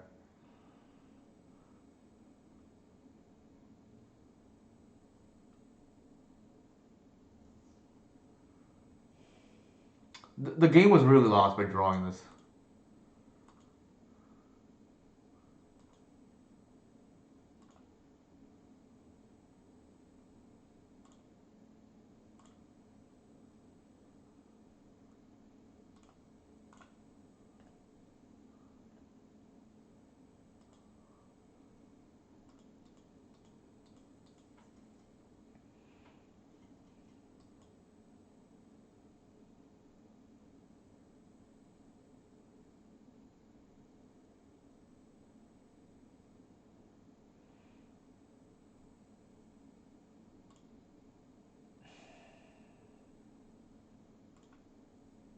So either way, this is gonna get rid of that.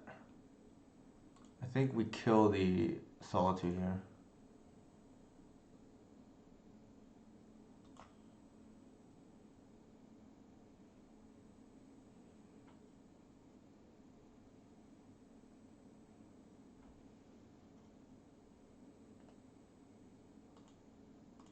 This is kind of gross. Like, man. Don't think we could have done anything about this.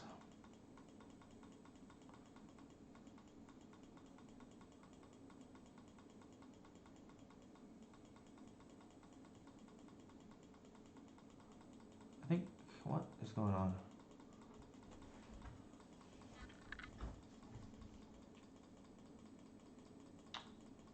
Discard. Our opponent is not playing particularly well, too. They're like giving us a chance to win, to steal this match.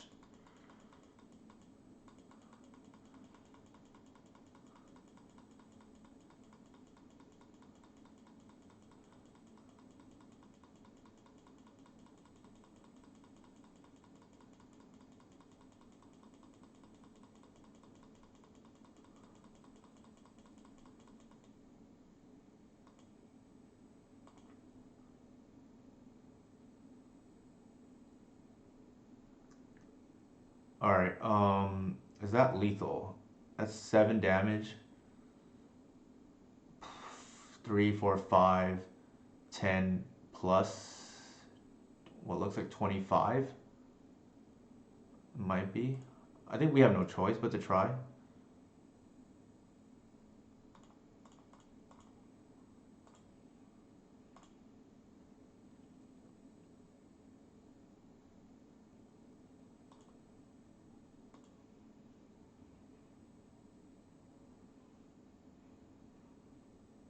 Oh my god. That was our out.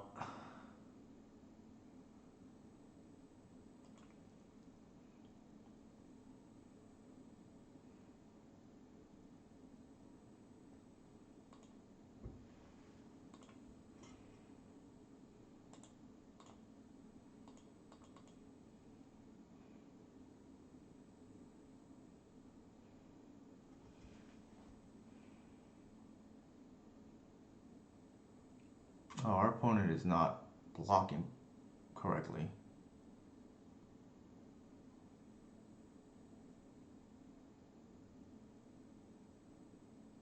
Maybe they won't know and they're gonna bounce their Yorion with Caracas.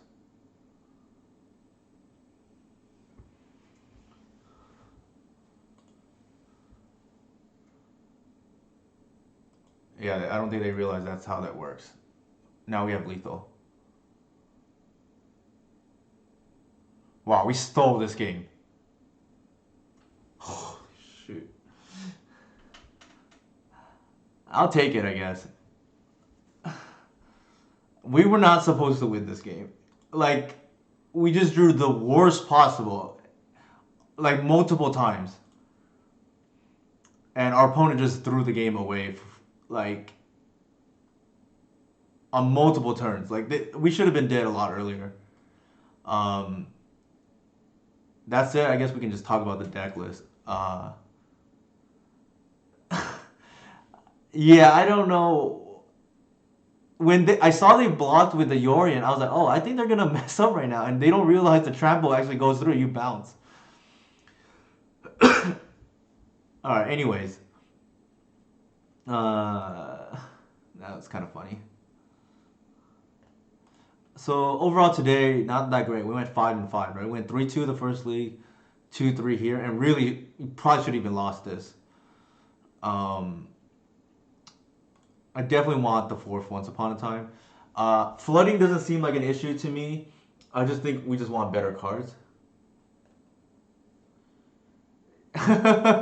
Yeah, sorry about that, Sadra. So I live in SoCal. So my Rams won the Super Bowl. I definitely watched the Niners Packers game, and yeah, special team definitely matters after you guys beat the Packers that way.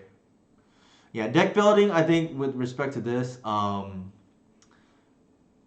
it's kind of tough. Like we want mana, but at the same time, like this is a candidate. Okay, I'm gonna move everything that I think is untouchable to a side. Okay, I guess that doesn't work. Let me see if I can go here.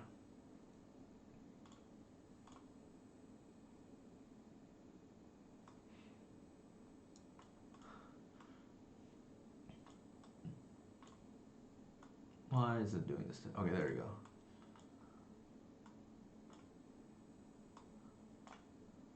Actually, I'll move. I'll do the opposite.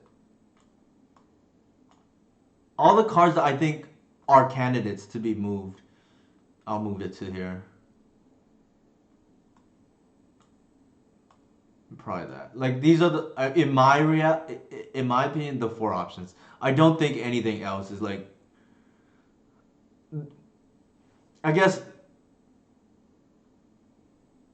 this is well is a potential option. There's no way I'm playing less than three natural. Like this card wins too many matches. Like we lose that game, right? Like without the natural order, even though we drew two, we lose that game without natural order. Like our opponent completely did not know how to play against the Gris. Like it was, in my opinion, like it was very evident. They gave us a chance to win that last game because they did not probably handle that Gris. Like when they could have taken it off the board way earlier. It's straight up doomsday. Yeah, so I do not think we can cut Gris. I do not think we can cut the obviously the Green Sun. I never cut. I actually, for people who are curious, I never board these cards out, and I mean never. Where is it?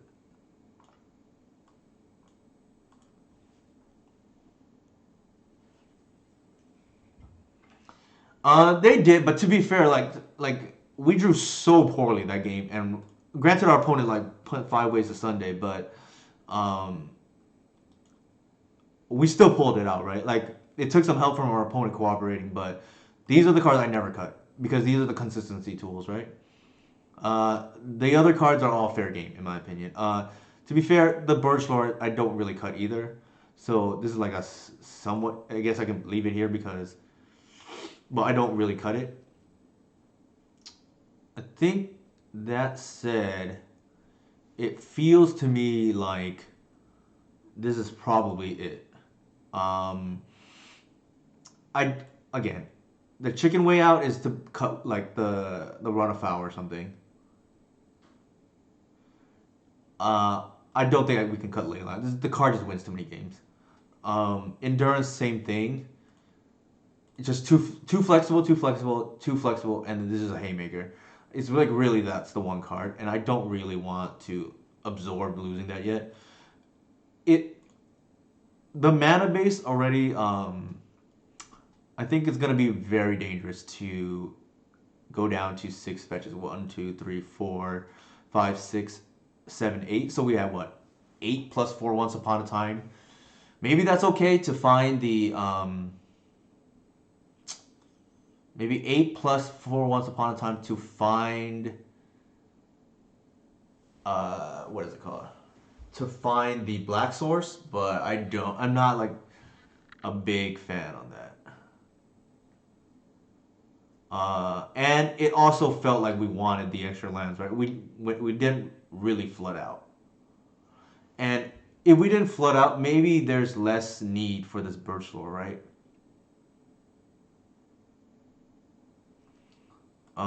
So yeah, I think it's not realistically gonna be that. I'm gonna put that out there right now. I kind of want this main deck just to save a slot, and realistically, it's probably not this, and it's probably not this, and that probably means our good buddy is gonna go down to one copy, or the land. Uh, but you know, based on the games today, maybe that's okay. I don't know. I'm a little bit hesitant to cut a land, but maybe that's okay. And then we can keep the birch lore. So it's like one or the other, right? I think probably the birch lore for now. If I find out I'm flooding too much, uh, then probably it didn't feel like we were flooding too much. Then probably the land. Anybody have any questions? I guess that's where I end today. Not a great like record wise performance, but definitely ended up with a bang, like stealing stealing victory from the claws of defeat, right?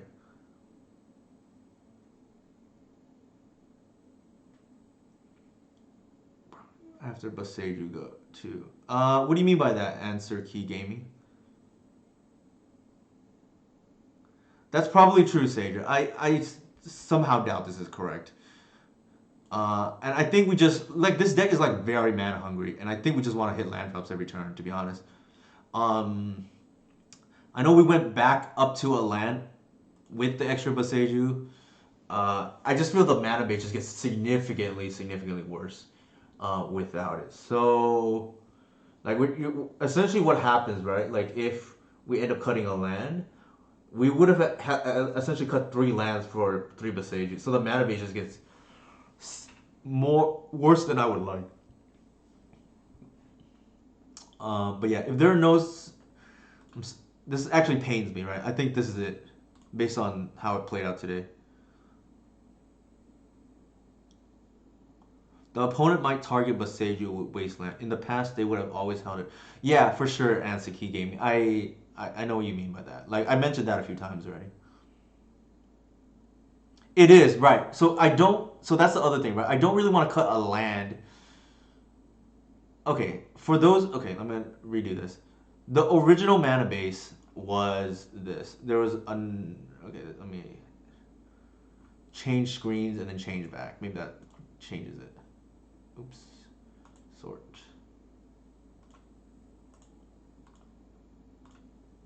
Alright. The original mana base was this was a once upon a time, and these two were a lair and a fetch. The lair was originally the ninth fetch.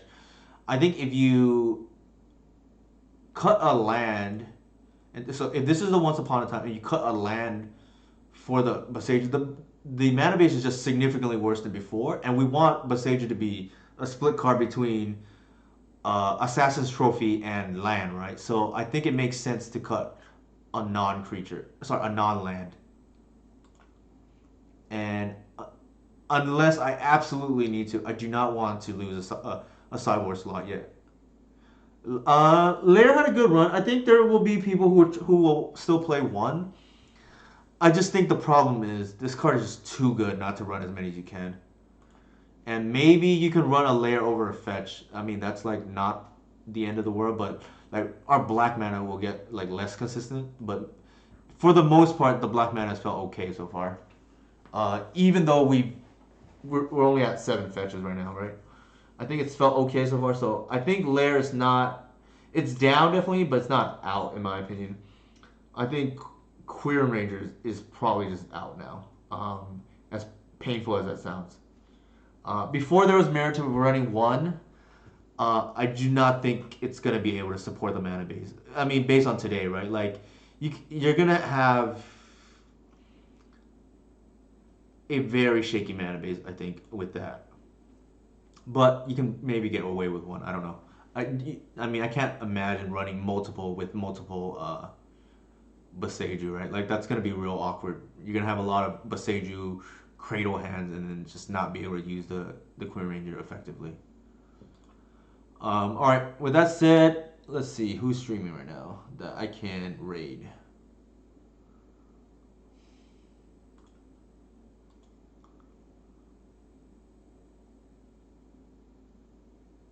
So there is a few random ones.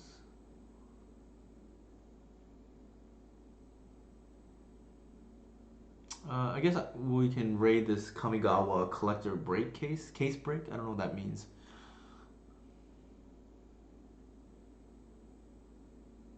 Yeah, yeah, for sure, Sage. I think I know what you mean. Like, I love deck building. I know this is gonna sound nerdy, but like constructing mana bases is like one of the most interesting things to me because I value consistency and I just do not want to lose to myself. I know it's not sexy or flashy per se, but yeah, I definitely enjoy constructing a strong mana base. So with that said, I guess I will go ahead and raid Magic Sick Breaks. So let's do that. I don't see anybody else unless there's recommendations, but there's also Sam Black for those who are curious. Um, so in Eagle, I do not believe in the mono green version. You're gonna lose the combo. Like straight up. I don't want to waste time on that. Other people are welcome to, but you are not gonna be combo in my opinion. Without Thoughtseize. And this deck already wants to play fetches, and it already wants to play Gris and Bog. It's almost free to play Thoughtseize, so I cannot get behind that. Okay, I'm gonna raid Sam Black because he's doing some cool draft stuff. So let's do that. All right, thanks everybody for coming by.